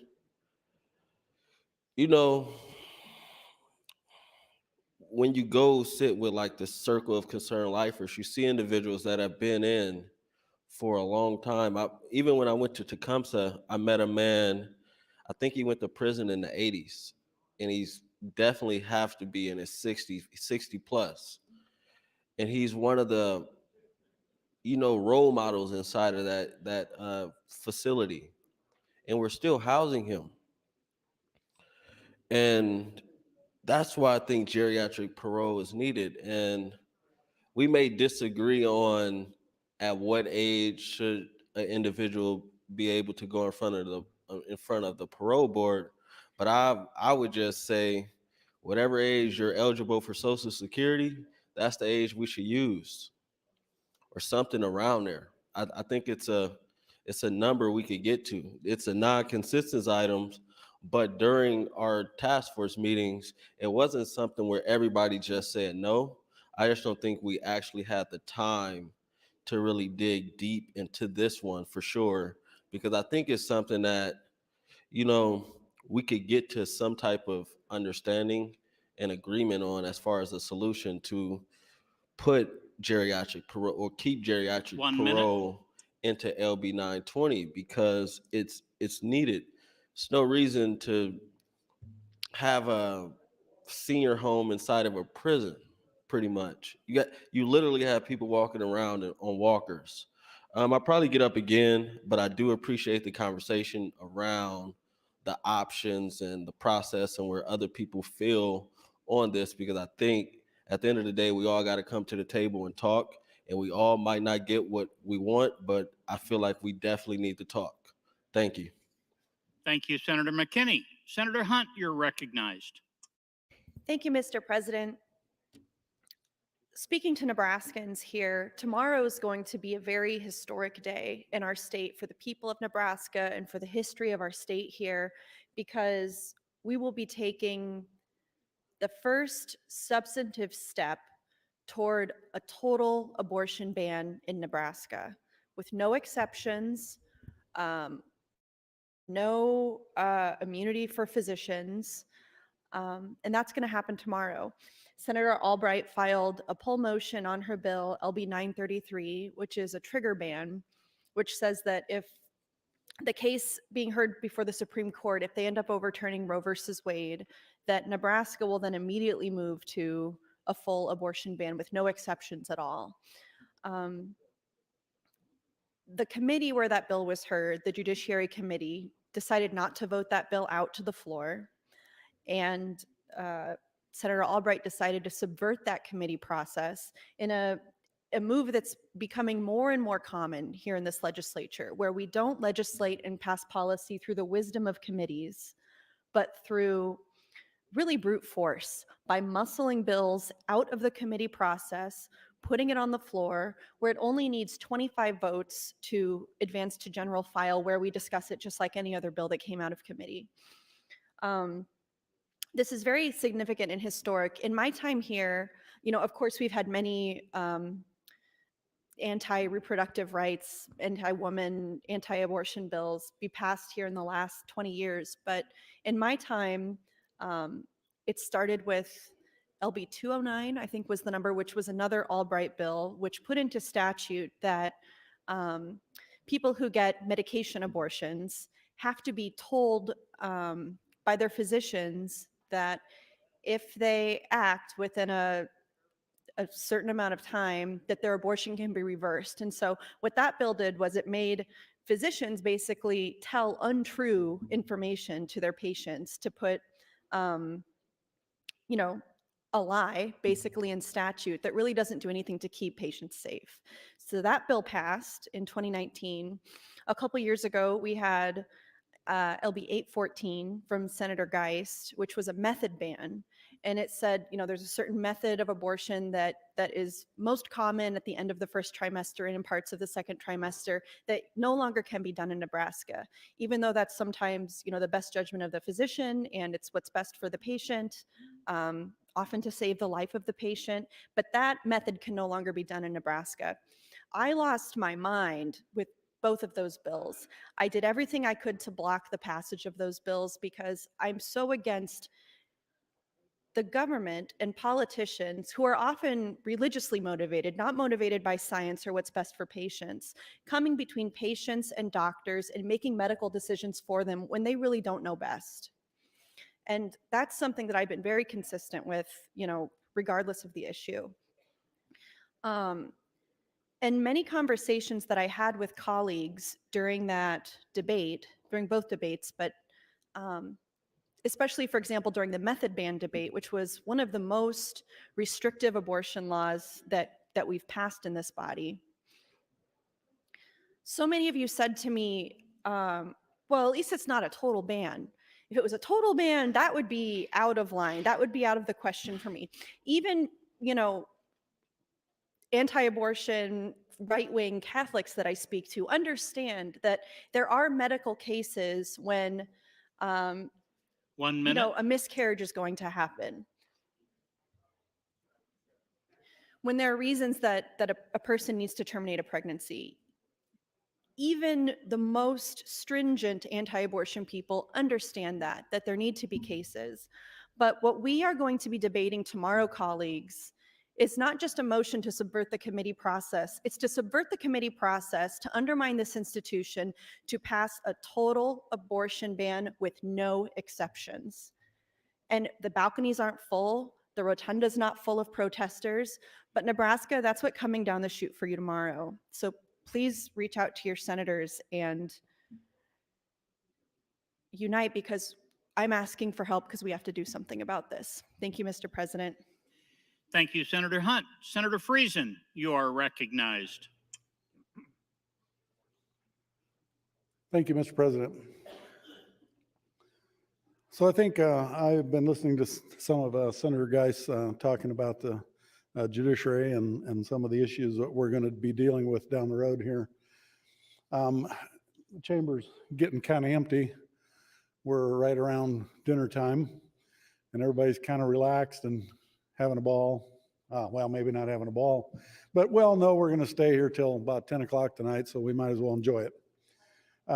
We've still got another component of the budget to go. I've got another amendment coming up after this. There's several more after that.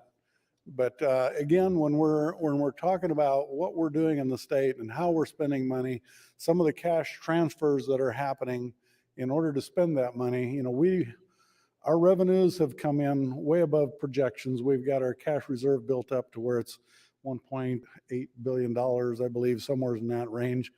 And we're doing cash transfers out of that fund in order to do different projects across the state. And I want to make sure that each of us gets a chance to vote on these, because these cash transfers are all basically done in appropriations. And so, again, any bill that comes out of my committee or any of the committees, if it comes out of Transportation Telecommunications, it could come out of their 8-0, but that doesn't mean you guys can't pick it apart and vote on different components of it and make sure that we're getting legislation right. And that's a little bit what this does is we had this the first time around. We're talking about the second time around. And now is the opportunity, if somebody doesn't like funding these cash transfers, we can see where the money's going. We can see how much is going there. And we can make changes to that, because these cash transfers dictate how much programs that we create in our budget, how much they spend. Because if we only transfer half the amount they were looking for, that's all that they can spend. So as we look at the appropriations and where those cash transfers all go,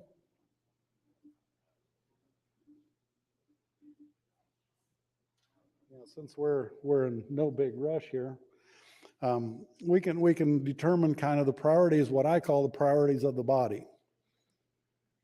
And so that was my point, and it's going to be my point continuing forward when I'm talking about the budget, is where are our priorities? We talk about tax relief. We talk about our income tax cuts that we're going to hopefully be making. Our spending, whether or not we want to build a new prison. Those are big issues that are going to face this legislature or next year's legislature or sometime down the road. We're going to have to talk about it. This year, we have not had really an opportunity to make changes to our budget other than working on the cash transfer portion of it. The rest has been locked up basically by a filibuster, so we can't attain any attempts to make changes to that And it might just go all the way through final reading without our ability to make changes to it. So the only attempt that we can do is make attempt to those cash transfers that go to fund those bills that we're creating in the budget. So as we look at what I was talking about today, whether or not Offutt Air Force Base, there's another component of it that's coming up that we could talk about. And I think that's Senator McDonald, where he's transferring some money to spend there. In the end, there's many different components. We look at some of the things we're doing in the budget, the cash transfers we're making, for instance, to workforce housing. There's also ARPA money being put into workforce housing. There's sometimes we're double budgeting. We're doing ARPA money and we're adding to it our regular budget money. And to me, I think we've done a little bit like what the federal government's doing. We're pouring too much money at one time into a shorter time frame for them to use it. We're going to drive up the cost of what we're trying to accomplish, but we don't have a long-term plan of how we're going to fix it.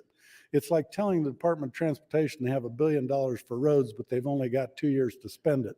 It doesn't work. And so we have to think longer term of how we're going to solve some of these issues. Thank you, Mr. President. Thank you, Senator Friesen. Senator McAllister, you're recognized. Thank you, Mr. President. Really good evening, senators. I'd like to compliment Senator Geist for her willingness to engage on this criminal justice reform issue. That's what we need to deal with this issue.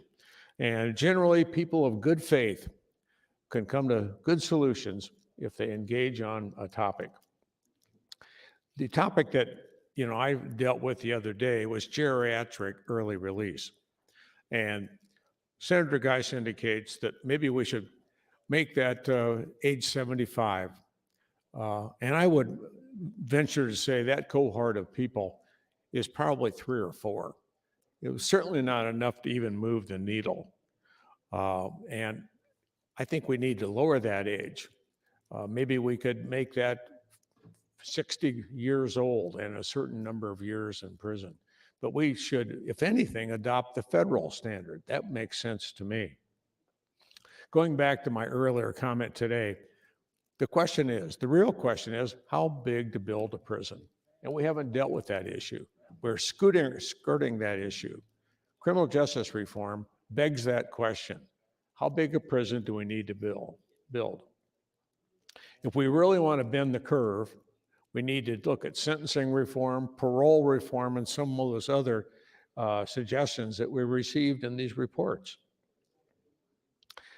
I ask you, colleagues, when you go back home and the local newspaper wants to talk to you about criminal justice reform, what are you going to say?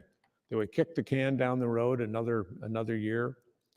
You go to your Kiwanis Club or a Lions Club, and somebody in the audience say, what did you get done this year?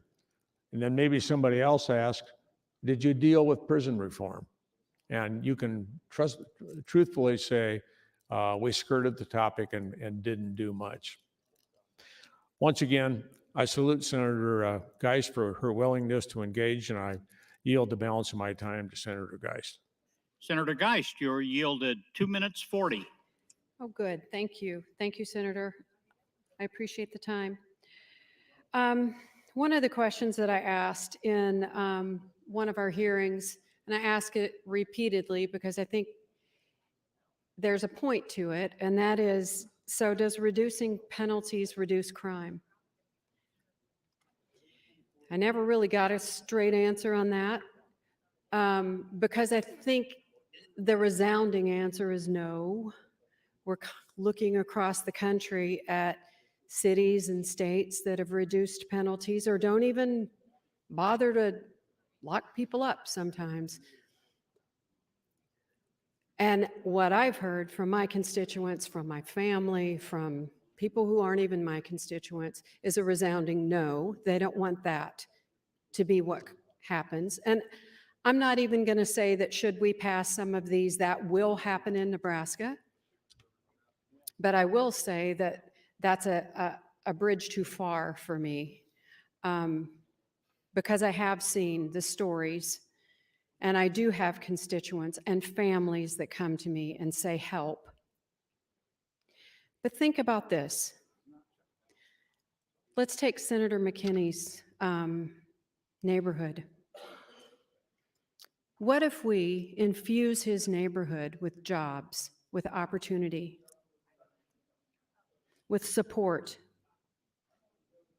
What if we had access to mental health treatment and care? 1 minute. What if we had good drug treatment? That people weren't arrested because they're an addict, they're sent to treatment and they get better. Not everyone's going to get better, but you get arrested for a certain crime, you're sentenced to treatment.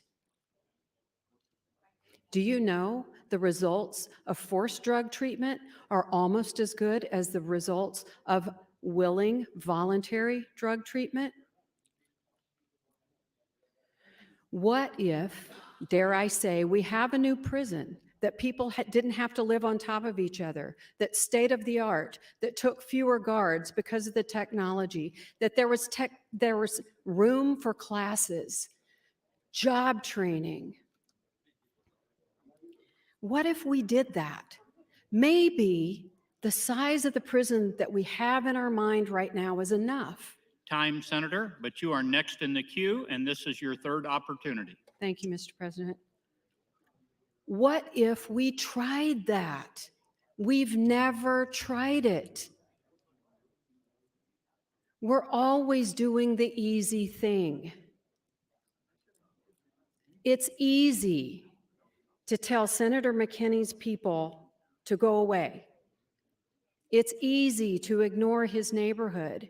It's easy to lower a penalty or tell the judges you've got to change how you sentence people. But it's hard and expensive to help people get better.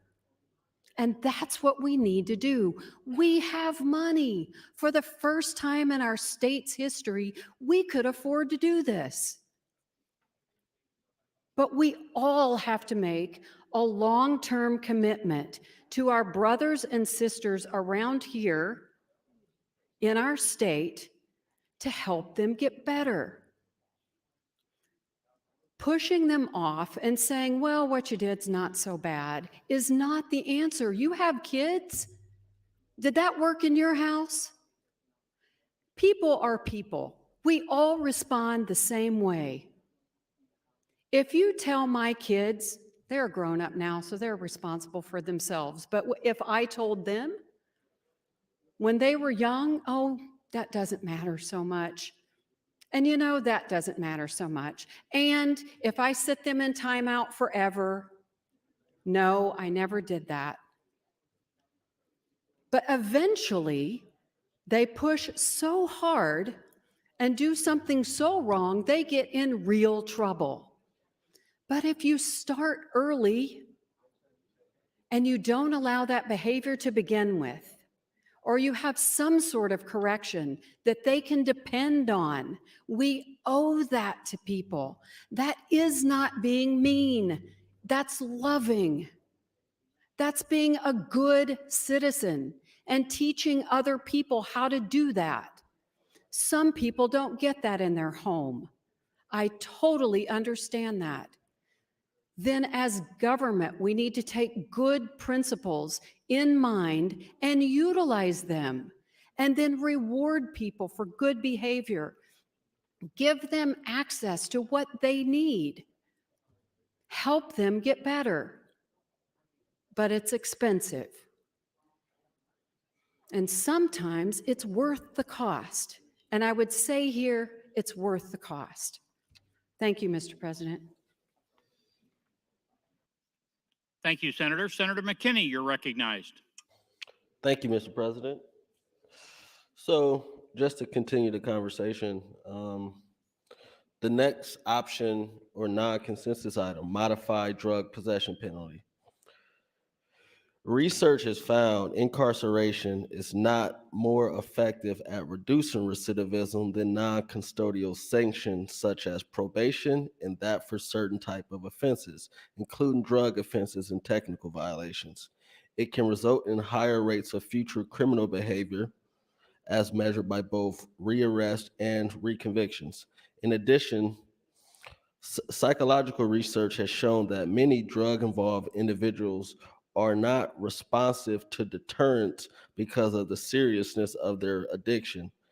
Drug possession was the leading offense at admissions to the Nebraska prisons in 2020. Unlike many other states, possession of substances other than marijuana is a felony in Nebraska, regardless of the amount. This means that the user level conduct is punished at felony level and often a prison sentence. It's really kind of odd since, marijuana is considered such a horrible drug. You don't get charged with a felony with marijuana, but you do with others, which I would argue, which is why we should legalize marijuana. But that's another topic for another day. But I just wanted to continue this conversation. So then the 20th option, ensure consecutive sentences are used consistently and appropriately across the state. In the past 10 years, the use of consecutive sentences has grown significantly. The vast majority of these sentences are not mandated by statute, but are discretionary decisions by the court. Despite no difference in the number of charges at conviction, less serious felonies are more likely to be sentenced consecutively than more serious felonies. Consecutive sentences are a significant driver of the increase in length of stay.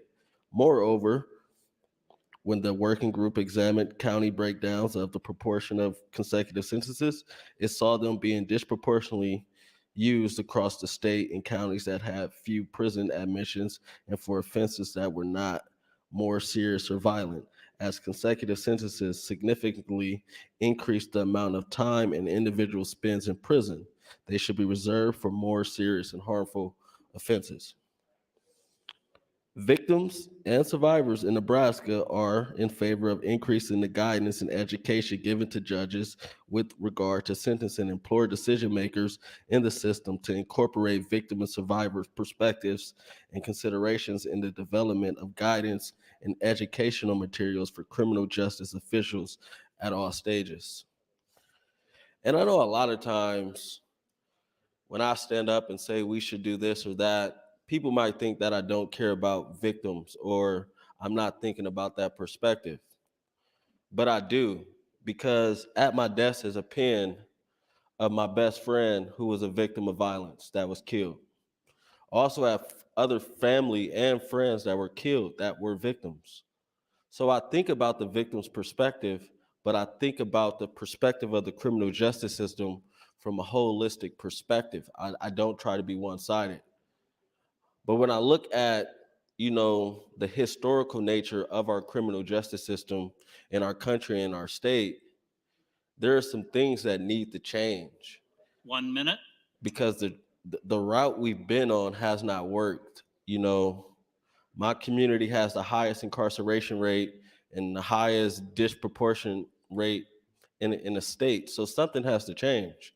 I'm not saying don't hold people accountable, but we need to have a real conversation about how do we do that in a just, fair, and equitable manner so we're not over incarcerating individuals and we decrease the amount of disproportionality as far as people that look like me inside of our criminal justice system.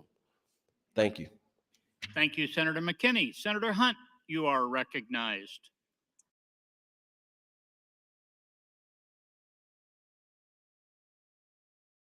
Is Senator Hunt on the floor?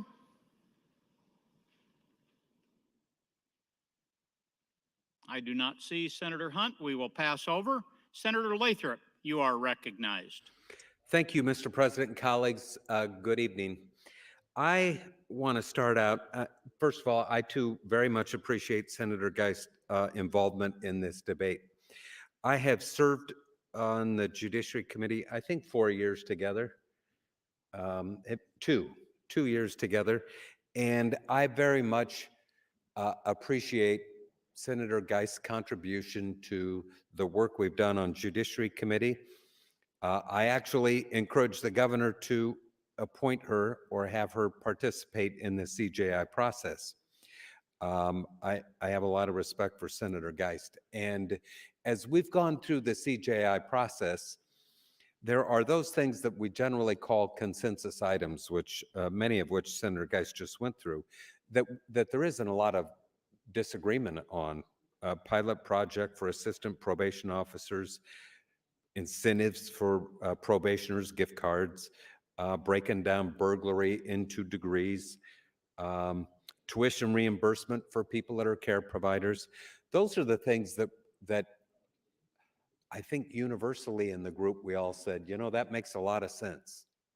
That makes a lot of sense. And the challenge, colleagues, is that while those are the things that all of us can agree on, they are not the things that make a difference, or a consequential difference, I'll say, in our growth in the average population at the Department of Corrections. So our challenge, and where Senator Geist and I struggle, maybe disagree respectfully, is that taking that next step, going to the things that didn't develop consensus but do alter sentences. And I want to talk about the notion that we're going to reduce sentences, because the things in that non-consensus item that make the biggest difference in our population, and we'll talk, we got all night to talk about this, and I'm happy to.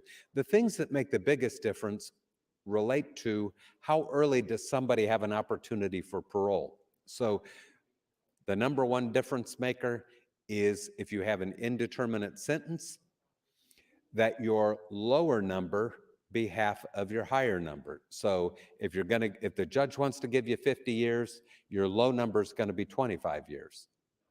And what that does, it is responsive to another consensus item. Everyone in that room that participated in this said, got to prevent jam outs. What you can't make somebody parole, especially if they don't have an opportunity to.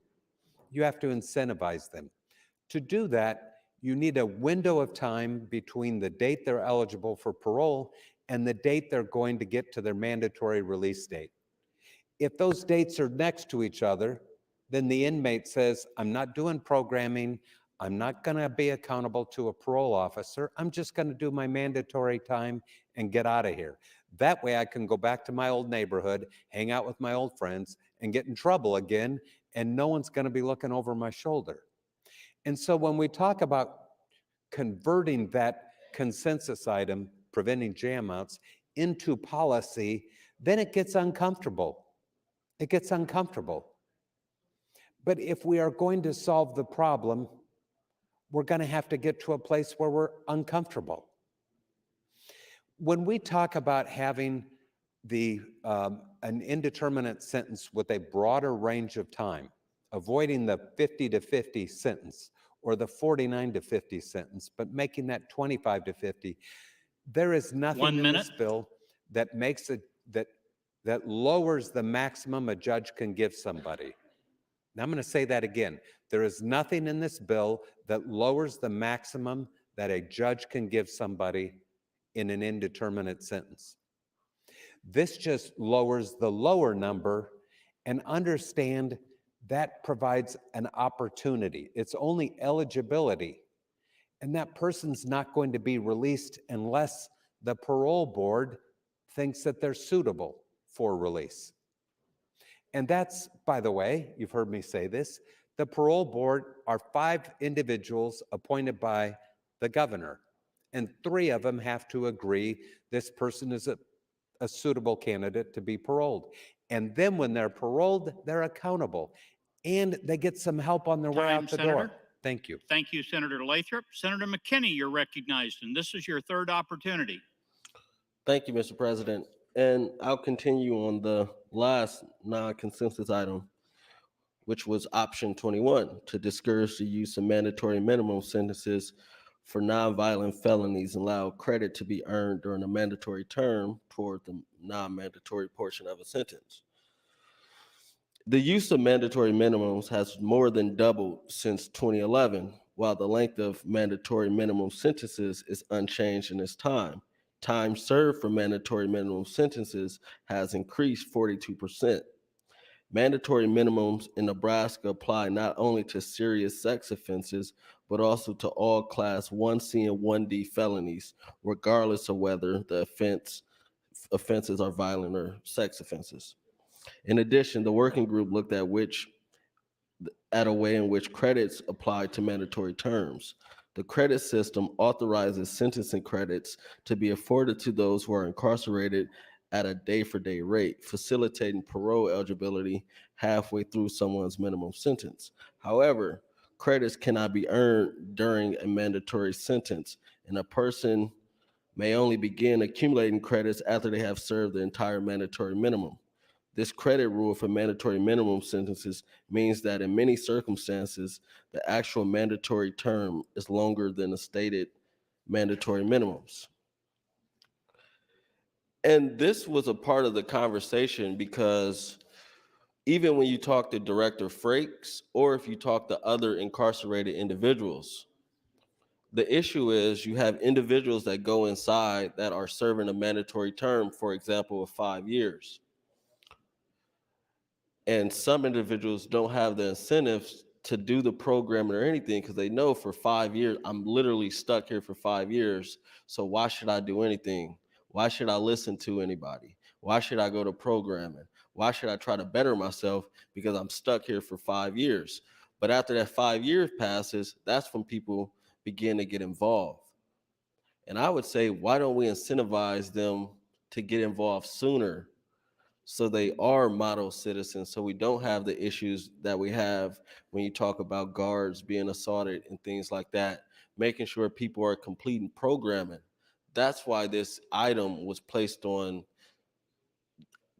an option, to try to provide an incentive to decrease, bad behavior essentially, and also to get people to get through programming and get through the things they need to get through so when they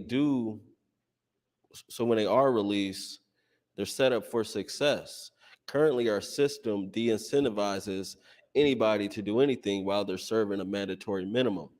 And that's what we need to change. And I know some might disagree, but would you rather that person serve 5-year mandatory minimum, don't do programming, get released in 2.5 years and jam out? Or would you rather we incentivize them within the first 5 years to do the programming and things like that? So when they are released, they went through programming and they did all the things they needed to do so they don't return. I think it's a cost-saving method for our state if we really think about it. Would you rather somebody keep coming back and we're spending $40+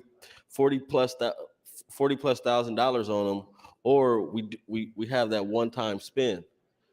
That's what we have to think about when you think about dollars. Get people through the programming and the treatment that they need so they don't return. That's what we have to do. But we need an incentive to do 1 so minute. for some individuals. And that's all this option is attempting to do. And I know some might disagree, but I think it's something that we should have a real conversation about. Do we want people to get the programming and help that they need by providing an incentive, or do we want to continue to de-incentivize those things? Thank you. Thank you, Senator. Senator Friesen, you are recognized. Thank you, Mr. President. So it's been a good and interesting discussion. Again, I thought it was kind of an interesting discussion. We turned this into more of a judiciary type thing, but I think it was educational for a lot of people because there were people listening and watching kind of what was going on. So with that, I plan on withdrawing AM 2344. Thank you, Mr. President. Thank you, Senator. The amendment is withdrawn. Mr. Clerk? Mr. President, the next amendment from Senator Friesen is AM 2349. Senator Friesen, you are welcome to open on AM 2349. Thank you, Mr. President. So again, I will just tell you what this amendment was so that there's no ambiguity here. You'll understand what I was doing. This amendment basically took the $20 million that went to Offutt that Senator McDonald had. And so again, rather than, I guess, stir the crowd and start over with this again, what I'm going to do is basically, I think Senator Bosselman has an amendment on AM 2349, which gets that language and fixes an earlier problem. With that, I will give my time, and Senator Bosselman can do his amendment. Thank you, Senator. Mr. Clerk? Senator Bostelman would move to amend the Friesen Amendment with Floor Amendment 149. Senator Bosselman, you're welcome to open on your amendment. Thank you, Mr. President, and thank you, Senator Friesen, as we start on this. This is going to address what we talked about earlier this afternoon with Senator McDonald. If you go to page 33 of AM 2000, on there in subparagraph 4, it talks about transfers may be made from earnings on the Nebraska Telecommunications Universal Service Fund to the 211 cash fund at the direction of the legislature. The state treasurer shall annually transfer $955,000 on July 1 beginning in 2022, and from the earnings on the Nebraska Telecommunications Universal Service Fund to the 211 cash fund. And what this amendment does is basically on line 31, it's going to strike the word annually. So what it says is this, so what it will read as now will say that the state treasurer shall transfer $955,000 on July 1 to the beginning in 2022 from the earnings of the Nebraska Telecommunications Universal Service Fund to the 211 cash fund. I talked with Senator McDonald about this, and I originally had a floor amendment out there. I was going to strike lines 19 through 30, or 29 through 31 on page 33, and then lines 1 through 3 on page 34. And we talked more about that. He explained a little bit more about what he was doing, what the fund does. So I also made a call to the Public Service Commission and talked to him a little bit about the fund, what the fund's for. And it's just the interest that's there. And I also talked to fiscal office about it. It's just the interest that he's, this one time that he'll be that of that amount of that $955,000 that he's going to be transferring into the 211 cash fund to provide them the funds that they need. So my concern was, as you heard earlier, was if we did that, how that was going to affect us in rural Nebraska, affect things that happen as far as our cell service and other services across the state. I talk a lot about broadband, but I can talk to you just as much more about cell phone reception and connectivity. And throughout my district, we've got some significant issues there as well. So my concern was if these funds were transferred, was that going to leave the PSC and our telecoms short on funds that they're going to need to actually do the maintenance and upkeep of the facilities that they have out across the state. And as we discussed that further along, as you explained to me, there is, I think, 1.4 million, I think, out there. And I think Senator McDonald could talk to that here in just a little bit. But what that does is this does take a portion, at least about $500,000 of interest that's out there that they can use. And speaking with the PSC, this was not something that would detract from the services they provide or what telecoms provide.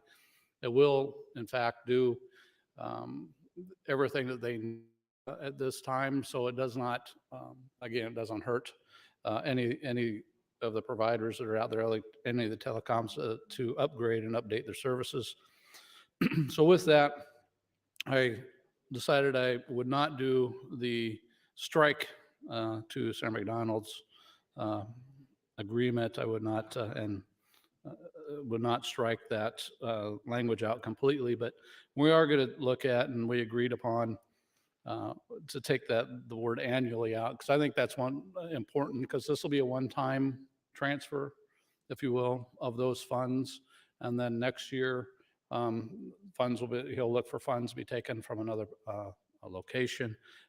So with that, I would ask for you to have a green vote on floor amendment 149 and the underlying bill as well. Would Senator McDonald yield a couple of questions? Senator McDonald, will you yield? Yes. Thank you, Senator McDonald. Do you agree with the things that I've kind of laid out here, what we've been talking about? Yes. So the 211, and really the 211 is a service that, telecommunication service that does provided throughout the state. Is that correct? Could you explain a little bit more on that? Yes, so the 211 service is statewide.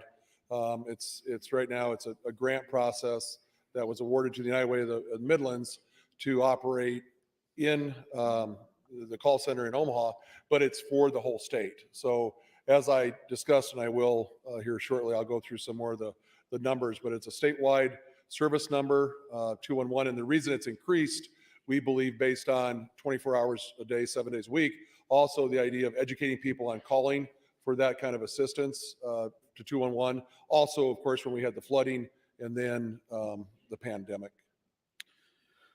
Thank you, Senator McDonald. And of these fees, are they utilized throughout the state then, or is it just in certain areas? Yeah, it's a partnership based on a private-public partnership. Private money for operational cost is 60% has to be raised. 40% is coming from the state for the whole state to have that 211 service. Anywhere in the state you call 211, you're going to get the same service. Thank you, Senator McDonald. So, colleagues, I do think this is a reasonable accommodation or compromise that Senator McDonald and I came to on this. And I'll let Senator McDonald speak a little bit more once I'm done with the introduction here. I'm sure he's got a couple of things he'd like to say about this. But my concern really was at the time was the amount of funds that were being transferred, how that would affect any needs throughout the state. So I'd ask for your green vote on Floor Amendment 149, which strikes annually only. With that, I'll yield the rest of my time back to the chair. Thank you. Thank you, Senator. Senator McDonald, you are recognized. Thank you, Mr. President. Senator Bossman did a great job explaining the process we went through and the discussion we had. Also, I want to thank Senator Friesen, who's no longer pursuing to take away the funding for NC3. The 20 million will remain.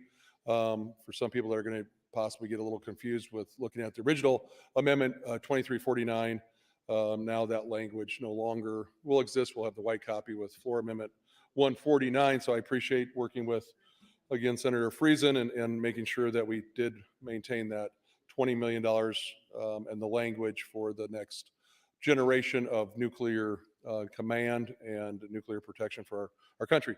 Now, going back to what Senator Bosman just went through with us.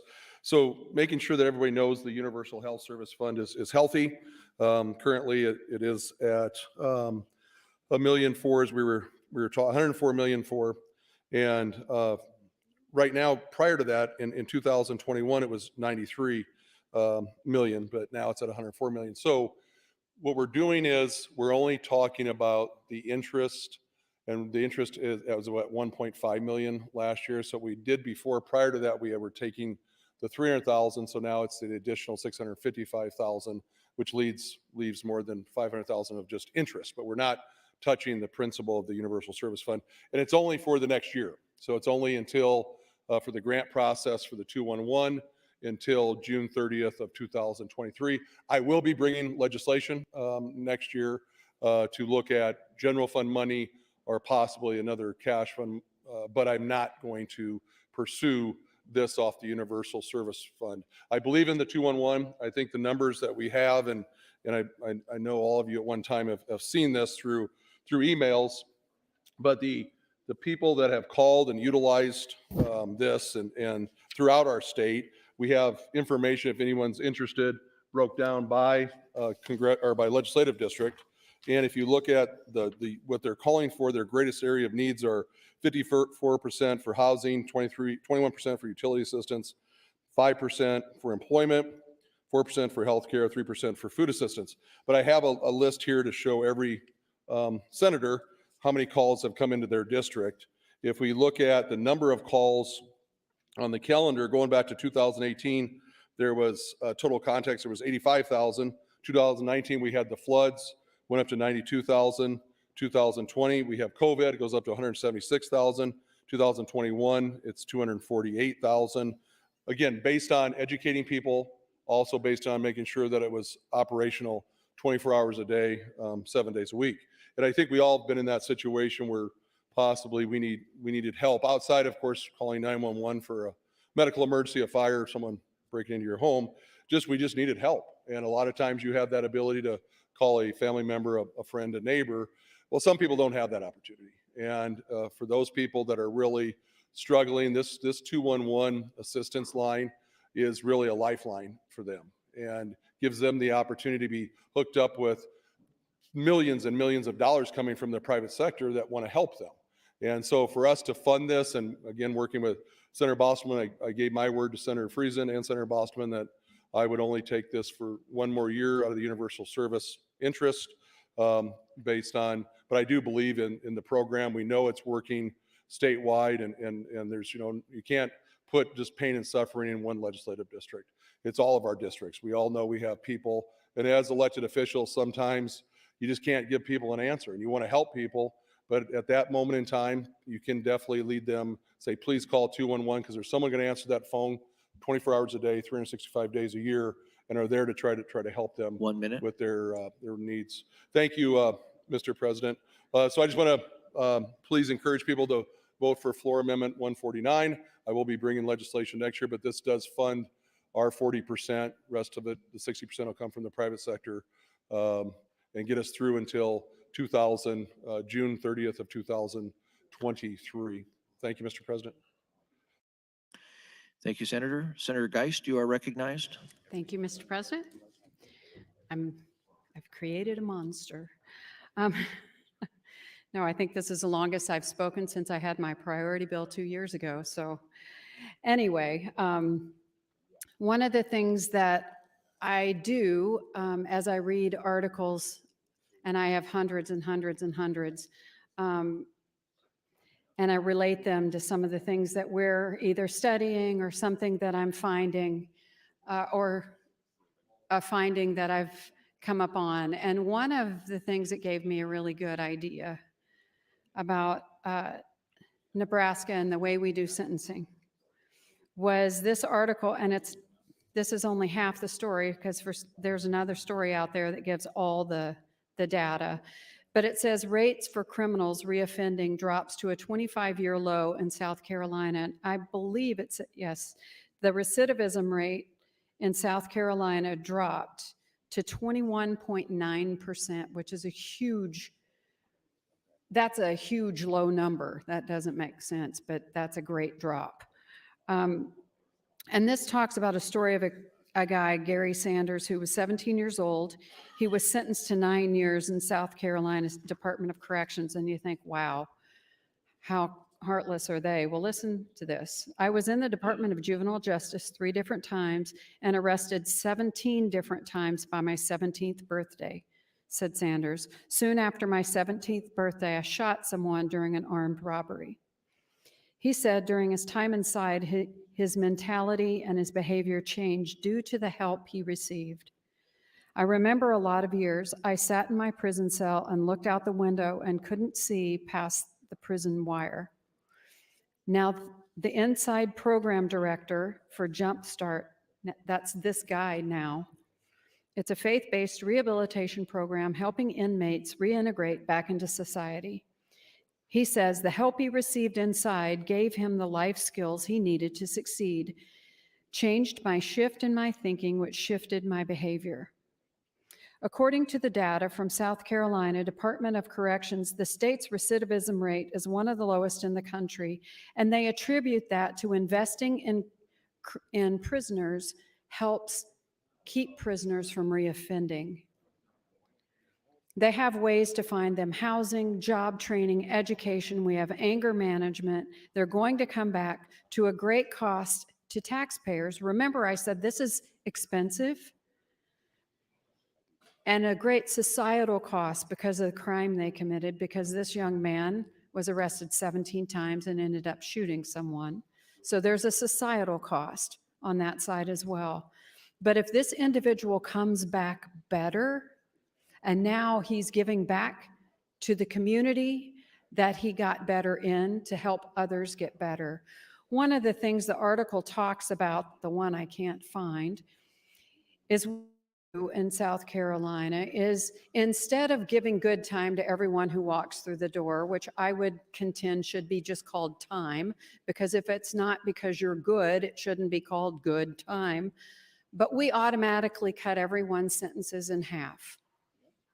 So even CJI said that that's more of a detriment than a reward because it can only be taken away. So there is no incentive because it's dealt evenly to everyone, but it can, parts of it can be taken away. So it can be seen as a consequence. So what if we just eliminate good time and required inmates to earn everything they can? You can earn time, good time by going to class, by staying clean, by getting your GED, by having good behavior, and all of that adds up. And that's your good time. Not just time, but good time. And these individuals did just that. They had a reward system for everything they could earn. And they had a recidivism reduction down to 21.9%. Right now, I believe what we publish as our recidivism rates are about 30. Imagine if we got that down 9 points just by investing in people who are there, giving them the dignity of earning something. That's not a penalty, it's Time, a Senator. reward. Thank you, Mr. President. Mr. Clerk, you have a motion at the desk? I do, Mr. President. Senator Stinner would move to invoke cloture on LB 1012 pursuant to Rule 7, Section 10. It is the ruling of the chair that there has been full and fair debate afforded to LB 1012. Senator Stinner, for what purpose do you rise? I would like a call of the House and a roll call in reverse order. There has been a request to place the House under call. The question is, shall the House go under call? All those in favor vote aye. All those opposed vote nay.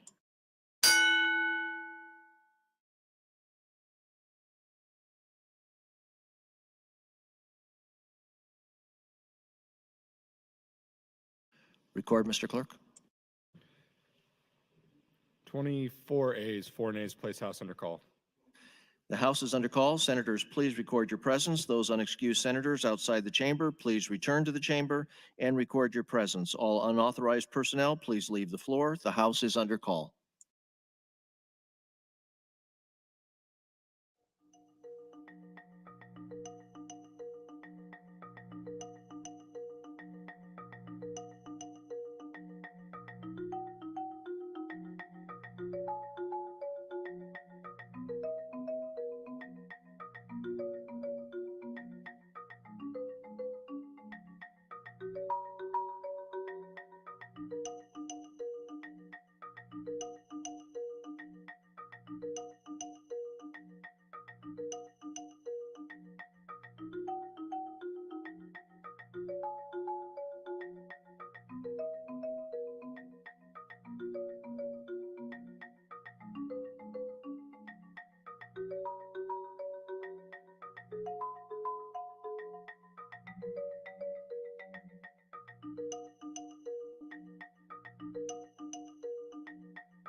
Senator Bostar, Senator Brewer, Senator Day, Senator Hunt, please return to the chamber. The House is under call.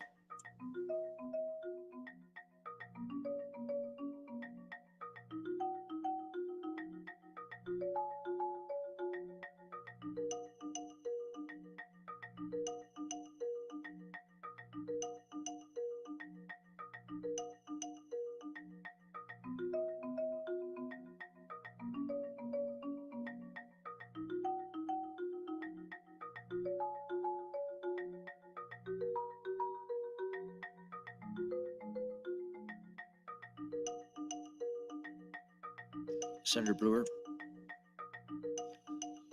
Senator Day, please return to the chamber. The House is under call.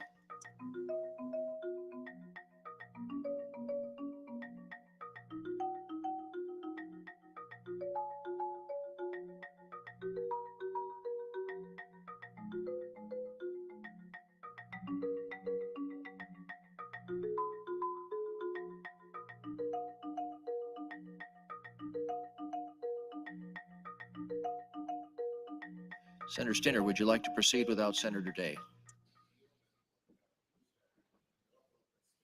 I think we'll wait for a while.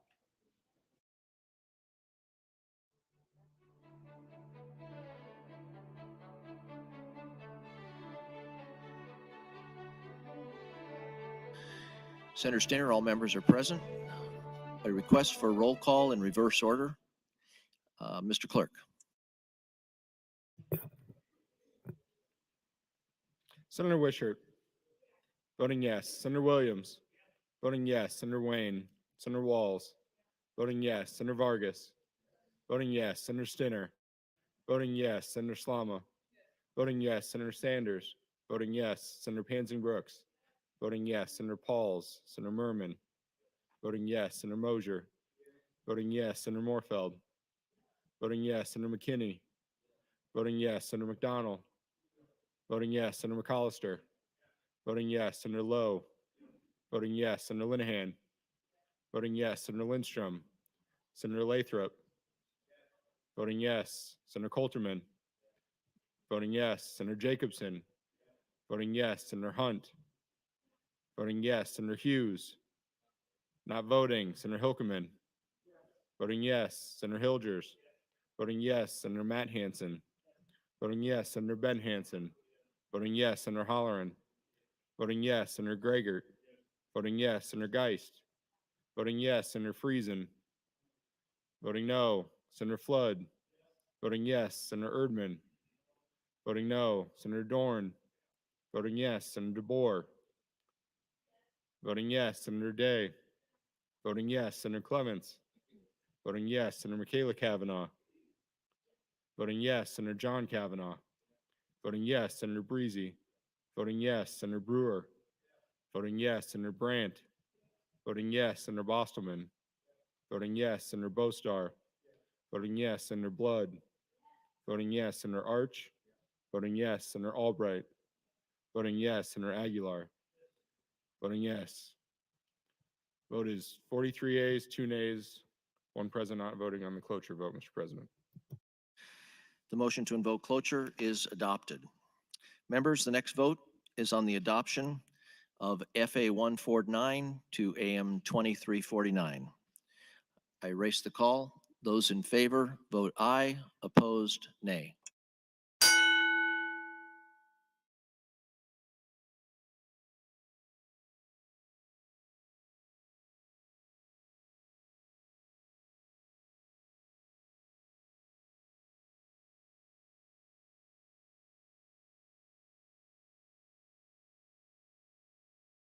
Has everyone voted?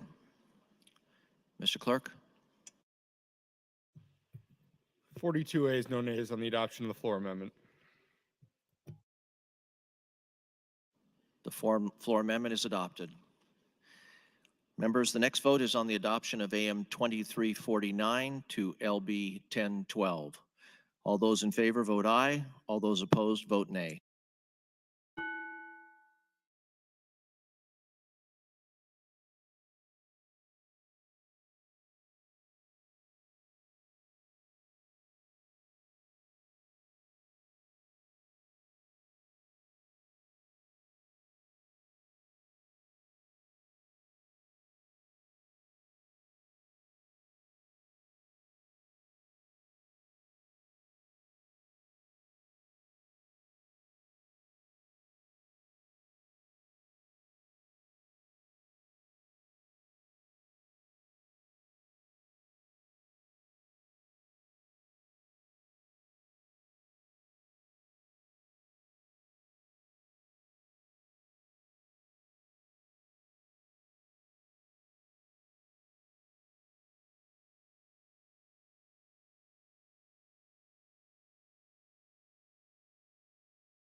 Have all voted? Mr. Clerk? 40 yeas, no nays on the adoption of the amendment, Mr. President. AM 2349 is adopted.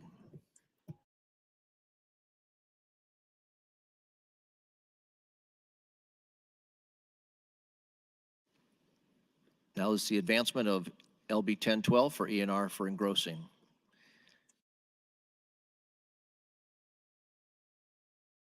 All those in favor say aye. Opposed? Nay. LB 1012 advances. Speaker Hilgers for an announcement. Thank you, Mr. President. Good evening, colleagues. As we go to the next bill, I just want to give you an update for our evening. We'll have LB 1013 is next. I anticipate that will also go 4 hours until closure, so we'll get closer around 10:30. We will not be taking any formal break over the next 4 hours, so I want to make you aware of that. And in addition, I think I communicated last week that I intended to wait and stand at ease for the revisers to send down the bills after select file so that we could have our layover date tomorrow. We're not going to do that. We want to make sure that we get it right. So we'll have our layover day. We plan on having that on Monday. So we'll have the revisers will be able to get it done tomorrow, which means that when we get done with 1013, we will adjourn at that point and not have to wait. Thank you, Mr. President. Thank you, Mr. Speaker. Mr. Clerk, for items. Thank you, Mr. President. Amendments to be printed: Senator Matt Hansen to LB 919, Senator Hilkeman to LB 709, Senator Brandt to LB 805, and Senator McDonald to LB 1012. Additionally, Senator Walls introduces LR 359 that will be referred to the Executive Board. And your Committee on Enrollment Review reports Legislative Bill 1014 to select file with ENR amendments. That's all I have at this time, Mr. President.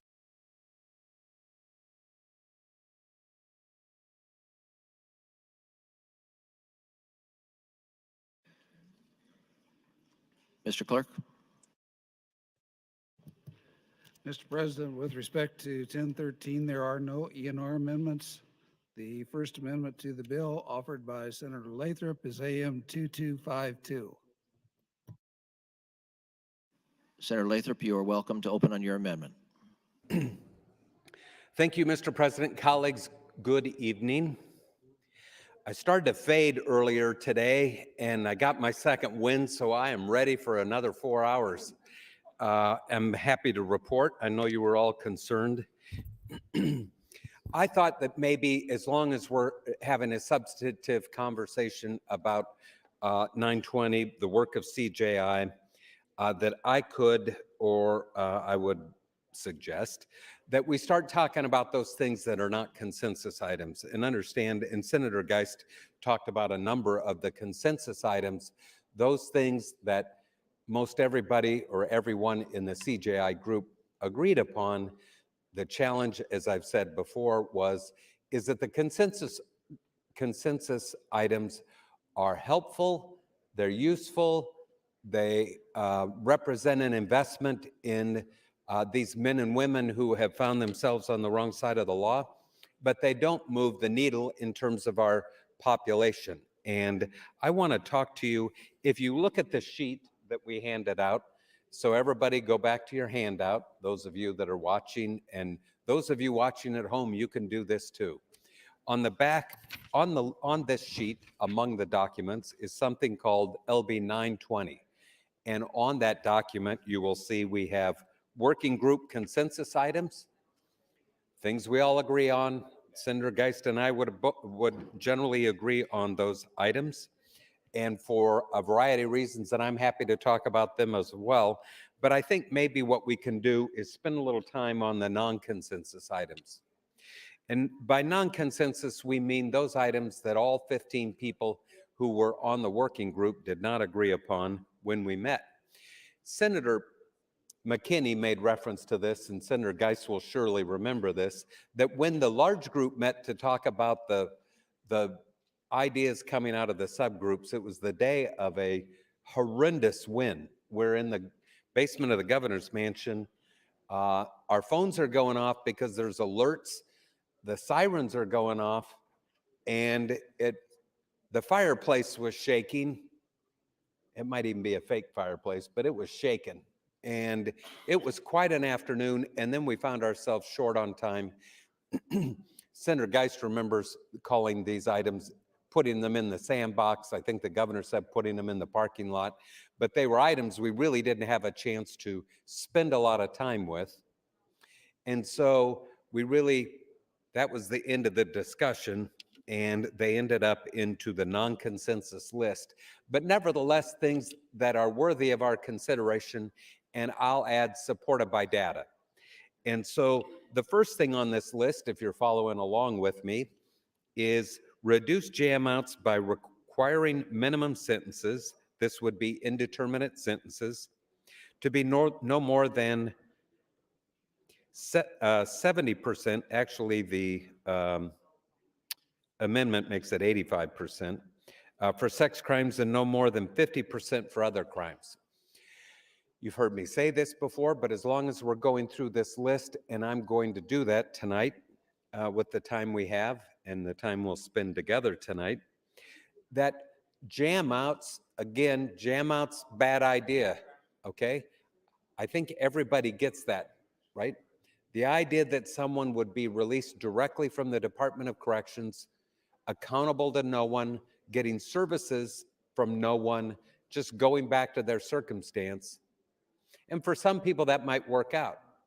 But for the vast majority, they're better off going out on parole. And I will tell you that when we met on, and the big working group met, Chief Schmatter was in that group.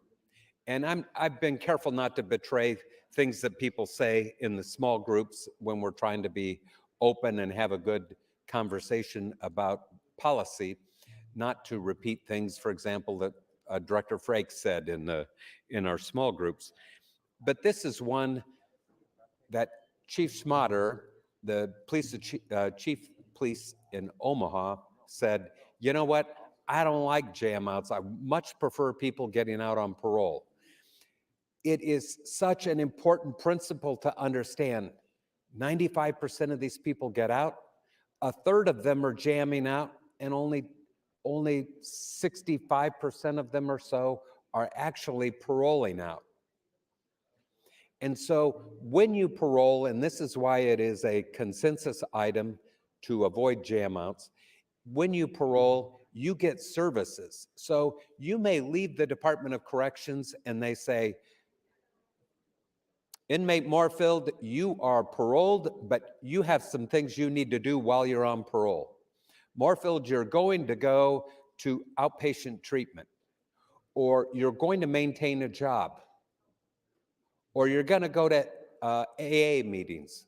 You're going to do things that help in your transition and in your rehabilitation, maintain employment. And more importantly, you're going to check in with your parole officer. That's pretty important. Now you're accountable to somebody, as opposed to jamming out where you're on your own. You get $100 at the gate and you can do whatever you feel like after you leave. They're accountable. And when they meet with their parole officer, guess what they have them do? We're going to have you take a drug test. See if you're living up to the terms and conditions of your parole. So paroling is a far superior method for discharge from the Department of Corrections versus jamming out. And everybody in the room agrees on that. Where it gets to the disagreement is, so if we're going to encourage parole versus jamming out, how do we do that? How do we do that? We do it by having a window of time where you can be parole eligible much sooner than you can get to your mandatory discharge date, right? And why is that important? Because the inmate needs incentive to participate in the programming. They're not going to get paroled until they complete their clinical programs. So inpatient substance abuse, it could be sex offender parole, anger management, violence reduction. Those programs, you got to check that box. You have to behave while you're in the department. So you want to get in a fight with a guard or get in a fight with another inmate, you're not going to get paroled. And so the important thing about parole, colleagues, and the idea that we would create an incentive by having The lower number be a fraction of the higher number is we're creating that window. And in that window is incentive and opportunity and rehabilitation and good behavior.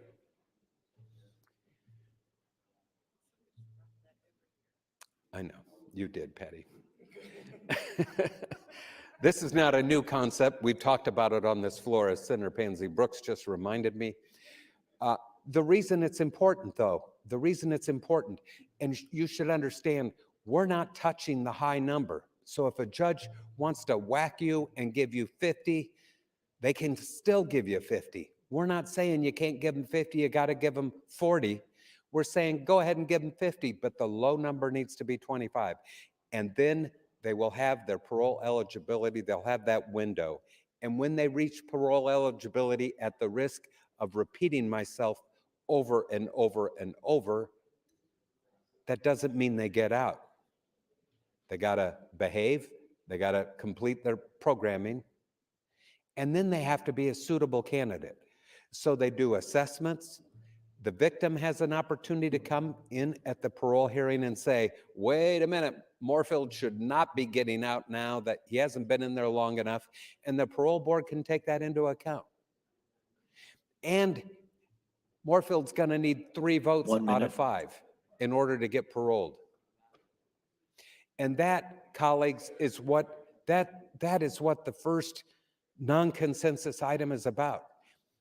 They still have to satisfy the parole board appointed by the governor that they're a good risk. And you know, if you're a judge and you sentence somebody, you don't know if they're going to get it, how soon they'll get it, whether they'll take the cure when they go through treatment or not. But the parole board can look at all those things and say, you know what, Moorfield's a good risk. He doesn't have to stay till his mandatory discharge date. He can get out a little sooner and be followed by a parole officer. And by the way, we'll make sure that he finds a place to live. We'll help him with employment. If he needs substance abuse treatment, we'll help him get outpatient substance abuse treatment. And we're going to drug test him to make sure he's doing what we told him to do. Time, Senator. Thank you. Senator Pansy Brooks, you are recognized. Thank you very much, Mr. President. So I get up to reiterate what Senator Lathrop has said. My first year in the legislature 8 years ago, I had an attorney who was a friend of mine who came to me and said, we must reinstate the 1/3 rule. I've brought it every year. It stops determinate sentencing. Determinate sentencing is what Senator Lathrop just aptly explained. And what it does is allow the inmate to go before the parole board and they can say, sorry, you don't have your class on mental health or alcoholism or sexual behavior or whatever the class is that they need to take. And that inmate then goes back and has to take those courses before they get out. These are safeguards. These are a way for our communities to be safer when the inmates come out. Senator Geis talked about treating inmates as we would our children. And I would just say that none of us would ever stand for the way that the inmates are treated right now. We would not stand for the lack of programming that we've been fighting for 8 whole years. We would never stand for the fact that our children would be sentenced, allowing the stacking of crimes, determinate sentences. All of these issues, mandatory minimums, we just wouldn't stand for that.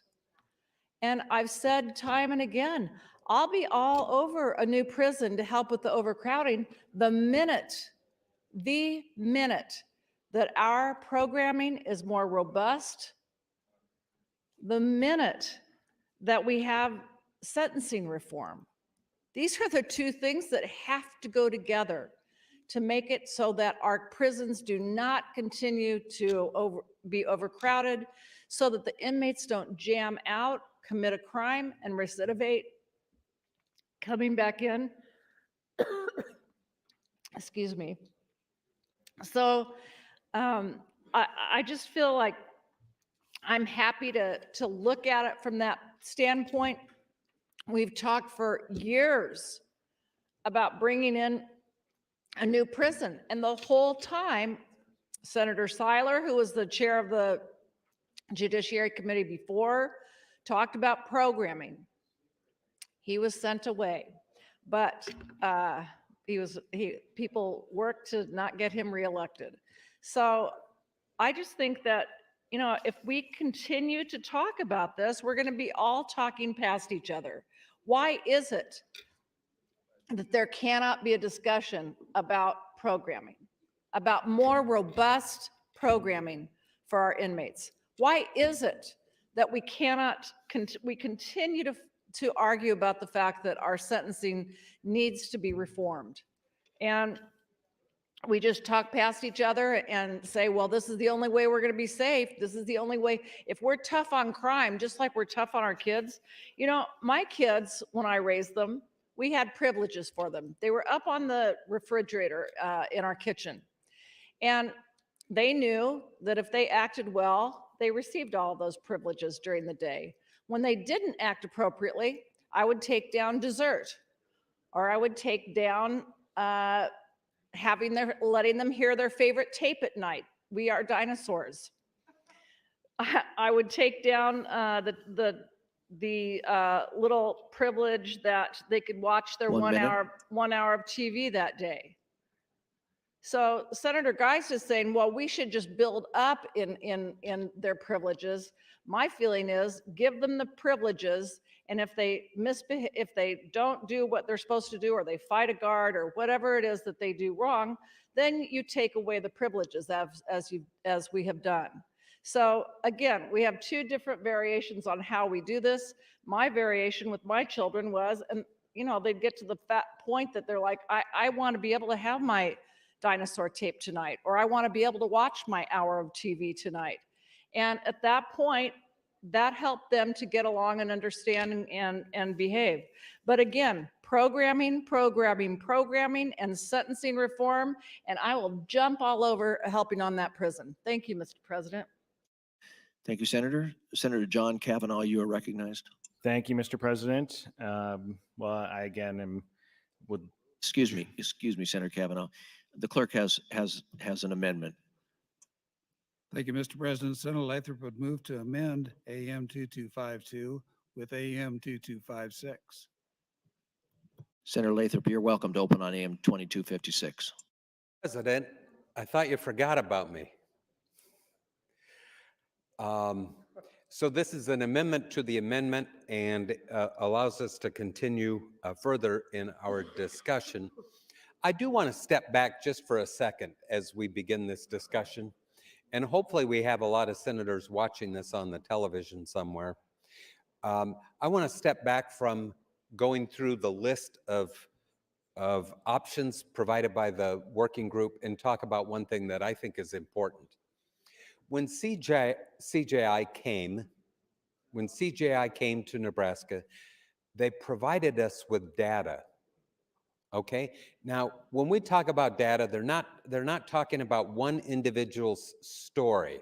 That's an anecdote, right? They're talking about data, system-wide. This is what we see.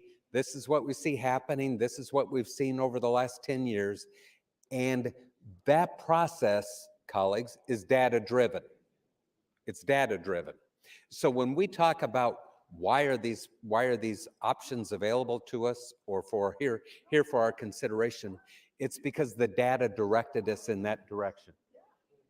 The data directed us in that direction. And when we talk about the data and talk about the science behind criminal behavior and behind corrections and rehabilitation, that's what CJI provided the working group with and the subgroups with in order to come up with these options. Here's the challenge. Here's the challenge that we faced when we were talking about data is when you come in with a story, I knew a guy, I had a guy, there is a guy that did this and he got that, and then he got back out, and then he did this, and he misbehaved, or he committed another felony and then he went back and then this happened, or there was another person who did this. Those are anecdotes, okay? And I'm not saying that they don't have a place. But when you are making policy, it is important to be policy data driven, and driven by the expertise of people who understand what works from what doesn't work, big picture. Because tonight we're not passing upon an individual. We're not sentencing anybody tonight, in which case it would come down to an individual and not the data. Tonight we're talking about the data and the science and how it is driven and how it supports the recommendations that have been made. And I was eating a sandwich real quick when Senator Geist was on the mic talking about somebody down in South Carolina who did something, and I don't say it like that because I'm disparaging her remarks. I just didn't catch it all. But it's interesting that South Carolina is one of the CJI states.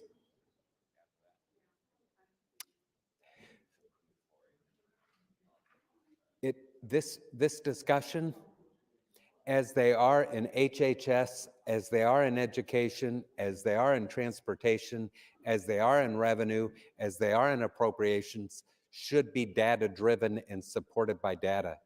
And I'm happy to give you the data that supports any one of these things as we go through this discussion tonight. This one about reducing jam outs and having a disparity between the high number and the low number on an indeterminate sentence is supported by data.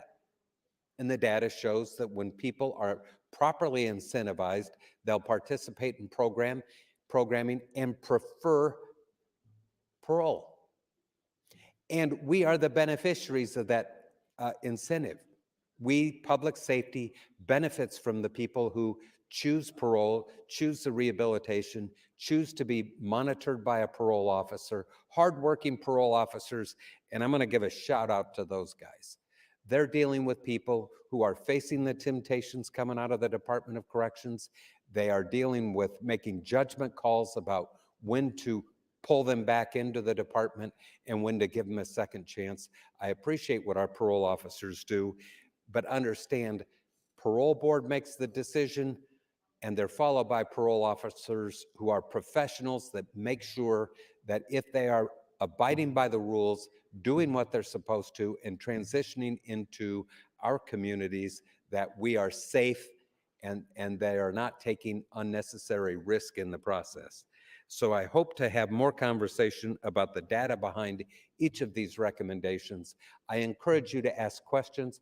I'm happy to answer them. I suspect Senator Geist is happy to share her point of view with respect to any one of these. And I look forward to a debate on the non-consensus items and those things that we can do to move the state forward and better use our taxpayer dollar to get better results and improve public safety. Thank you. Thank you, Senator. Senator John Kavanaugh, you are recognized. Thank you, Mr. President. And thank you, Senator Lathrop. Well, like everybody else, I wanted to talk about criminal justice reform and the savings associated with not building a new prison we've set aside $175 million in the budget, the capital construction fund. But I know a lot of people have talked about the working group non-consensus items. I started about, 7 hours ago going through the consensus items, but I started talking about the creating a new misdemeanor level offense for possession of less than 1/2 gram of controlled substance, fentanyl excluded. And I was talking about the fact that 1/2 gram is about, half a paper clip, because a gram is a paper clip, and how much is that really? And I talked about how marijuana is a $300 fine for marijuana less than an ounce, and an ounce is something along the lines of 28 grams. And so we're talking about small amount of controlled substance, and that a daily person with a serious methamphetamine use would be using about half a gram a day. So it is a user amount of methamphetamine and those other types of drugs, excluding fentanyl. And the question is, yes, we want to get people into treatment. Of course, that is the best course. But the argument that maintaining a small amount of a personal use amount of drugs as a felony is the reason to do that is to force people to get into treatment, I think is wrong-headed, because one, our criminal statutes should be based on the amount of penalty should be proportional to the offense, meaning that we should determine the penalty based off of how serious we think it is and what the amount of what the penalty should be. We shouldn't use it as a threat against people in that way. We shouldn't say, let's make it a way more serious penalty because we want people to undertake some other sort of problem-solving court. I certainly, problem court is successful. It does work, and it is a great system if people complete it, but they have to want to.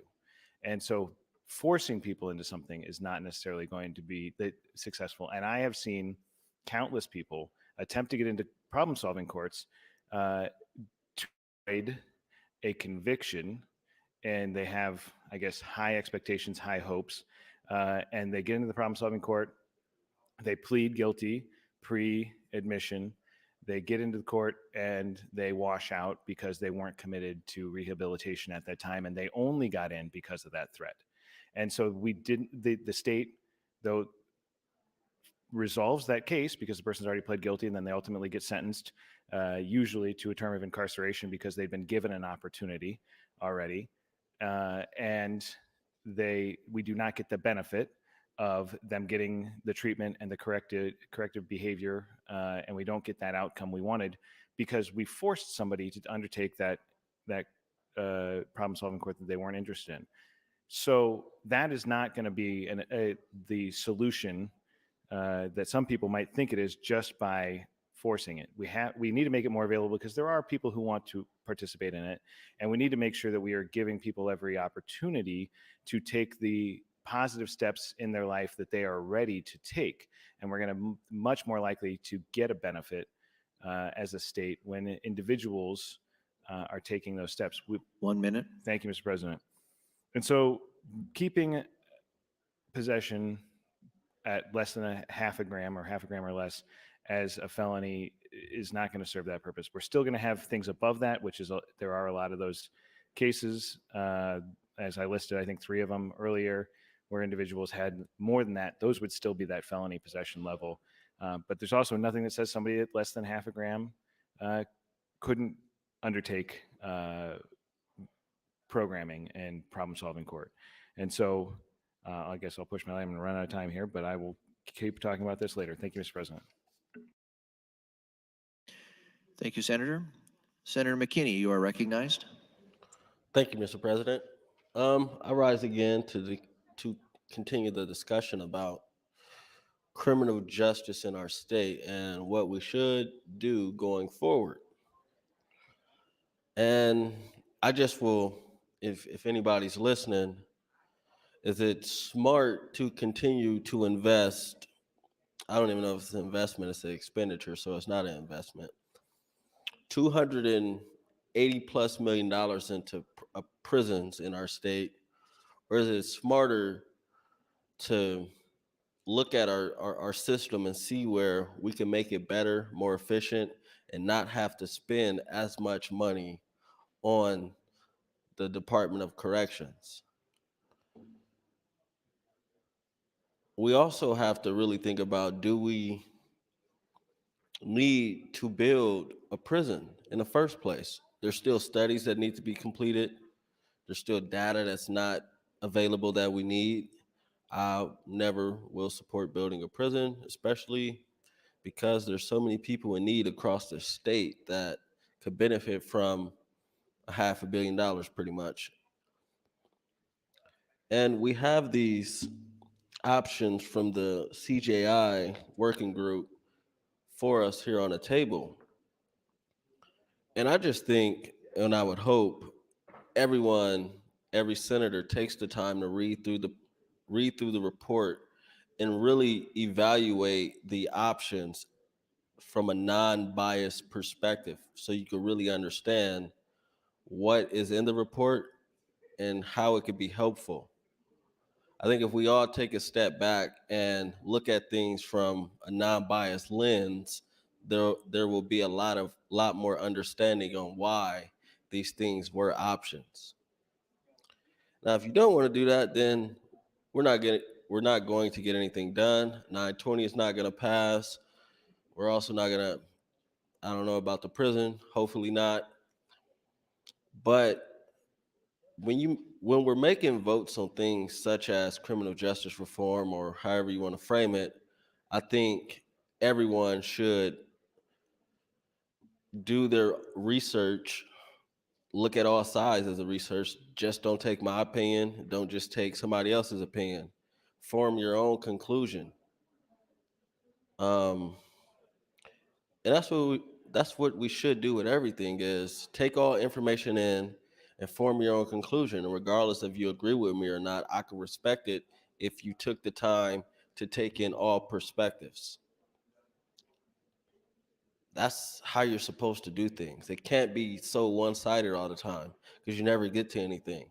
And I know sometimes there are things that are non-negotiable, but for instance, with the options, I don't think they're non-negotiable. I just think we have to get to the table as senators and really have this conversation and actually find a path forward.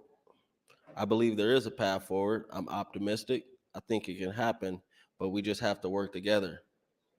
And I'm not going to get up here and disparage anybody or call people out their names, anything like that. I have my opinion, other people have their opinions, but I just think if we're going to be smart and everyone stands up, a lot of people stood up today and say we're spending too much money on this or that.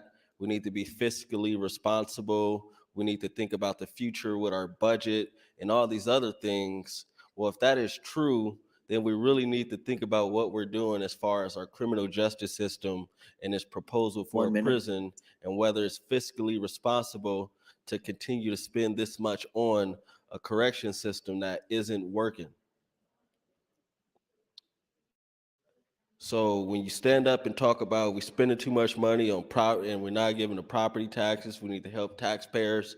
I hope you take that same approach to legislation that could affect our criminal justice system because we're spending 280 plus million on the system currently, and we have a proposal that will probably end up have us spending $500 million on a prison. So let's be fiscally responsible when it comes to criminal justice reform as well. Thank you. Thank you, Senator. Before we continue, Senator Pansing Brooks has some special guests seated in the north balcony. Lowell Brooks, her husband, Avery Pansing Brooks, her daughter, and Graham Pansing Brooks, her son, on his 30th birthday. Please stand and be welcomed by the Nebraska Legislature.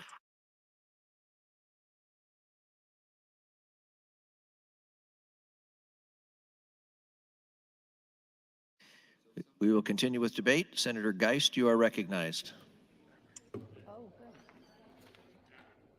Oh, good. One thing that I want to make sure that I don't leave out of the conversation, because it is so easily left out of the conversation. However, I'm reminded fairly regularly because I speak to parents a lot. And I speak to parents of juveniles who are kind of caught up in the system. And I also speak to parents of victims or victims' families. Or friends of victims in this particular case. And I'm just going to read a shortened version of this, but to keep in mind how important it is we get this right. I'm going to give you the situation many of you probably remember because it was not long ago at all. 2 people and a York County Sheriff's Office K-9 patrol dog are dead after high-speed chase evolved into an apparent suicide Tuesday night, according to the sheriff. The incident started as an attempted traffic stop about 6 miles northwest of York just after 11 p.m. and culminated in a fiery crash that killed Joseph Stoltenberg, the man whose deputies were pursuing, as well as Kyle Ettinger, a 31-year-old coach and math teacher at Hampton Public Schools, who was simply sitting in his car waiting for a train to pass. The school district announced Ettinger's death in a news release Wednesday. His unexpected death was a shock to our students and staff. Crisis counselors were available for students and staff who needed extra support. Ettinger, who attended Hampton High School and played basketball for the Hawks, had returned to teach at Hampton 9 years ago. He was the school's boys basketball coach, and just hours before the crash Tuesday night, had picked up its 5th win of the season over Dorchester. I'm going to skip ahead here a little bit because there's details of everything that happened. I want to read about the perpetrator. And this is about Stoltenberg. Court records indicate he was well known to law enforcement, having been named in 21 criminal cases in Nebraska alone, dating back to 1997, including an ongoing theft case in York. Stoltenberg had spent much of the last 2 decades in and out of custody. When he was arrested in 2008 for a string of vehicle thefts in Lincoln, he was wanted in 3 states and only a month removed from a stint in the York County Jail. The 43-year-old, who in 2019 finished a 10-year prison sentence stemming from Lancaster County theft charges, was facing another 10-year prison sentence for being charged as a habitual criminal in York County in September, when he allegedly then stole more than 750 pounds of copper from York College.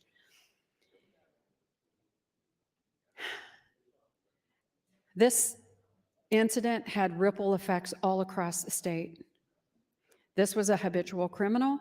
This was someone well known to law enforcement, and someone we need to keep in mind when we put skin on these issues.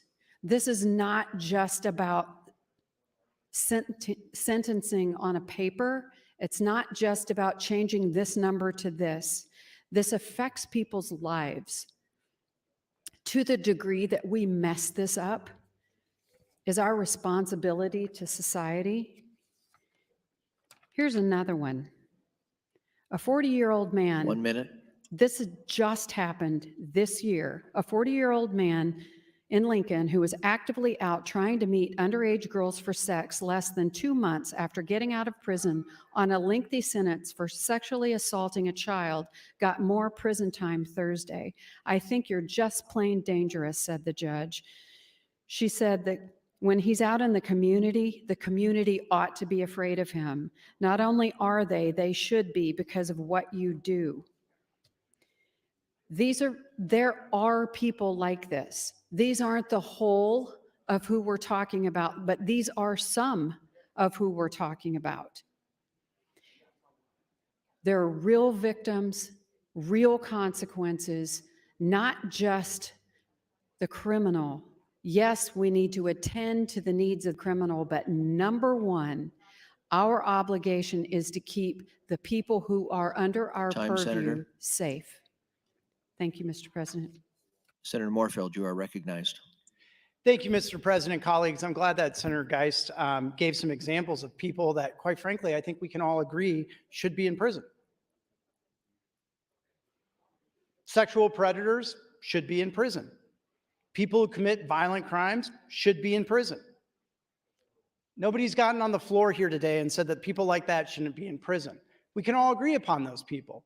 But people like some of my family members who got caught up in opiate addiction because they're doctors and pharmaceutical companies that won't be held accountable and then get charged with felonies for things like that and then are sitting in our prisons, what about their mothers? What about their fathers? So I think we can all agree that people who are violent criminals, people who are sexual predators, should be in prison. So for me, those are not contrasting stories or stories that anybody is going to disagree with. I think we can all agree on that. And if somebody disagrees with me on that, I ask you to get on the mic and we can have a conversation about it. Or come up to me privately and we can have a private conversation about it. That's not what we're talking about here, colleagues.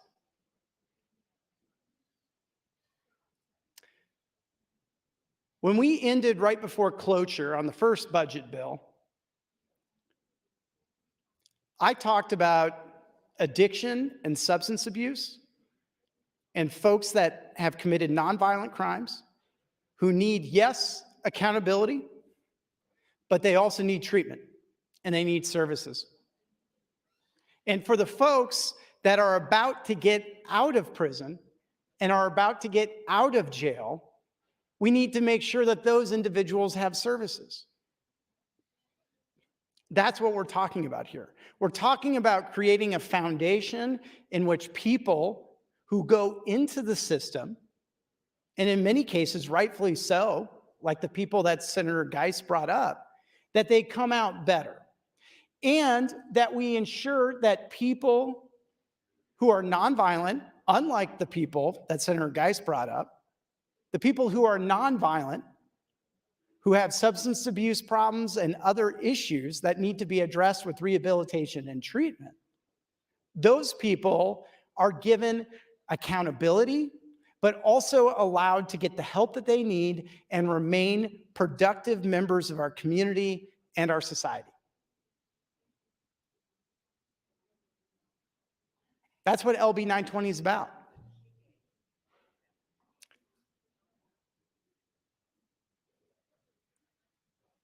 And colleagues, I think the other thing that we've got to bring up and talk about is we've got a ton of people jamming out.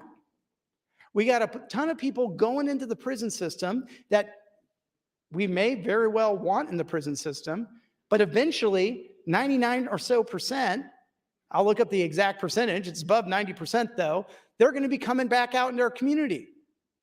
They're going to be walking the same streets as us. They're going to be in the same parks. They're going to be in the same grocery store. They're going to be in the same movie theater. And we want to make sure that they come out of the system better than they went in. And that is not the case right now. So colleagues, I agree with Senator Geist. The people that she was talking about, and I've read those cases before, those people should be in prison. They absolutely should be in prison. 1 minute. But we have to start determining who we're afraid of and who we're mad at. And then we also have to start determining who just needs a little bit of help because they have a substance abuse problem and they haven't hurt anybody but themselves. That's what we need to start figuring out. So we can get up on the mic and read all the horror stories and all the people that we can all agree that should still be in prison all night long. But that's not what we're talking about here, colleagues. Thank you, Mr. President. Thank you, Senator. Senator McCollister, you are recognized.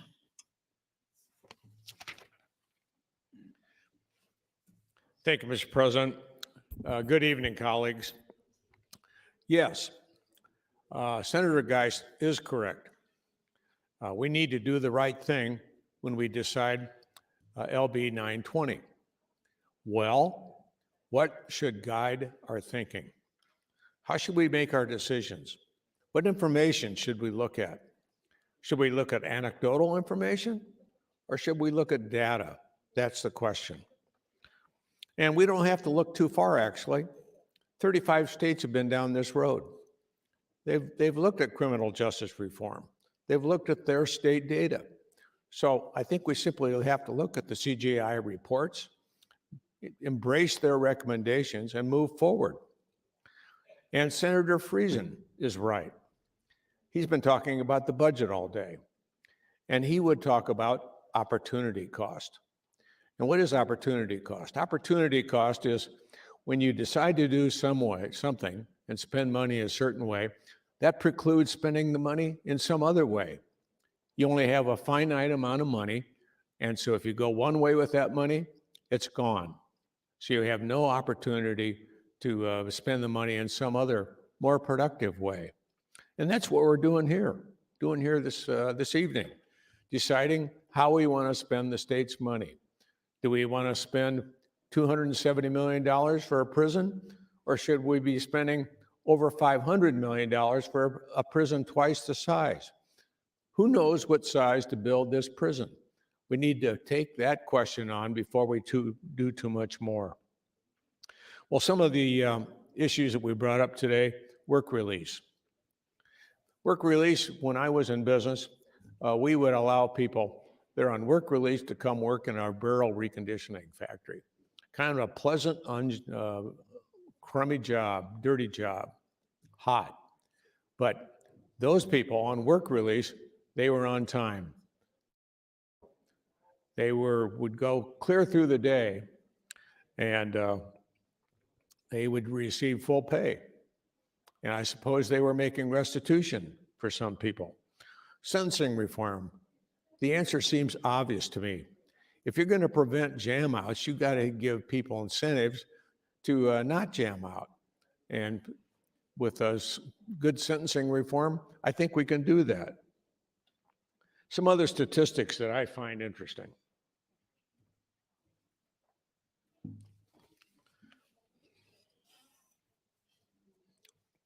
Nebraska, over the last 8 or 9 years, grew 100,000 people. And that's a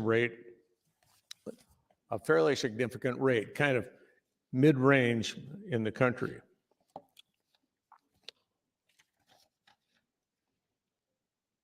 And that rate was 5.5% over the 8 years. And during that same time period, our crime rate dropped 12%.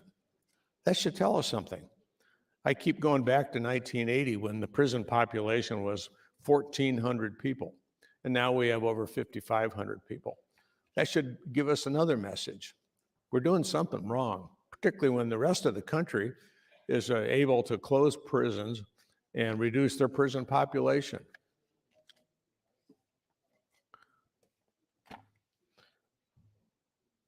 Nebraska's prison rate over a lower period of time, 2009 to 2019, grew 20%. How realistic is that? Yes, we need to guide our thinking. Let's use data rather than anecdotal stories that tries to convey a message of fear. We need to use data and do the right thing. Thank you, Mr. President. Thank you, Senator. Senator Lathrop, you are recognized. Thank you, Mr. President and colleagues. I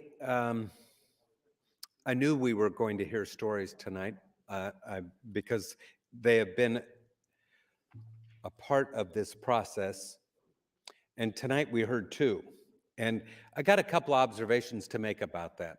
The first being, if you want to tell a story, then you are talking about the failures of the current system.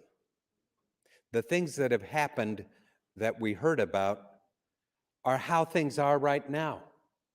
We're trying to find a way to stop the jam outs. And so we heard two stories of two deplorable individuals, and I'll give you deplorable.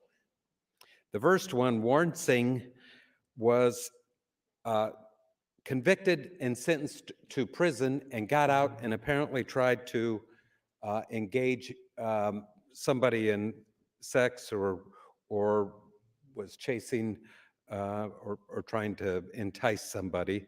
That guy just got out after serving 15 years and he jammed out. That guy was not on parole. Might have been a good thing to have that guy on parole instead of having him jam out. Stoltenberg, the guy that hit the police car, just got done doing 2 consecutive sentences for theft. And after 10 years, he jammed out. And so it makes my point. And when you come and you respond to data with stories, and the stories demonstrate the failures of our current system as you attempt to defend it, and we look back, and we can find these guys in the Department of Corrections, and we did, both these guys jammed out. Both of them jammed out. Having them on parole where they would have been accountable to somebody and somebody would have had them in for a drug test. This is the problem, colleagues, when we talk about trying to make policy and then we talk about a terrible occurrence and we read something out of the paper. That's the current system. And I'm trying to change it and come up with better outcomes, and I'm up against those who want to maintain the status quo.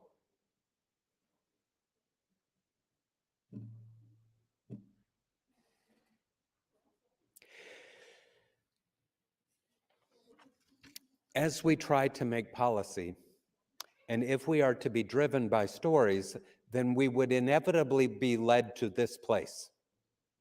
Anytime somebody who's been convicted of something does something bad, we're going to jack up the sentence on what he did in the first place so he never gets out.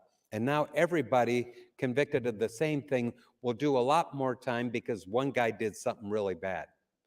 Some people, and this is just a fact, some people aren't going to learn from their time in the department. Some people are criminals through and through, and they're going to get out and do bad things. The CJI process, colleagues, the CJI process also had stakeholder groups. And so they had a crime victims group that I actually went to. And I listened to people who were either victims of crime, and it's heartbreaking when you hear it, when somebody loses a son or a daughter to a homicide or some senseless act, their pain is unspeakable. And I understand that. I went to this meeting, and a lot of these people were more concerned. 1 minute. Certainly they're concerned about getting something that feels like justice. And I do a lot of wrongful death claims, right? I talk to people who have lost a son or daughter. It is heartbreaking. It is heartbreaking. Somebody runs a stop sign and somebody ends up dead. It's heartbreaking. And nothing seems like it's going to be enough for the loved one you've lost. But when we talk about trying to figure out what our policy should be with respect to corrections and what it should be with respect to sentence length and sentence structure, we got to be driven by the data, because the stories, as compelling as they are, and I feel for these families that have lost loved ones, and I've been at the hospital with people that have lost loved ones. We're policymakers. And at the end of the day, we got to figure out what's the Time, best Senator. policy. Thank you. Thank you, Senator Lathrop. Senator Walsh, you're recognized. Thank you, Mr. President. I was not expecting to be up so quick. Sitting here listening to Senator Lathrop and wondering, you know, the stories that Senator Geist told, I mean, it does not make sense to me. And I want Senator Lathrop, if he would yield to some time, to just kind of explain why, how does jamming out happen? How do these two criminal cases, how did they get out of prison? How does this all happen? Would Senator Lathrop yield? Senator Lathrop, will you yield? I'd be happy to, and thank you, Mr. President. And thanks for the question, Senator Walls. So people jam out for either, sometimes it's because their sentence is flat. So that high number and the low number, when they get too close to each other, you have what is generally referred to as a flat sentence. So a 49 to 50-year sentence. There is a gap in between there, but it isn't wide enough to incent somebody to go through the programming, to do the things, the substance abuse, the anger management, the sex therapy. So there are times, though, when people, maybe they do have a 5 to 10 and they just go, I don't care. They go to treatment and they don't take. They're not participating. The counselor, the therapist says, this guy is going through the motions and he's not doing it. that guy is going to flunk out of the or fail in the substance abuse treatment program, and he will not be a suitable candidate for parole because he hasn't completed his substance abuse treatment. But more times than not, or oftentimes, it's because the sentence doesn't lend itself to incentive to go through the programming and deal with, from an offender's point of view, parole may offer you some opportunities for transitional housing or some services, but it's a pain. Like, you got to do reporting, you got somebody looking over your shoulder, you got somebody making you take a drug test, you got somebody telling you who you can hang around with and who you can't, or that you can't be with your ex-wife because you beat her before you went into prison and she may be your only family. Those things, their lives are controlled on parole, and a lot of people don't like it, and some people say, I don't want it, which is why you really need to provide them with the incentive to do it. And where they say, you know, I can save a considerable amount of time if I jump through the hoops and I get the rehabilitation. I accept the fact that I'm going to be followed and accountable to a parole officer. That's why this is such an important component of these recommendations. It's why having a difference between the high and the low number in an indeterminate sentence needs to provide the incentive for people to go through the programming and go through the parole process. And again, in many cases, they're also given, a lot of people come out on parole and they still have things they have to do, like go through outpatient substance abuse treatment. Senator Kavanaugh has a bill to enroll inmates that are being discharged from incarceration into Medicaid 30 days before they get out. Now, Medicaid won't pay for you while you're in prison, but when these guys get out on parole, you don't want them spending 2 months trying to enroll in Medicaid. You don't want to give them 2 months to go get in trouble again. You want them 1 minute. to come out of incarceration and go right into that outpatient treatment or whatever the recommendation may be. And then you have a better chance of success. And it's all about trying to figure out, what do we got to do with the discharging inmate to improve the probabilities of success? And that is why we have to look at data. What things can we do that are proven to make a difference? And in any one individual's case, maybe it won't, right? But we know if we follow the data that at the end of the day, what we're going to do is at least set up a policy that data shows is effective. And it may not be effective in every case, and maybe that person reoffends, and that can happen. It certainly happens when people jam out, and it can happen when they parole out too.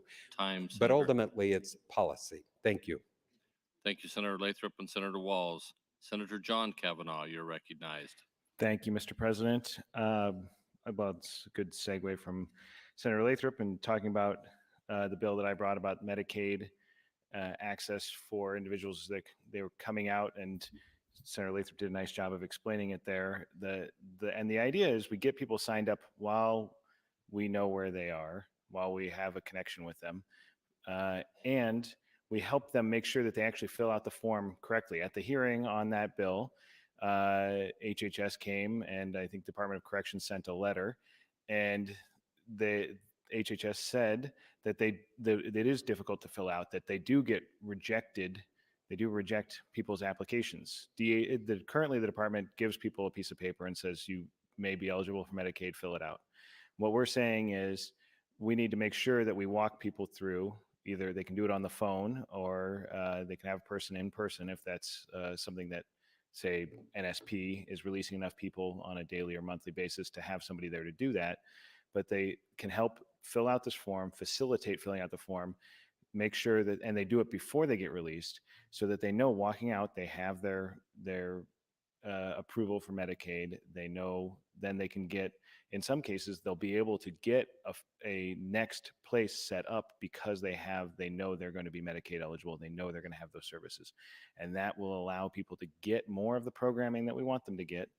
And it'll save the state money, and it'll get us the results that we're trying to get, because it'll be easier. People won't have that one day between where they come out and when they get a place where they have to figure out what they're going to do, and they go to the only person they know, which is maybe the person they used to use drugs with or something along those lines. And so this is making sure that we don't have a gap, and we get people right into programming services, get people right in continuing their medication that they've been getting on that works for them while they're in programming. And so this is one more thing that we can do that is will be helpful to people to be successful, to get the benefit that we're attempting to give them, to reduce recidivism, which reduces crime. So I appreciate Senator Lathrop talking about that bill, and I feel strongly about that, and that is a method of reducing crime and things we should do here. And I agree with the comments that have been made recently about legislating through anecdote. And we hear that a lot, that we do a lot, and we do that on a lot of things, not just this, we do it on a lot of other. And it is, we all get up and we talk and we tell stories. Of course, this is a job where we talk a lot. And so I think it's logical. But fundamentally, this is a system, the criminal justice system, which includes the 5,500 people who are in the system currently, but also thousands of others at many different stages over many different years. And so it is a large number of individuals that cannot be reduced to a couple of stories. And that is why this is data driven. And that is why it is important to look at it overall. And of course, as Senator Lathrop said, that it's not going to be perfect. We're trying to make policy for 1,000, 5,000 situations, and we're trying to make the best policy we can. And so, undertaking the CGI report, CGI project, the Justice Reinvestment Project, to objectively look at where we're at, and then look at what has worked to address those problems in many other states, many of them more conservative states, Texas, Tennessee, Utah, I think we've heard. Those states have undertaken this process before and looked at the same problems we were looking at, and they have addressed them in these ways, and they have worked for them. So, 1 minute. Thank you, Mr. President. So when you're presented with any problem, of course, first step, wrap your arms around the problem in what way you can, which in this case, getting a data-driven analysis of the problem. Then you look at how other people have solved that same problem, and you say, okay, here are some of the solutions that have worked. This is how they've worked, and this is where they would fit into our particular problem. And that is what CGI did. That's what the working groups did, and that's what they presented as their report here. And so it is a objective, data-driven, looking at the problem, way to solve a major problem we're facing currently and going into the future if we don't address it. And so that's why I think this is 920 embodies those recommendations. And that's why that's the thing we should do to prevent ourselves from having to spend hundreds of millions of dollars continuing to incarcerate people that we don't need to incarcerate. Thank you, Mr. President. Thank you, Senator Kavanaugh. Senator Slama, you're recognized. Thank you, Mr. President, and good evening, colleagues. I rise today in opposition to AM 2256, AM 2252, and in support of the overall budget, LB 1013. I wanted to take a moment to just step back and for the folks watching at home, kind of outline what's happening right now, because if you're sitting at home watching the evening debate, you might be wondering why we're talking about criminal justice on a mainline budget bill. And here's what's going on. We have a stack of amendments that have been introduced in order to have this discussion on criminal justice reform.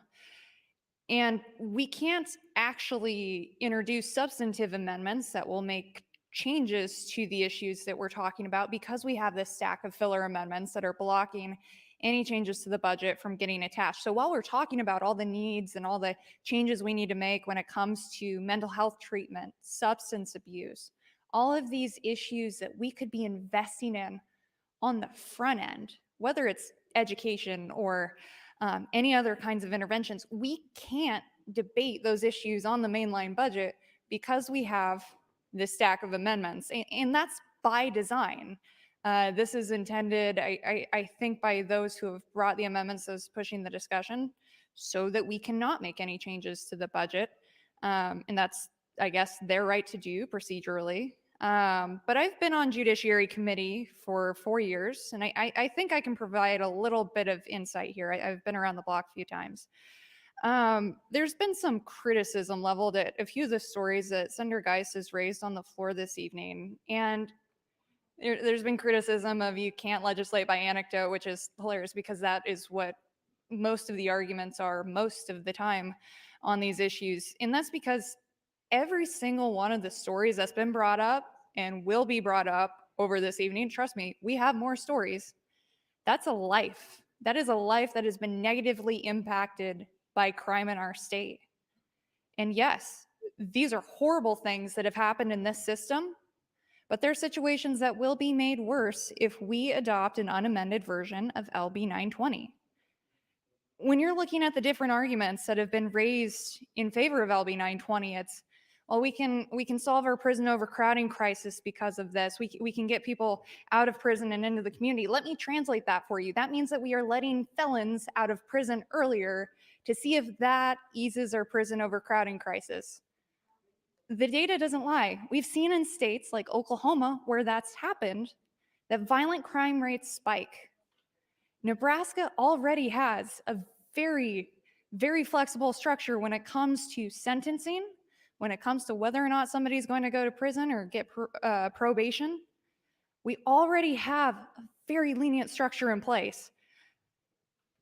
And if we implement LB 920, we're saying, well, let's see if this works out.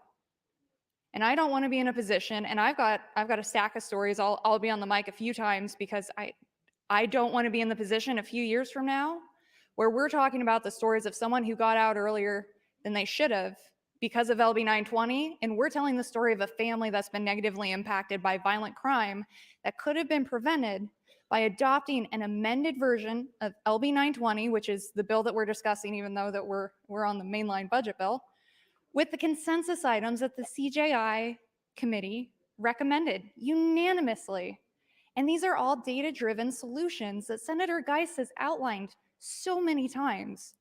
And I'm hopeful, I think it's clear to everybody on the floor that 1 minute. thank you, Mr. President, that LB 920 doesn't have the votes. It doesn't have the support to advance without an amendment. So I am truly hopeful that both sides can come together and see the benefit of compromise and adopting at least the consensus items recommended by the CGI committee so that this isn't all for naught. So again, I rise in opposition to LB 2256, AM 2252, and in opposition to the general process of dropping procedural amendments on the budget so that we can't make changes to the budget. Thank you, Mr. President. Thank you, Senator Slama. Senator DeBoer, you are recognized.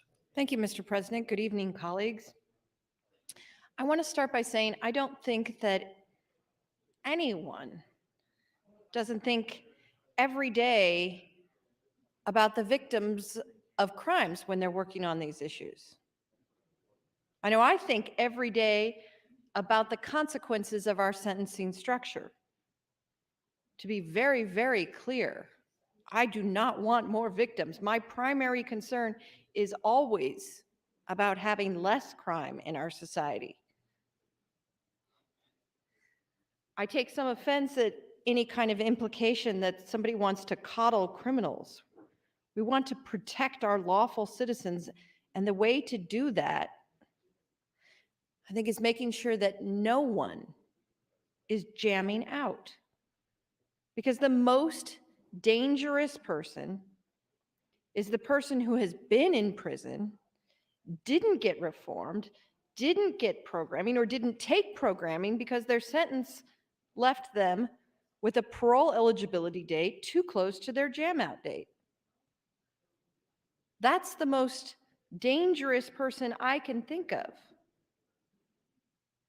I think every time we talk about this issue about Nico Jenkins, who jammed out and then killed people.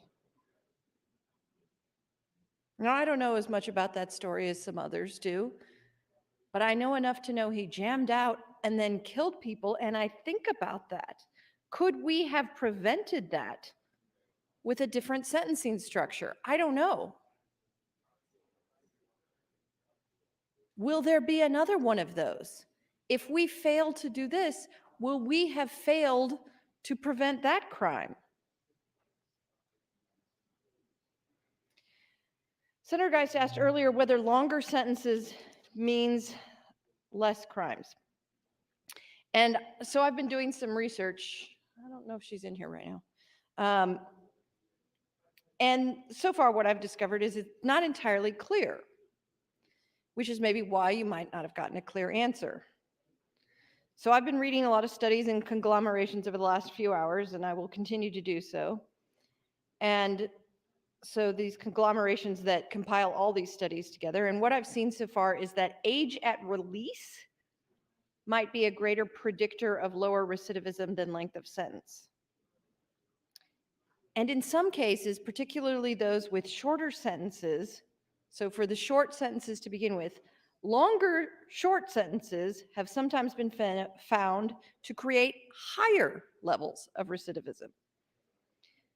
So the answer is, it isn't entirely just a simple answer. The majority of studies I've seen so far say that there isn't a statistically significant relationship, when all other things are equal, that have yet been found between longer sentences and lower recidivism. So we can't necessarily just rely on this idea that putting people away for longer is going to mean that we have better outcomes for the citizens of our communities.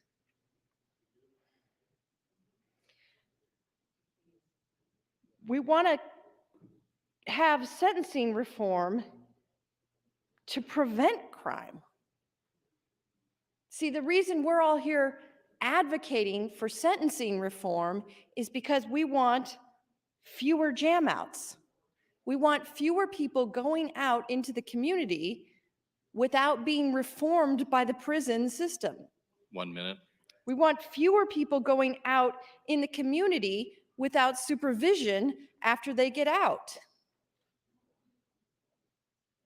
If you're paroled, you have someone to be accountable to. There's a period between when you are in prison with all the things that are around you in prison and when you're just out with no one to answer to. And if that's an abrupt change, that's a dangerous change. We want to prevent jam outs. Everything that I have seen in 920 that seems to be objected to on the sentencing piece is about preventing jam outs, because jam outs are dangerous to the community. We want sentencing Senator. reform because the current system is dangerous. Thank you, Mr. President. Thank you, Senator DeBoer. Senator Moorfeld, you're recognized. Thank you, Mr. President. Colleagues, I want to pick up a little bit where I left off, and then I'm also going to talk about some of the successes that we've seen in other states, which I talked about a little bit earlier. So first, I want to go back and talk a little bit about addiction and also the mental health supports that are needed. As I talked about earlier today, when it comes to addiction, addiction is a disease. It's a disease, and it's been identified as a disease in the DSM. It's been identified as a disease among leading experts, and it's also been identified as something that oftentimes people will relapse several times until they get better and get the help that they need. And oftentimes they'll relapse even when they are getting the help that they need. And that's why it's important to ensure that we have robust programs that have good resources, good follow through, and we have the ability to give people those second and sometimes third chances, as long as they're not hurting themselves or anybody else, and the resources wrapped around that. And I'll tell you, as somebody who has close family members that has suffered from addiction, how hard it is for them to get back on the right track. It often takes 2 or 3 relapses. And I think there's some studies out there about how many on average, but it often takes 2 or 3 different relapses for people who are addicted to substances to be able to shake that and get into a space where they are healthy. And quite frankly, they'll never, ever be able to shake that type of addiction and that kind of disease, but get it to a place where they no longer need that substance. And listen, we bring up felons, and there are different degrees of felons, as we all know. In Lancaster County, we were charging people for simple marijuana possession as felony in some cases up until 2 or 3 years ago. And if you don't believe me, I have the court cases. So just saying, hey, listen, felons writ large, there are different degrees of felons. And when we have certain prosecutors and folks convicting people or charging and then getting convicted, people who simply had marijuana possession and no other violent crime attached to that as felons, then we've got to step back and provide some context. Now, as I said earlier, Senator Geist's 2 examples, those are violent individuals. I think we can all agree that those people deserve to be in prison and have prison time. Now, Senator Lathrop gave some good context behind why the policies that he and others in here are pushing for actually would have potentially prevented some of that. They wouldn't have jammed out. They would have gotten the services they needed. They would have been able to have the follow-up and the accountability that is necessary for those individuals, and those crimes could have been prevented. So when we're talking about these things, it's important to provide the context. It's important to not only look at the data and not only look at an anecdote devoid of context, but to provide all of the context behind how they got in there, why they got in there, and then how they got out. And sometimes how somebody gets out can impact whether or not they're more likely to commit a crime. And this isn't rocket science, colleagues. So let's talk a little bit about violent crime in some of the states where we had JRI adopted. So South Carolina, 2010. 1 minute. The Justice Reinvestment Initiative was launched by the Bureau of Justice Assistance to combat the nation's, oh, I'm sorry, I already read that. I'll get down to the details here since I just have a minute. South Carolina, 2010. In the 5 years prior to JRI, South Carolina's violent crime rate decreased by 12%. In the 5 years following JRI's enactment, violent crime continued to decrease at a rate of 17%, outpacing the national decline by more than 6 percentage points during this time. Georgia, 2012. In the 5 years prior to JRI, Georgia's violent crime rate decreased by 24%. In the 5 years following JRI's enactment, violent crime increased by 3%, which is consistent with a 3% increase in violent crime rates nationally during this time. And I'll continue later on. Thank you, Mr. President.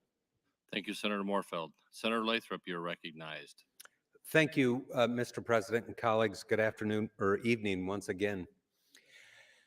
I handed out an attachment this morning. It's probably still sitting on your desk. It actually has the Oklahoma violent crime rate. And I'm going to read from that document in response to the comment or the assertion made by Senator Slama. In the 5 years prior to JRI, so they did that in 2017, it looks like, Oklahoma's violent crime rate decreased by 4%. In the 3 years following JRI's enactment, violent crime continued to decrease at a rate of 6%, outpacing the national decline by nearly 2 percentage points during the same time. So we talked about data, we talked about anecdotes, and now I'm going to talk about facts. The fact is, that's not what happened in Oklahoma. And here's the challenge when we talk about trying to make policy in this arena, which is invariably someone will stand up and say, well, I don't want to let somebody out earlier because I don't want their next victim on my conscience, something like that. But the reality is 95% of these people are getting out. And the fallacy with that argument is somebody that gets out 3 months earlier is going to be more criminal than somebody that's there for 3 months longer, or 4 months longer, or 5 years longer. If that person's going to offend, they're going to offend, and we're letting 95% of them out at some point or another. The question is, and there is a science to this, and there is data to support this, that if you get somebody rehabilitation and you follow them and they're accountable, they're less likely to reoffend. And that's the science. And you can say, well, you're letting felons out early. My God, they could kill somebody or hurt somebody. Yes, they can. And they're more likely to do it if they jam out, and less likely to do it if they're on parole. Those are the facts. And stories about people that offend and do things that we don't want them to do after they've been discharged, that's an argument in support of a failed process. That's what we have right now. You want to have a story about something that's going on in Nebraska, it's an example of the status quo. I'm offering you something that's more effective and provides better for public safety than the current system. That's getting people rehabilitation and having them followed and getting them services as they are discharged from the Department of Corrections. To be clear, when you look at the population, there's a lot of good law-abiding citizens out there living in the homes and the apartments across the state. When you talk about the group that's leaving the Department of Corrections, they did something to get in there. And some of them are still going to behave like that when they get out. And the question is, how do we intercept some of those people? What gives us the best opportunity to ensure that they don't engage in that behavior when they are part of the 95% that are walking out the gate at some point or another? I understand the emotional appeal, talking about a hypothetical victim. I understand that. 1 minute. But it's not a data-driven approach. It's a fear-driven approach. And it misses the fact that you are defending the status quo. You're defending the status quo, and we offer in 920 an opportunity for better outcomes, for lowering the crime rate, for having less recidivism, and therefore better public safety. Thank you, Mr. President. Thank you, Senator Lathrop. Senator Hunt, you're recognized. Thank you, Mr. President. Good evening.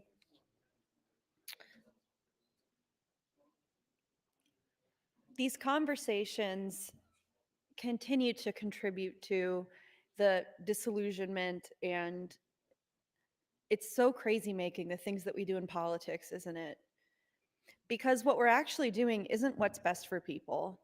We'll go knock doors and we'll run TV advertisements and we'll pay thousands of dollars to get mail pieces printed and mail out saying we're really behind all Nebraskans and we're really trying to do what's best for people. But everything we're doing is being boiled down to talking points that come from the base of one party or the other.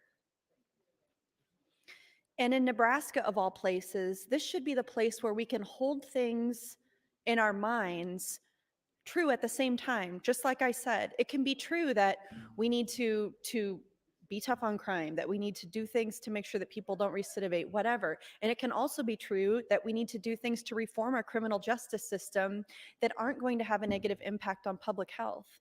And the inconsistency of the arguments that we make in this body, I'll tell you, to normal Nebraskans, they don't make sense.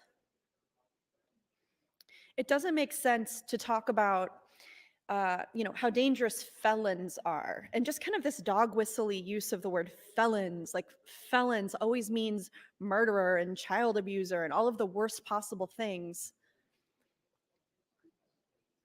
But then at the same time, we have the same people using this type of incendiary language, fighting for the rights of felons to own guns. And what do you do with guns? You commit crimes. Like, that makes no sense. The people who want to put people in the concrete box and lock them away forever for breaking a law that we decided in this body should be a law. You don't come with that type of passion when we're talking about gun crimes or when we're talking about gun ownership or Second Amendment rights or anything like that. At the same token, the same people are going to be the ones up here tomorrow talking about how we have to ban abortion to protect mothers, to protect the lives of mothers and families and support women.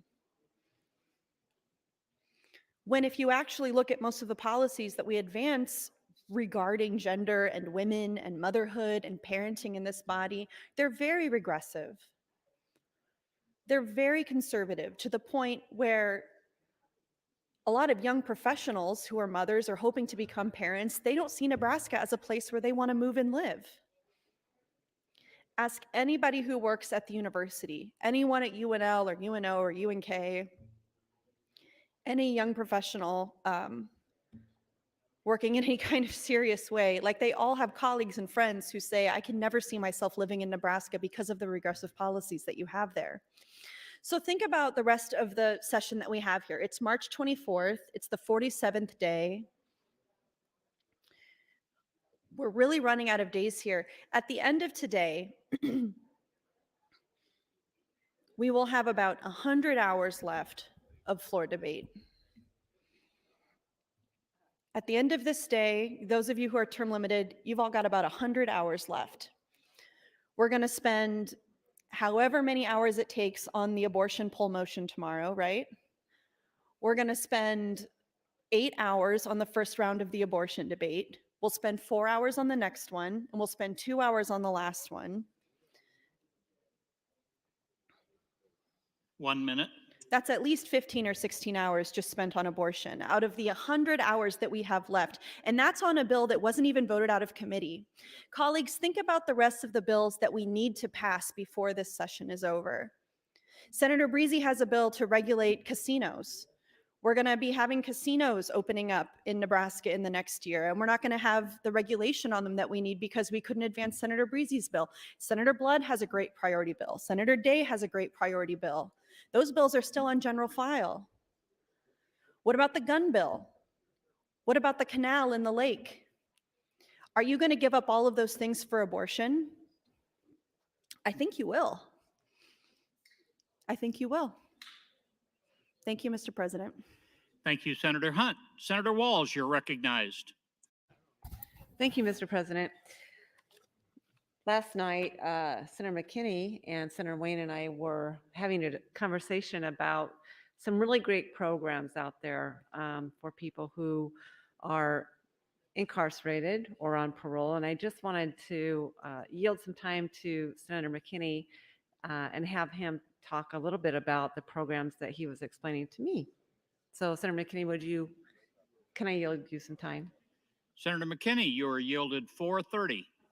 Thank you, Mr. President. So we were having a conversation yesterday about an entity. They're like a transitional housing, it's transitional halfway back. It's called Bristol Station. It's in Hastings. And it might be the best or one of the best in our state that, is a place where individuals that are released can go and slowly reintegrate back into our communities. But it's in Hastings. I went out there over the interim and visited, and it's a nice space. They have staff on site. I even think they have probation or parole on site as well, which helps with those that are returning back to have some type of structure. Also, I knew an individual that was there for a while, and he had told me it was a good place as well. I walked around, and a lot of the individuals that I spoke with were singing high praises for Bristol Station, and that it was assisting them and helping them on their transition back into society. Which is why I introduced a bill, LB 1111, to help entities like that do have those transitional housing facilities and things like that, because we need more Bristol Stations across the state, because I think we need people that are transitioning. They all shouldn't have to go to Hastings, because it just doesn't work in a practical sense. Because if I'm from Omaha and you send me out to Hastings for 6 months or a year and I'm working out there, and I, released or however it goes, I have to get a job in Omaha.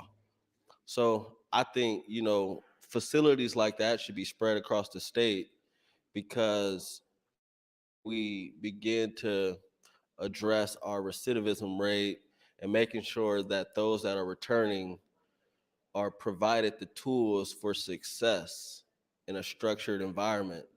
Not everyone needs to stay in prison. It's many individuals that I talk to right now that are in Tecumseh, for example, that are classified as community, but they're not in the community. They're in a maximum security facility in Tecumseh.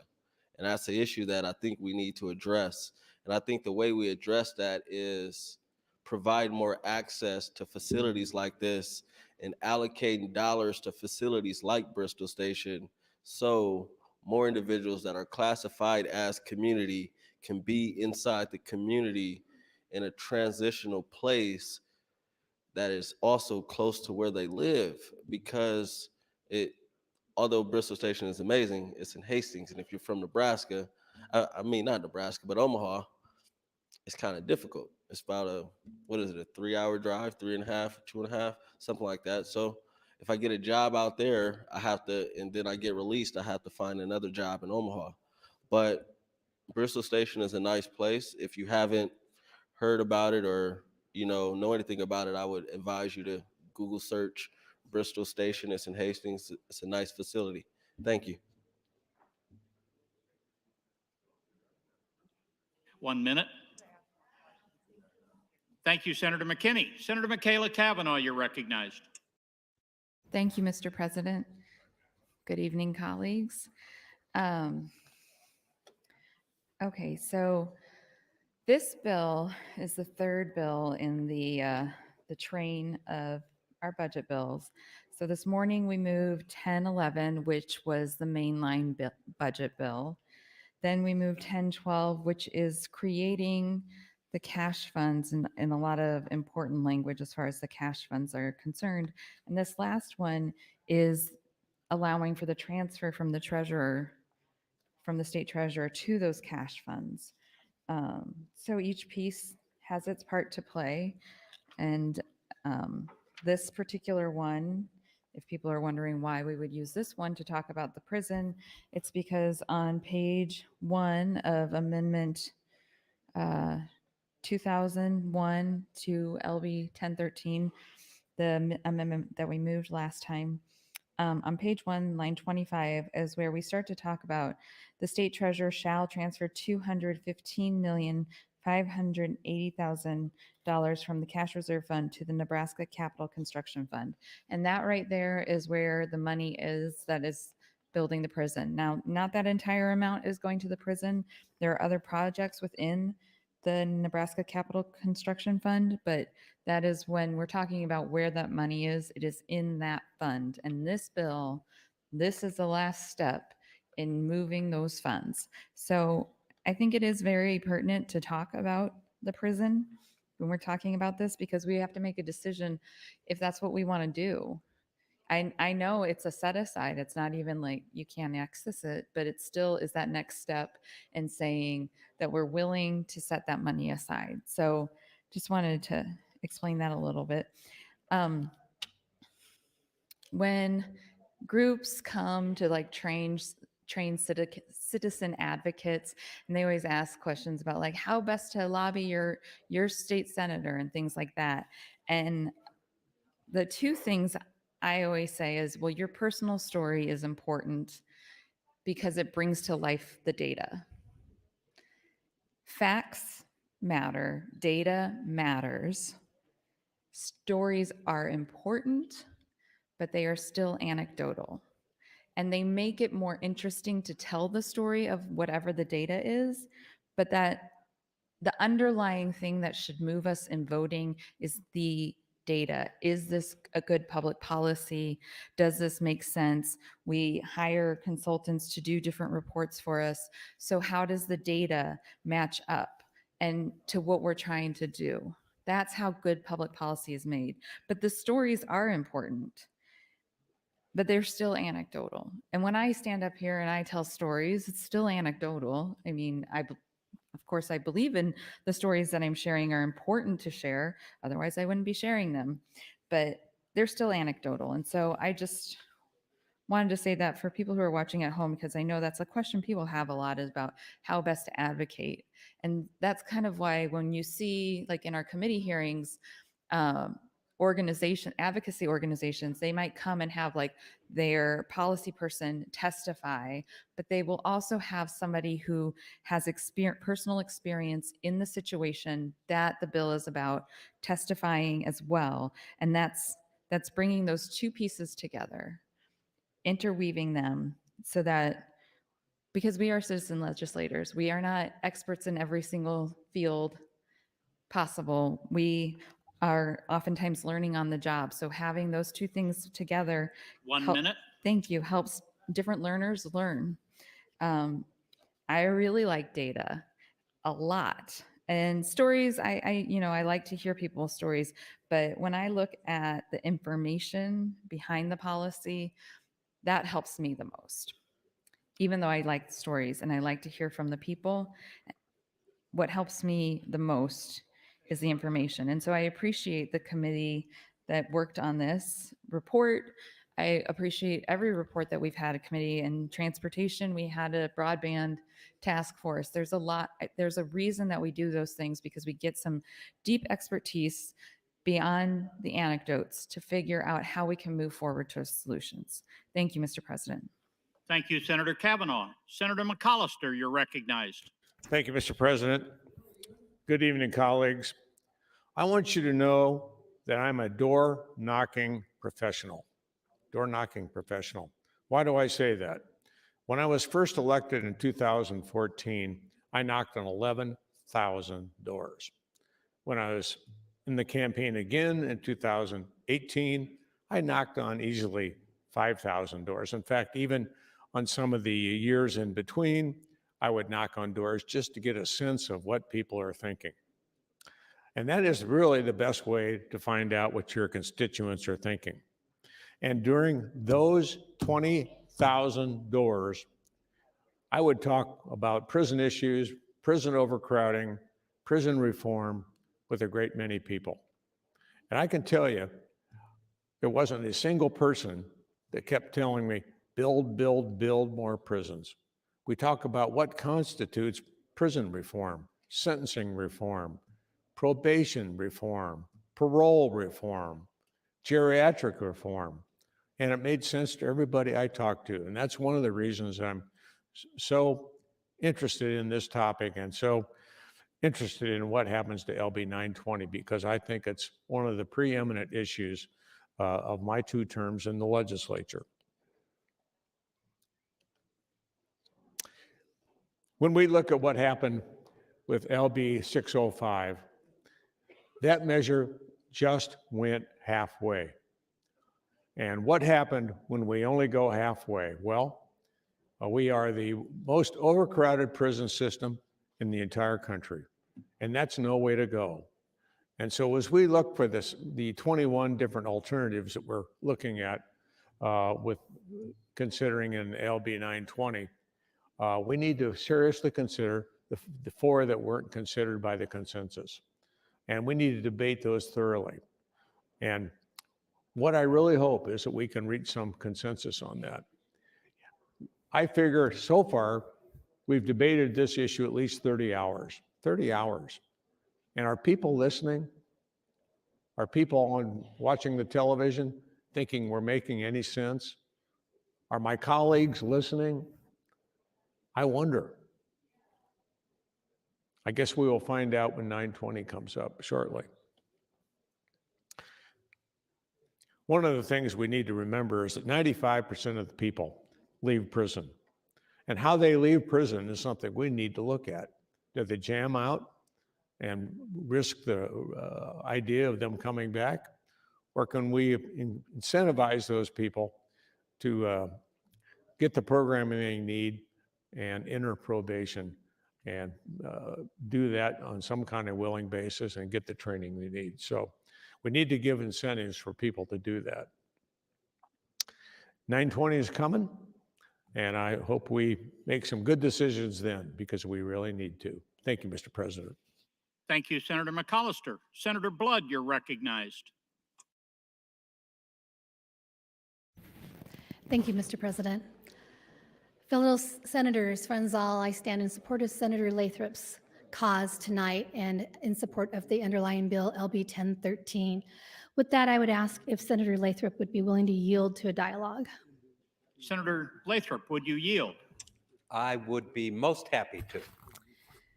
How are you holding up, Senator Lathrop? Great. Good. I have all the energy in the world. Glad to hear that. So we've heard so much on the mic about prison reform tonight. And well, we should. And some of it's been accurate, some of it's not been accurate, some of it's been partisan, some of it hasn't been. Some of it's been rhetoric. Because we have people that are probably just now tuning in and watching, I want to give you the benefit of answering this one question. What's your end game, Senator Lathrop? In a perfect world, what do you want to see happen as a result of all this time we've spent on the floor today? Well, thank you for that question. You know what? I have enormous respect for the states that have gone through this, the opinion of people on both sides of the issue. Senator Geist has served on my committee for 2 years, or the Judiciary Committee. It's not my committee. We've served together on that committee. I have enormous respect for Senator Geist and her point of view. At the end of the day, though, we have a significant problem here. And before we decide what to build and how much to build, we need to answer the questions. And I think this has been time well spent. Maybe not everybody's going to agree with that, but I think it's time well spent on a significant problem facing the state. And the can has been kicked down the road through the Heinemann administration. And I'll say this about the Ricketts administration. The governor has put his money where his mouth is. He has tried to expand our capacity. We've spent $148 million during his administration trying to expand capacity. And when you look at that chart that I keep coming back to, I can't help but look at that chart and think we're chasing the top line. We are chasing the top line by trying to expand capacity, and we're just not reaching it. And we're never going to reach it. And we can't, trying to build our way out of this is not sustainable. And I've heard people, particularly when we talk about appropriations, are we going to have an appropriation that's a continuing appropriation, or is this a one-time thing? That's been a common theme during the appropriations. When we talk about tax policy, can we afford this tax policy year over year over year? And what we're talking about here with the Department of Corrections is, can we afford to keep doing it the way we're doing it? Do we need a new prison? I would concede that we do. But year over year, we can't sustain this. And we have tried to build our way out of it, and we can't reach that line that is our average daily population, nor are we in a position to reach the line that is our expected average daily population by the time we get to 2030. And so when you look at that, it's like, man, we have a problem that is as clear as can be, and now we have a solution that has been crafted with the assistance of people who have been through our data, who have brought their expertise, not their solutions. Every one of these ideas have come from someone from the state of Nebraska, not CJI, and they're supported by data. And we will better spend the taxpayer dollar on better outcomes. So to answer your question, and I appreciate that that's sort of a long-winded answer, but to get to the punchline, I think we need to pass these reforms. And I think when we pass these reforms, we won't see that we have sacrificed public safety. We will see that we have saved money on prisons that we can invest in the very things that Senator Geist talked about.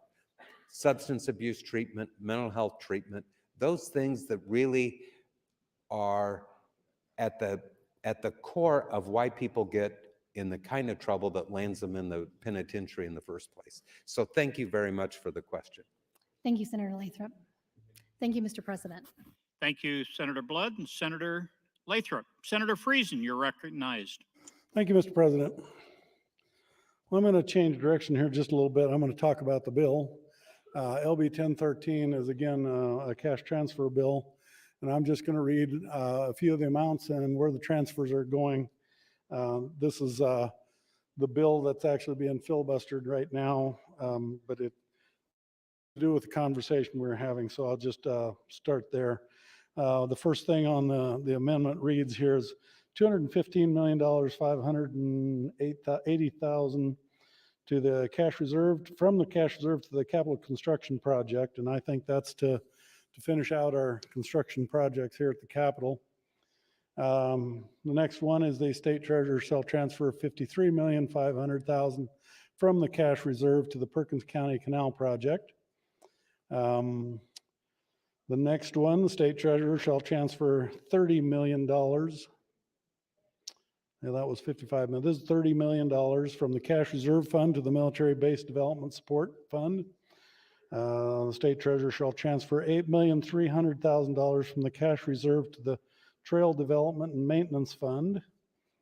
The state treasurer shall transfer $50 million from the cash reserve fund to the Nebraska Rural Projects Fund. State treasurer shall transfer $30 million from the cash reserve to Rural Workforce Housing Fund. State treasurer shall transfer $20 million from the cash reserve to the Intern Nebraska Cash Fund. State treasurer shall transfer $20 million from the cash reserve fund to the Middle Income Workforce Housing Investment Fund. State treasurer shall transfer $80 million from the cash reserves to the Jobs and Economic Development Initiative. And the state treasurer shall transfer $20 million from the cash reserve to the Site and Building Fund Development. And another one here, the state treasurer will transfer $50 million from the cash reserve to the Surface Water Transportation Infrastructure Fund. So when you look at these transfers, these are two bills that were created to solve a problem somewhere. And obviously, some of the workforce development, we need workers in this state. I'm not sure, there's several funds doing that. There's a lot of workforce housing development funding. And you'll see that in the ARPA funding and in the general fund budget. And the last time I checked, there was well over around $140 million for workforce development housing, whether it's middle income or workforce housing development. And so again, we are not going to be able to build any more houses with this. We're going to subsidize the building of a lot more houses that are currently going up. But we can't build houses fast enough in this state. Housing prices are shooting up. We are seeing inflation, and the supply chain issues that we're facing is going to keep us from probably building as many houses as we'd like in the near future. But at whatever we do, it looks to me like at some point we're going to overbuild our housing units like we did the last time. And that's what bothers me a little bit about government getting involved in trying to dictate market direction by using incentives to get things done, because we're not very good at picking winners and losers. With that, I will yield the rest of my time. Thank you, Mr. President. Thank you, Senator Friesen. Senator John Kavanaugh, you're recognized, and this is your third opportunity. Thank you, Mr. President. I appreciate Senator Friesen always in his conversations about the budget. As I've said before, he and I feel like we're singing a two-part harmony. We have a lot of the same ideas, but for different reasons. What I was going to talk about last time, I got up and got a little sidetracked, but Senator Flood brought a bill last year that I think I co-sponsored, but I was certainly appreciated, which was a bill that would require judges, district court judges, to articulate the cost of incarceration when they sentence somebody. So we have certain requirements when judges sentence people, and they say obviously the sentencing range and what your expected time would be with, basically the truth in sentencing is what they call it, which is a calculation of how much time you're actually going to serve, your parole eligibility, and your jam date, and all those things we've been talking about here. And so Senator Flood brought this bill that I know some people opposed, not necessarily in this body, but outside of the body, that would have required judges, when they list that, to say, I'm going to sentence you to a sentence of 10 to 20, and that's going to cost the state of Nebraska X number of dollars, which would be, you know, if it was $50,000 a year, be something like $500,000 to $1 million to the state of Nebraska for your term of incarceration, something along those lines. And the reason I bring that up is because we're talking about criminal justice reform on the budget. And we're talking about it because the two things are related. Because our decisions here, the lengths of these sentences, the ability for someone to be eligible for parole, ability to get out of custody, get into programming, decrease recidivism, which is the likelihood of reoffending, that those have an effect on our budget. Those have an effect. We're talking about this at this time specifically because there's an appropriation moving, well, not an appropriation, an allocation, moving of money into the capital construction fund for the purposes of building a new prison. And what we are saying, what I'm saying and several others are talking about is what other things we need to do in the interest of decreasing crime, decreasing recidivism,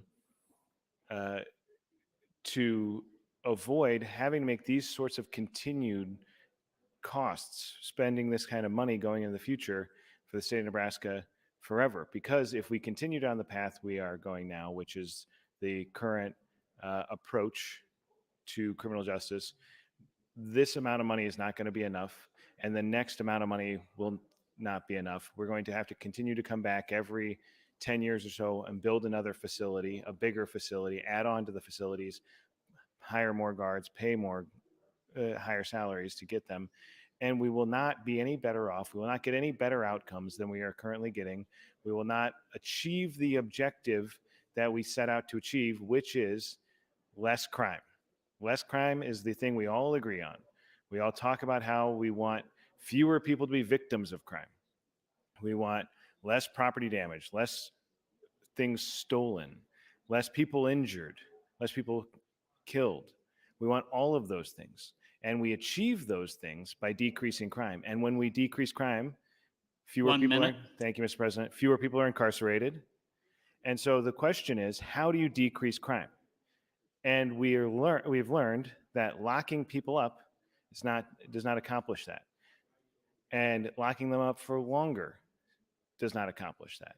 What accomplishes that is finding out what is the root cause for individuals and making sure that they actually get the help to address that, and getting them into programming, which is more readily available outside of prisons, outside of facilities, and making sure people have access to those things. Housing, medical care, those sorts of things are investments in decreasing crime.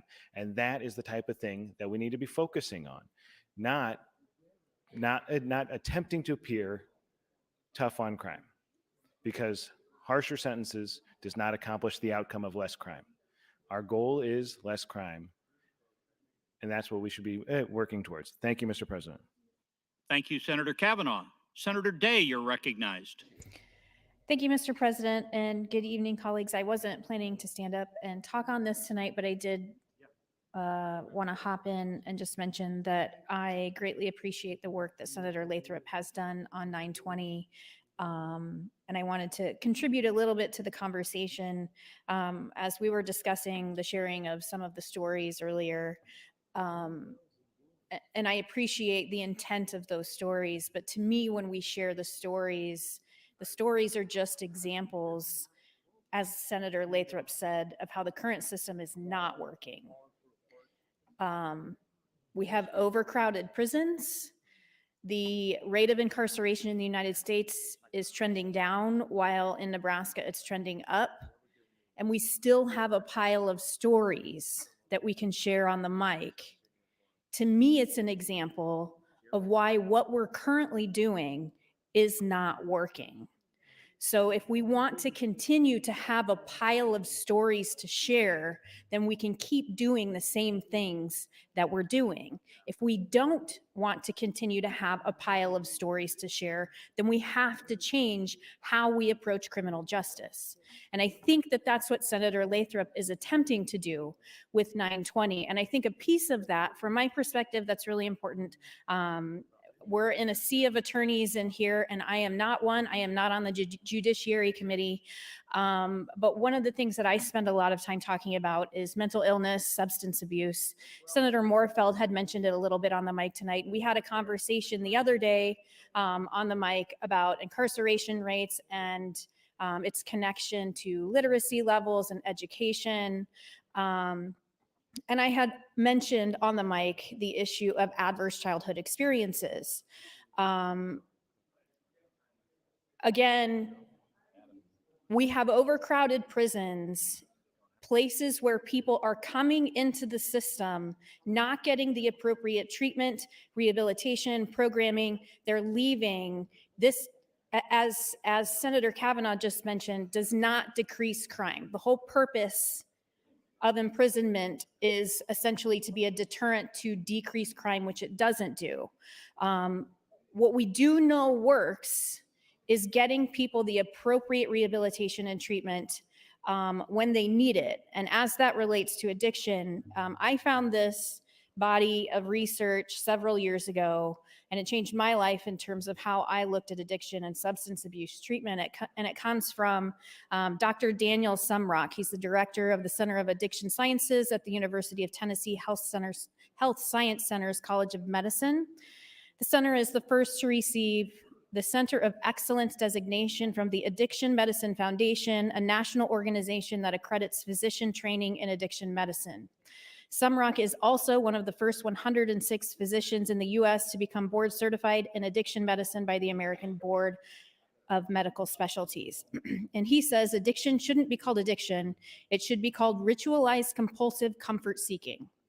He says ritualized compulsive comfort seeking, what traditionalists call addiction, is a normal response to the adversity experienced in childhood, just like bleeding is a normal response to being stabbed. He says the solution to changing the illegal or unhealthy ritualized compulsive comfort-seeking behavior of addiction is to address the person's adverse childhood experiences individually and in group therapy, treat people with respect, provide medication assistance when appropriate, and help them find a ritualized compulsive comfort-seeking behavior that won't kill them or put them in jail. 1 minute. Thank you, Mr. President. Sumrock, a family physician and former U.S. Army Green Beret who served the rural area around McKenzie, Tennessee for the last 28 years, combines the latest science of addiction and applies it to his patients, most of whom are addicted to opioids, but also alcohol, food, sex, gambling, etc. He sees them in the center's 2 outpatient clinics, his clinic, which the Center for Addiction Science has taken over as its rural clinic, and another that opened recently in downtown Memphis. Since he first sat down in the early 1980s to write a research paper, Public Health Legacy of the Vietnam War, Post-Traumatic Stress Disorder and Implications for Appalachians, to describe the symptoms of the newly named post-traumatic stress disorder in Vietnam veterans: problems with the law, having trouble sleeping, anxiety, divorce, sleep troubles, substance abuse disorders, depression, anxiety, cognitive and chronic pain issues. Sumrock has pieced together the ingredients for a revolutionary approach to addiction. It's an approach that's advocated by many of the leading... Senator. Thank you. Thank you, Senator Day. Senator Matt Hansen, you're recognized.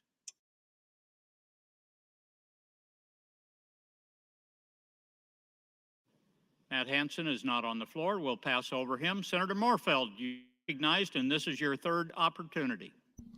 Thank you, Mr. President. I'm going to yield my time to Senator Lathrop. Senator Lathrop, 4 minutes 56. Perfect. Thank you, Mr. President and colleagues. Good evening once again.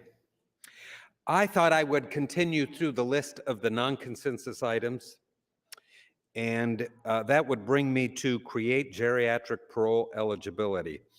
And let me talk about why this is in here. When the CJI group met and we talked about parole eligibility, this was one of those things that has appealed, right? It's like the average cost for healthcare for inmates at the Department of Corrections, I think, is about $8,500 a year. That's the average. And of course, the younger person coming in probably has very little healthcare, and the older person probably has a lot more. Some of us can appreciate why that is. The older an individual gets, and by the way, they age a bit faster in the Department of Corrections, and that's not any kind of a joke, that's a reality. They have healthcare needs. They need hips replaced. And we observe in the Department of Corrections a community standard of care. So if you're out in the community and you need a hip replacement, that's the same standard that's applied to an individual who is incarcerated. And that gets expensive as an individual gets older. And the idea behind geriatric parole is there are individuals who are going to become expensive to incarcerate by virtue of the care their aged years necessitates. Geriatric parole is one of those things where, so what's the, it really is sort of a two-factor parole eligibility. How old do you have to be to qualify?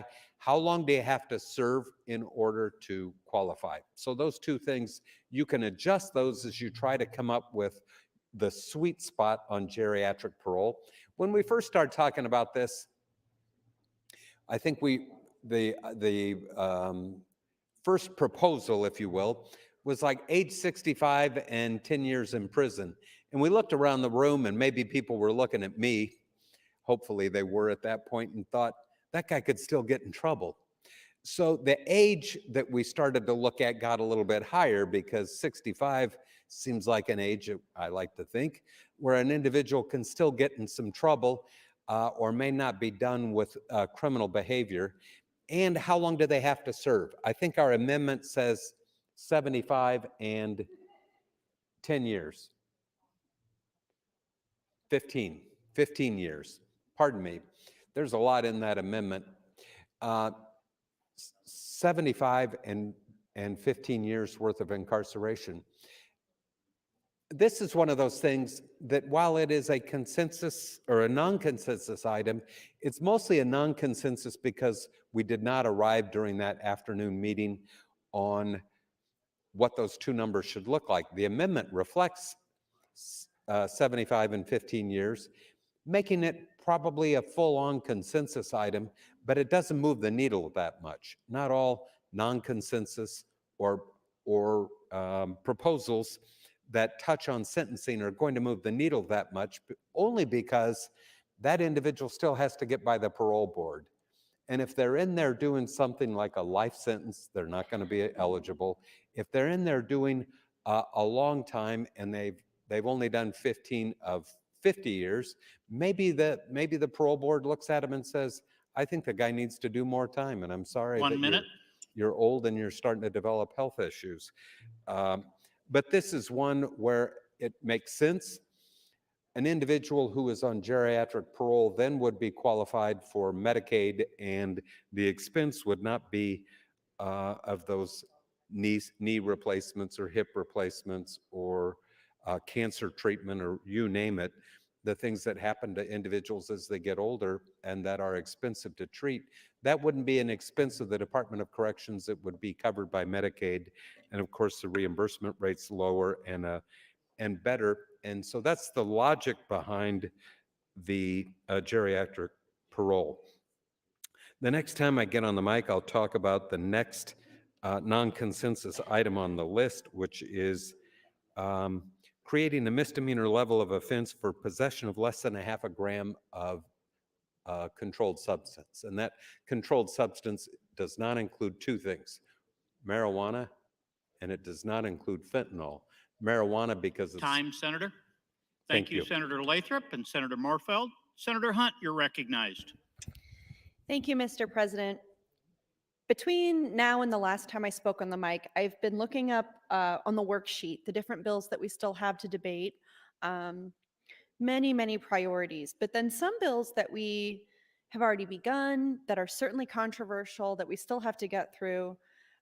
Senator Brewer's gun bill, the lake, the canal, abortion, North Omaha funding, 920, the criminal justice reform, tax cuts, possibly opportunity scholarships again. Probably 2 or 3 or 4 or 5 things that I've forgotten or didn't mention, and then maybe 3 or 4 things that are going to be surprises that end up coming up. And let me reiterate, after today, we have 100 hours left in this session to speak. I agree with Senator Lowe, who's saying, yes, I know this is kind of the point in session where I can't wait to get out of here either, but we have a lot of important things to do. And I am in a little bit of disbelief, about the conversation we're having around criminal justice in this body that doesn't reflect any rational view that most Nebraskans have, which is that we can take care of the prisoners we have. We can make sure that they're not, sardined together in a tin can, basically, and they have space, and we can renovate, we can build more, whatever we need to do. And we can have reforms that actually reflect what we know from research and what we know from information from experts, and what actually reflects modern society and experiences in terms of what a crime is and what is a deterrent and what rehabilitates people and how do we do all these things in the interest of public safety.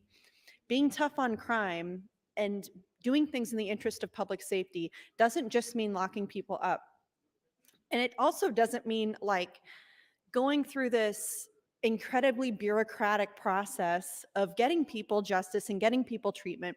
We were talking about problem-solving courts and drug, rehabilitation courts and all of these different things that people access through the court system, that people can only access if they become system involved. And it's frustrating to me that as bureaucrats, we look at that as a solution instead of just making sure that people have what they need to begin with.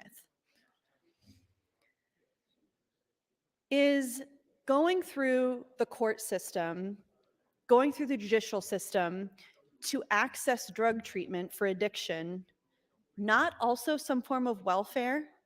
Is that not also some form of taxpayer-funded services by going through the court system? Yes, it is. But for some reason, that's something that conservatives accept because it also has this punitive aspect. It can't just be about treatment. It has to also somehow be about punishment, about bringing down a hammer. Where if we actually just give people access to health care, access to mental health care, addiction treatment, food security, housing security, job security, the things that conservatives consistently fight against and say is welfare, is handouts. I mean, the other state that hasn't applied for the emergency rental assistance, Arkansas, they're going to beat us to it, colleagues. They're going to end up getting the rental assistance before we do. And then Nebraska is going to be the only idiots in the entire country that said, oh no, Uncle Sam, I know that we pay you all of these federal taxes, but we don't need any because we are pulling 1 minute. ourselves up by our bootstraps and we don't need any help with our renters. Not knowing you guys are once again shooting yourselves in the foot and looking really dumb because most of that rental assistance is going to end up going to rural Nebraskans.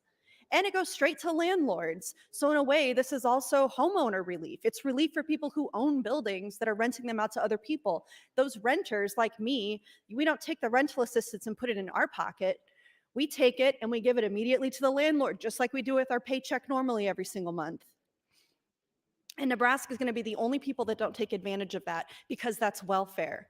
But is putting people through the expensive process of our justice system not also welfare? Taxpayers end up paying for that too. Let's go back to step one and help people where they are and give them the services they need when they first need them and not make them go through this bureaucracy of court systems, this and that, thinking that we're doing anything for public safety. Thank you, Mr. President. Thank you, Senator Hunt. Senator Michaela Cavanaugh, you're recognized.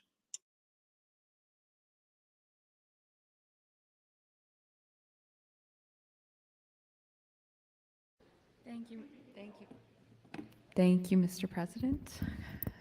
Colleagues, so sorry, I was away from my desk. So the cash funds, I think is what I was talking about last time.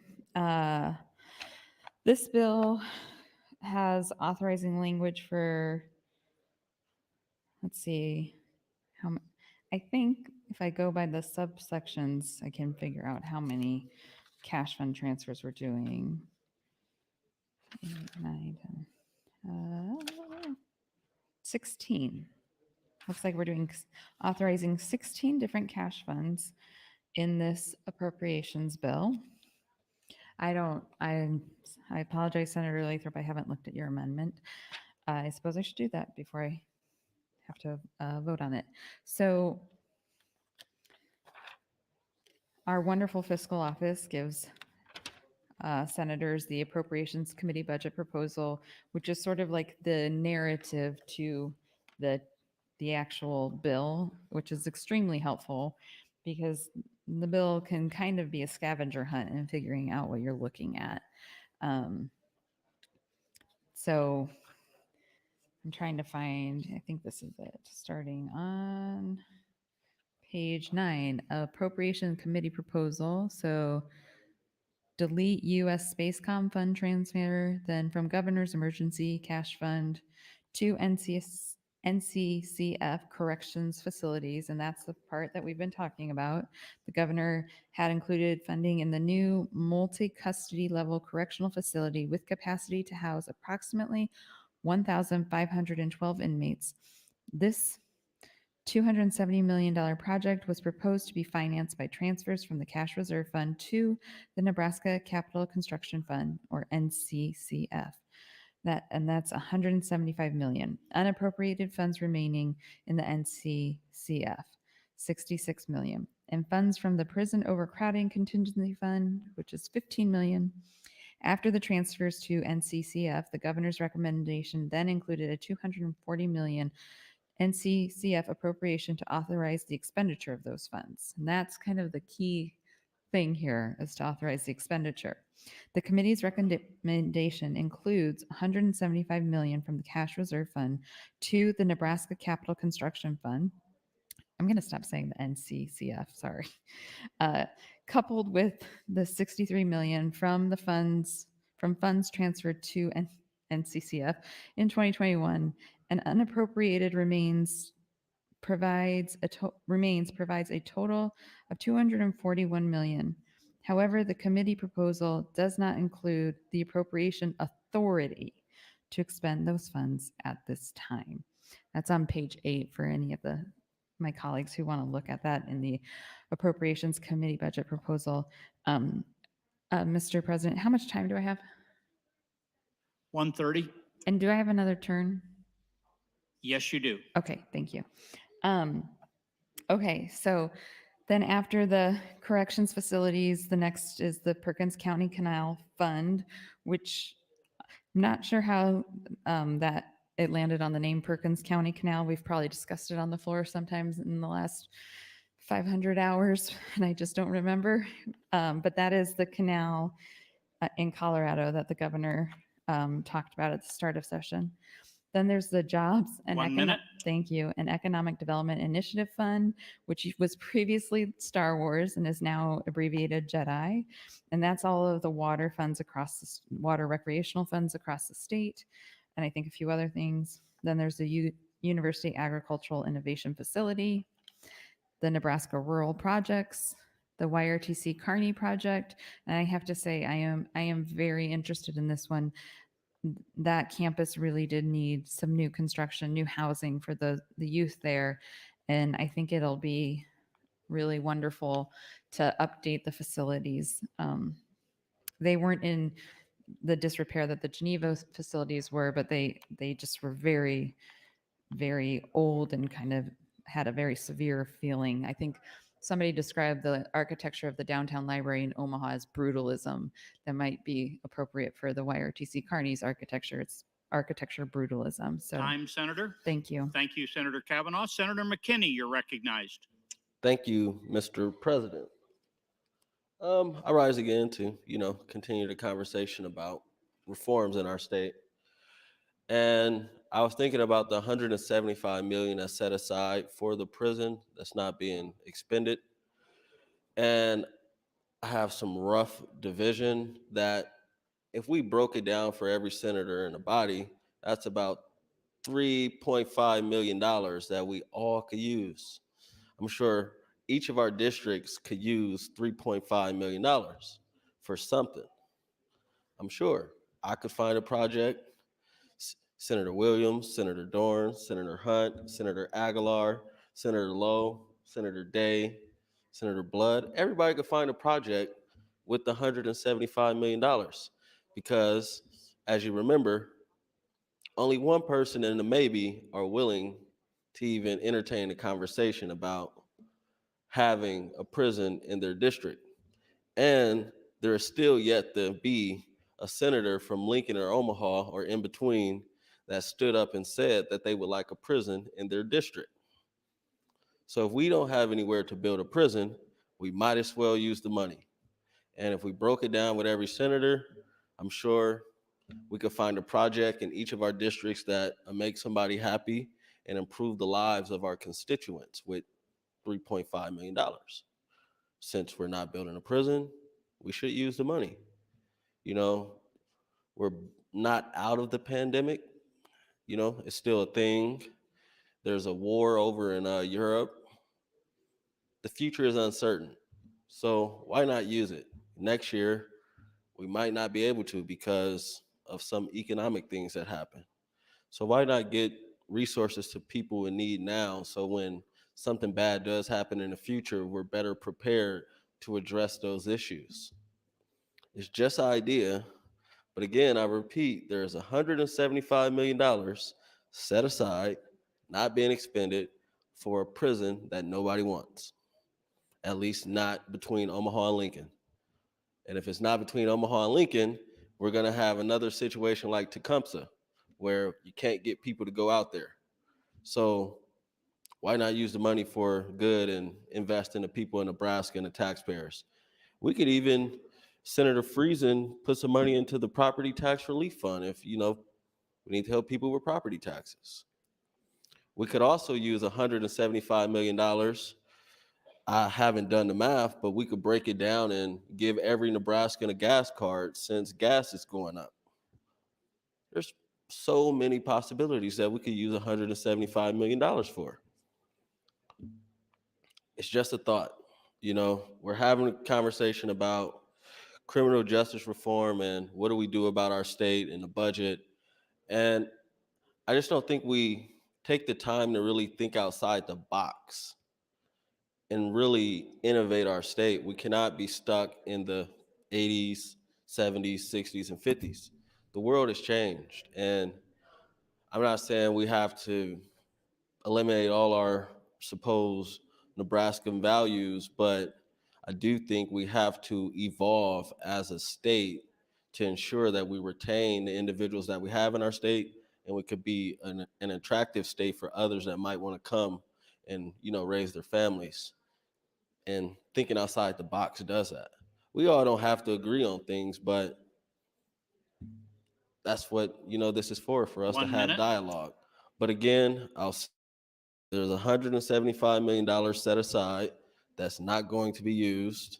And who knows if the next governor is even going to say build a prison. So let's put it to use for some good for our communities and our districts. It's just something to think about. If you're looking for money and you can't find money, there's $175 million that is not being expended that you could use for your community. Thank you. Thank you, Senator McKinney. Senator McAllister, you're recognized, and this is your third opportunity. Thank you, Mr. President. Good evening, colleagues. As I mentioned earlier, I think we've spent at least 30 hours on criminal justice reform. So just curious, I went around to a few of my colleagues and asked them whether these arguments were making any sense to them. And the common refrain that I got was, not exactly. I understand the arguments, but law enforcement is against LB 920, law enforcement. Well, I ask you, does that really constitute a valid reason to oppose 920? I think not.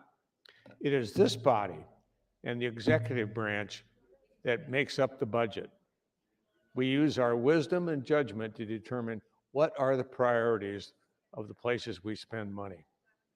And I contend that smart justice, smart criminal justice reform is a way for us to go forward with this issue and LB 920 when it does come up. And I hope we do that. Hope we take an enlightened view of criminal justice reform, because that's in the best interest of the state. We can maintain public safety, and we can use the state's resources wisely. You know, we talk about why do people go to prison?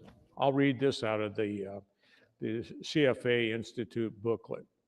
People come to prison for three basic reasons. They have been directly sentenced by the courts to a prison term, new court commitments. They have failed to complete their term of probation and are now being sentenced to prison for a violation or a new crime. They have failed their term of parole, post-release supervision, or any other form of conditional release and are being returned to prison for a new crime or a technical violation. Technical violation.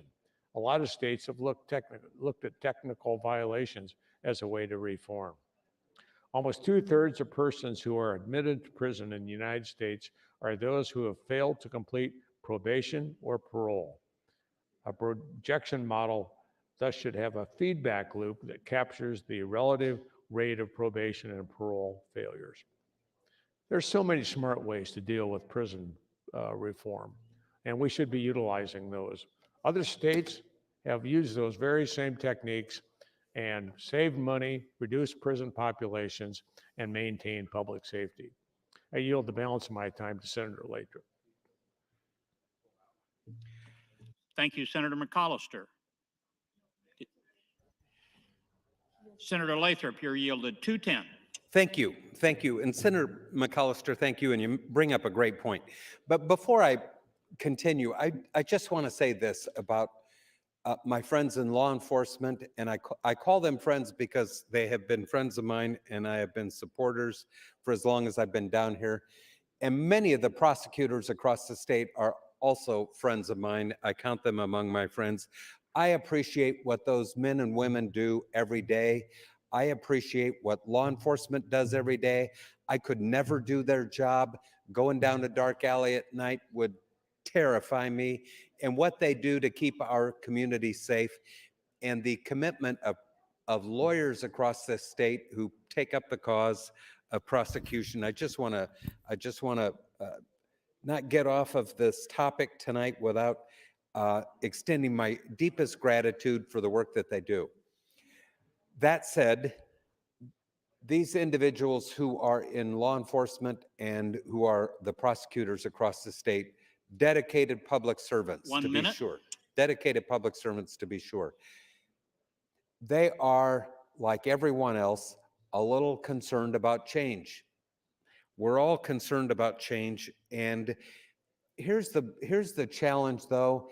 It is the state of Nebraska that's picking up the tab for the incarceration. And these folks who are involved in the police work and the prosecutors, as much as I respect what they do, they're not responsible for what we're responsible for. And I think ultimately that's why it becomes a decision of the policymakers. And particularly at this time when we are overcrowded, the number one overcrowded facilities in the country, for us to make the policy decisions, respect what prosecutors and law enforcement do, but not yield or not give them the vote on this one. We have to make policy decisions. Time, Senator. Thank you. Thank you, Senator Lathrop and Senator McCollister. Senator Day, you're recognized. Thank you, Mr. President. I would like to yield my time to Senator Lathrop. Senator Lathrop, 455. Okay, well, I think I made the point about the prosecutors and law enforcement. Hardworking, good public servants, dedicated, doing, in the case of law enforcement, many times a very dangerous job. And the prosecutors, they see the worst of the worst, and I appreciate their perspective. I think it still falls on us to make policy, recognizing that we're going to look at the data and figure out what's going to be best for public safety and for the state of Nebraska. I did want to talk about the next thing on the list, which is create a new misdemeanor level of offense for possession of less than 0.5 gram of a controlled substance, not to include fentanyl. And of course, the controlled substance would not include marijuana. This is one of those issues where your first reaction may be, wow, I don't know if we can do that. And Senator Geist suggested tonight earlier that we're doing people a favor getting a felony conviction on them, because now we can send them to a problem-solving court. There's a couple of problems with the logic related to that. One is that when you put a felony conviction on somebody, that stays with them for life. It stays with them for life, and here's why that's important. It's hard for them to find work. It's hard for them to find housing. Many times when they're incarcerated, they get behind on their child support, and then they give up and they come out and they're in the underground economy. It's also, you should know, not everybody that gets convicted of a felony drug possession gets problem-solving court. We don't have the capacity across the state. We don't have the capacity even in populated counties for everyone. And in fact, many of these programs have exclusions that would prohibit or make ineligible individuals who are being convicted of possession of a small quantity of a controlled substance. So giving them a felony is not a favor. When we talk about possession of a small quantity of a controlled substance, it's a class 4 felony, okay? Class 4 felony is the lowest level of felony. It will get you 2 years at the Department of Corrections, 1 year with good time. And many of these people have spent 6 months in the county jail before they're disposed of. So they're short-termers down there and they're not going to get care. The fact is, most of those people that go down there on a 2-year sentence for a drug possession on a felony, they're not going to be there long enough to get care. They barely have time to process them. Some of them are discharged shortly after they get there, and many of them discharged right from Diagnostic and Evaluation Center. So we're not doing people a favor by giving them a felony conviction. They also, by the way, become a prohibited person for the rest of their life. You talk about the Second Amendment, these people will never be able to have a handgun or a firearm because they're now a prohibited person.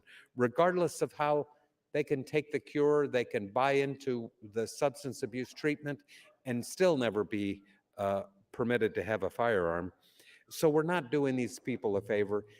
And an individual who is charged with a class 1 misdemeanor is subject to a year in the county jail.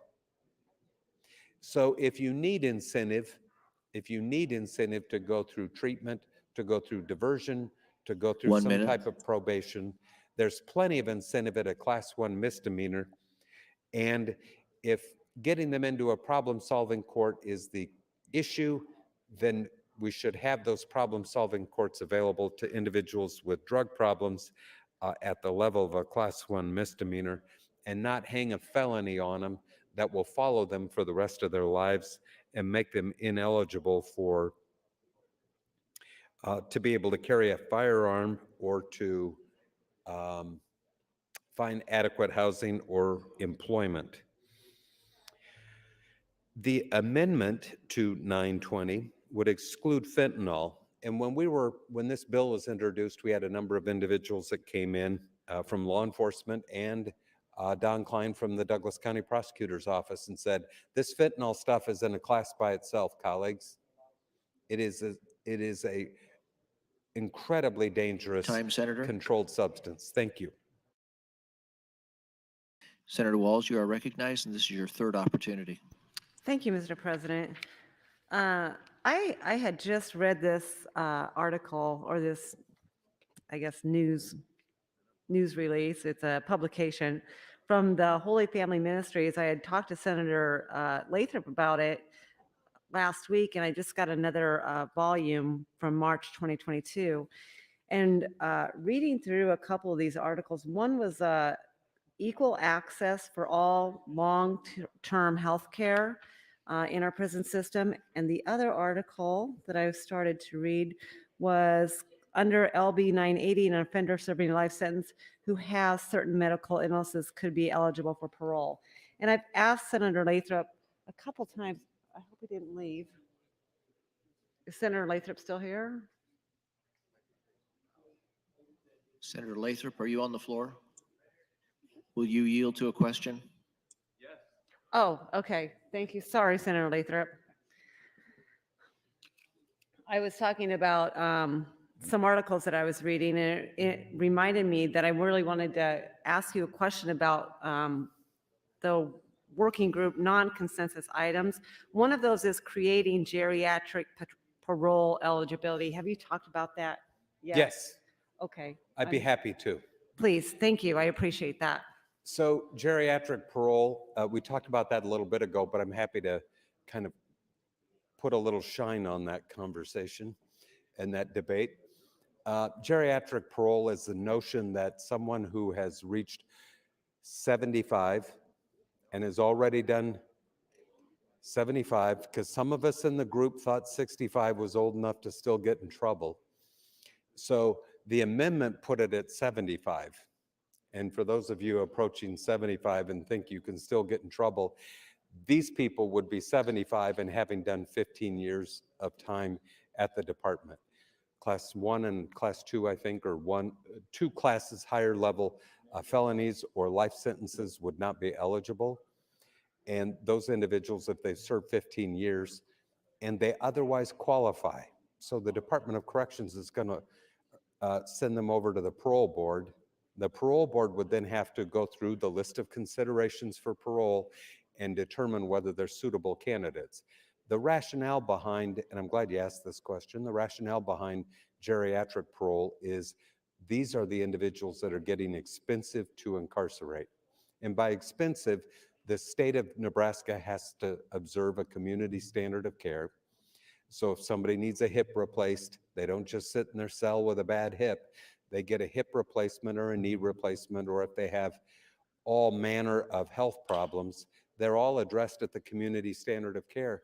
And those folks that are 75 years old and have done the time and they're suitable, and the parole board determines that they are a suitable risk, then they would be paroled and allowed to enroll in Medicaid or some program that would pay for their care going forward. And the idea is that $8,500 represents the average cost of care for an inmate. Most of that's, there's a lot of people in there with very little care, and then we have the older folks, not unlike society, the older folks that are more expensive, and having them discharge, get on Medicaid, and get their care on the outside when they are not likely to be a risk to reoffend, and get the stamp of approval by the parole board, would then be paroled under that proposal. 1 minute. $8,500 a month? No, $8,500 a year is the average cost for care for all inmates at the Department of Corrections. Imagine some of them are very cheap. The younger guys, there's a lot of young guys in there, and the older folks are the one that run that average up to $8,500 per year per inmate. Okay. All right. Thank you, Senator Lathrop. Thank you, Senator Walls. Senator Lathrop. Senator Vargas, you are recognized. Thank you very much, Chair. I wanted to weigh in here, and look, it's 9 o'clock, and it's not to belabor the point, but I want to speak for, at least from my perspective as a senator from South Omaha, and also a member of the Appropriations Committee. And look, I think we've really gotten to the point here. One, I agree with Senator McKinney. I don't believe that many of these communities, including my own, are seeking or want a prison in our backyard. It just is the reality. I think we've heard that from North Omaha. We've heard that from South Omaha. Definitely have heard it also from Senator Walls' district in Fremont. The question is, and we're still debating or at least informing, is how do we pass policies that are going to reduce the over-reliance that we're currently seeing on our prison and correction system. And look, it is National Criminal Justice Month, if you did not know that.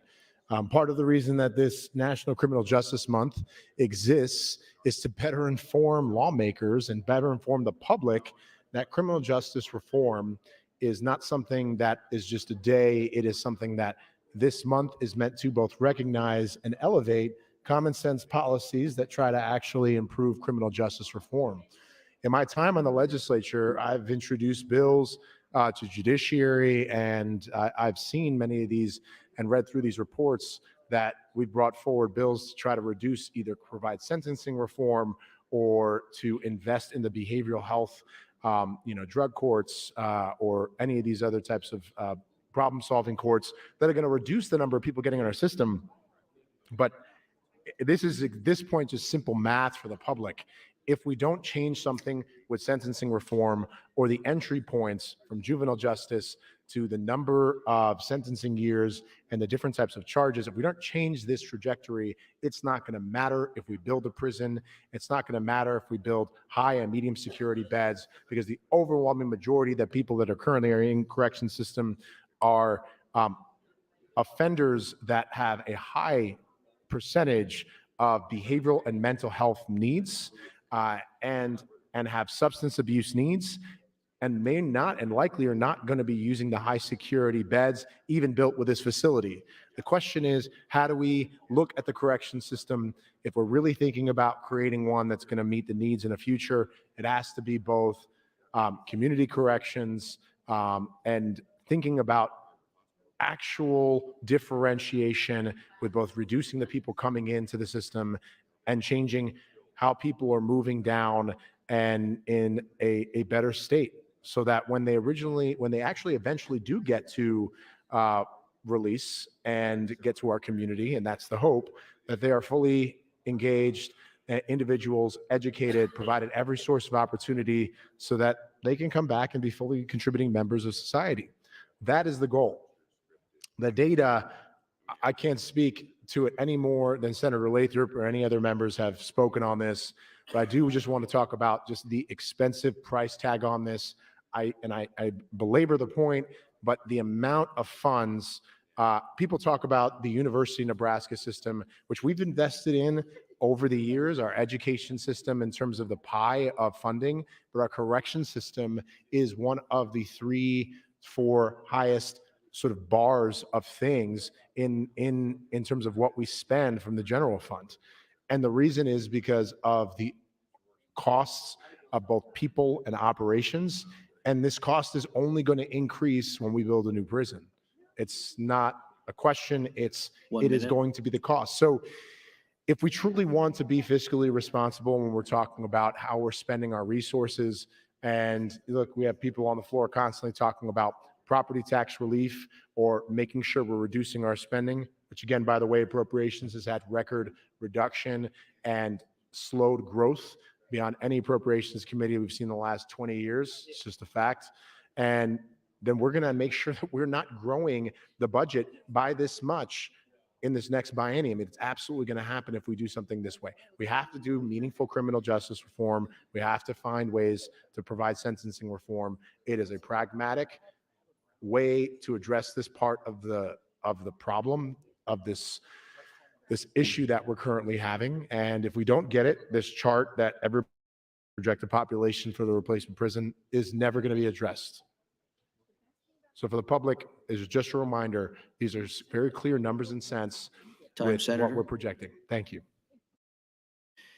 Thank you, Senator. Senator Day, you are recognized, and this is your third opportunity.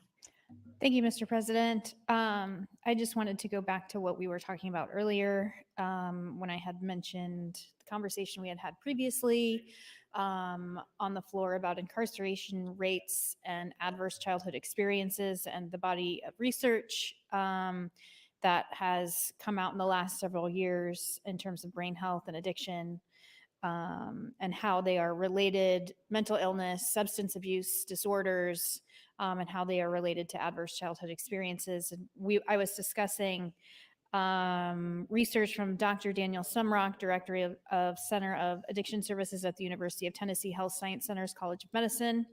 I read some of what I'm going to pick up where I left off. Sumrock knows that the ACE score says a lot about their health and ability to cope. ACEs comes from the CDC Kaiser Permanente Adverse Childhood Experiences Study, groundbreaking research that looked at how 10 types of childhood trauma affect long-term health. They include physical, emotional, and sexual abuse, physical and emotional neglect, living with a family member who's addicted to alcohol or other substances, or who's depressed or has other mental illness, experiencing parental divorce or separation, having a family member who's incarcerated, and witnessing a mother being abused. Subsequent ACE surveys include racism, witnessing violence outside the home, bullying, losing a parent to deportation, living in an unsafe neighborhood, and involvement with the foster care system. Other types of childhood adversity can also include being homeless, living in a war zone, being an immigrant, moving many times, witnessing a sibling being abused, witnessing a father or other caregiver or extended family member being abused, involvement with the criminal justice system, attending a school that enforces a zero tolerance discipline policy, etc.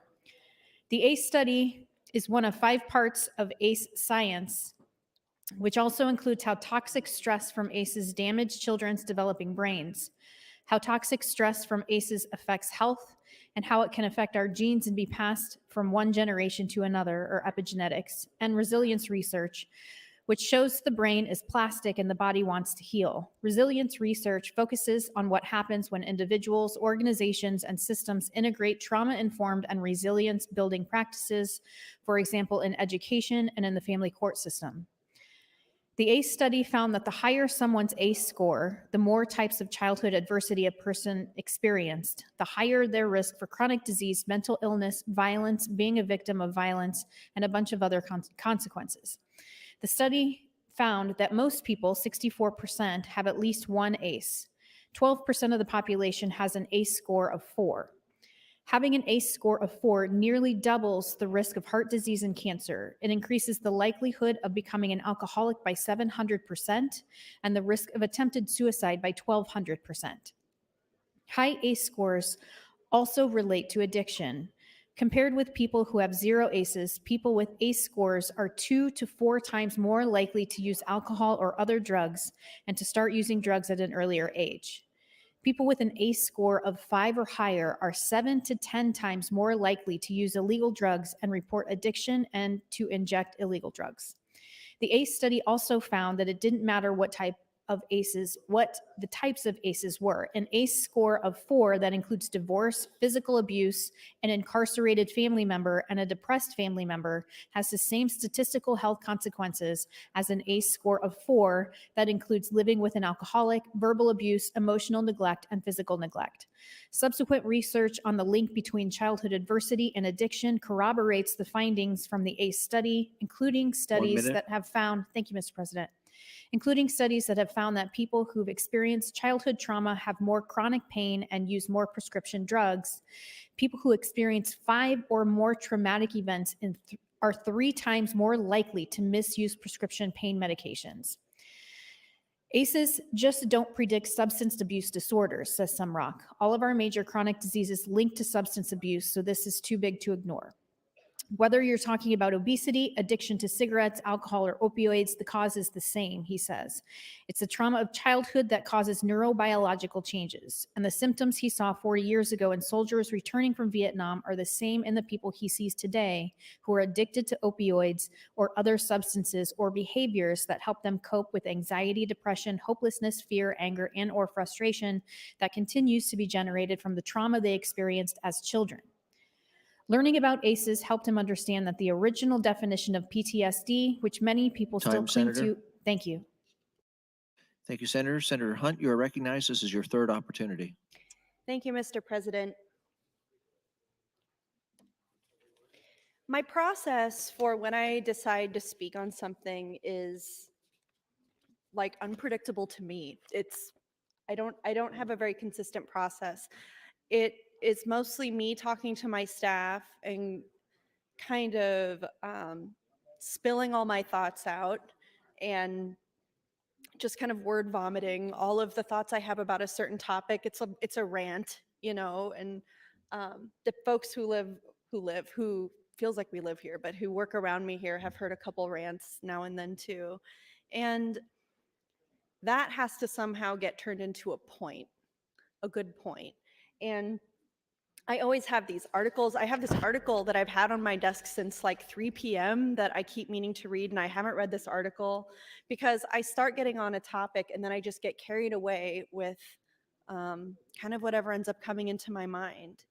And everything I talk about, every bill that ignites my passion to come up on the mic and be going off on something comes down to this belief I really have that this state is circling the drain. When you look out at rural Nebraska, there is no way that that part of Nebraska is going to grow. It doesn't matter if you're building a lake, which I think is going to end up being a big muddy hole that, you know, after we're all gone and the governor's gone, and the AG's gone, and all the mics are gone out of here, nothing is going to come of this lake. It's ridiculous to invent a lake, thinking that this is going to attract young people or anything like that. If you're going to build an amphitheater or a river walk or whatever it is that folks are doing in these rural parts of Nebraska, the people that need to populate those areas were never born there. Nobody is coming back there. Nobody is excited to move there because we don't have the very base, the very bottom of the hierarchy of needs that people need to have a good quality of life. That's culture. That's diversity. That's intellectual freedom. I still talk to professors at the University of Nebraska-Lincoln who are afraid to say something on Facebook or whatever because they think, you know, Senator Erdman or somebody is going to sue them. Jeff Fortenberry's going to sue him, you know, he did that. And I talk to people who say, they're looking for culture, and then you point to the community theater or you point to an art gallery. And we've tried so hard to support these communities by putting in arts districts and grants for arts funding and all of these things. And this is all important because it gives the people hope who have to live here, who still live here. But it's not attracting anybody, and we cannot be fooling ourselves that it is.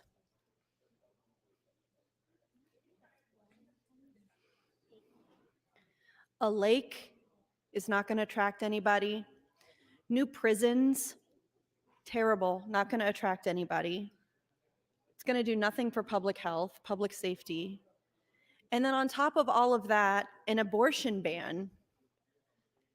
It's not only not going to attract anybody, it's going to make people leave this state. Young professional women.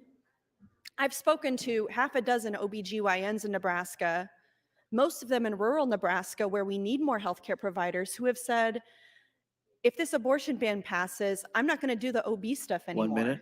I'm just going to do the gynecology. They'll be doing pap smears and, you know, LEAP procedures and all of the things that women need for their health, but they're not going to be doing any obstetrics.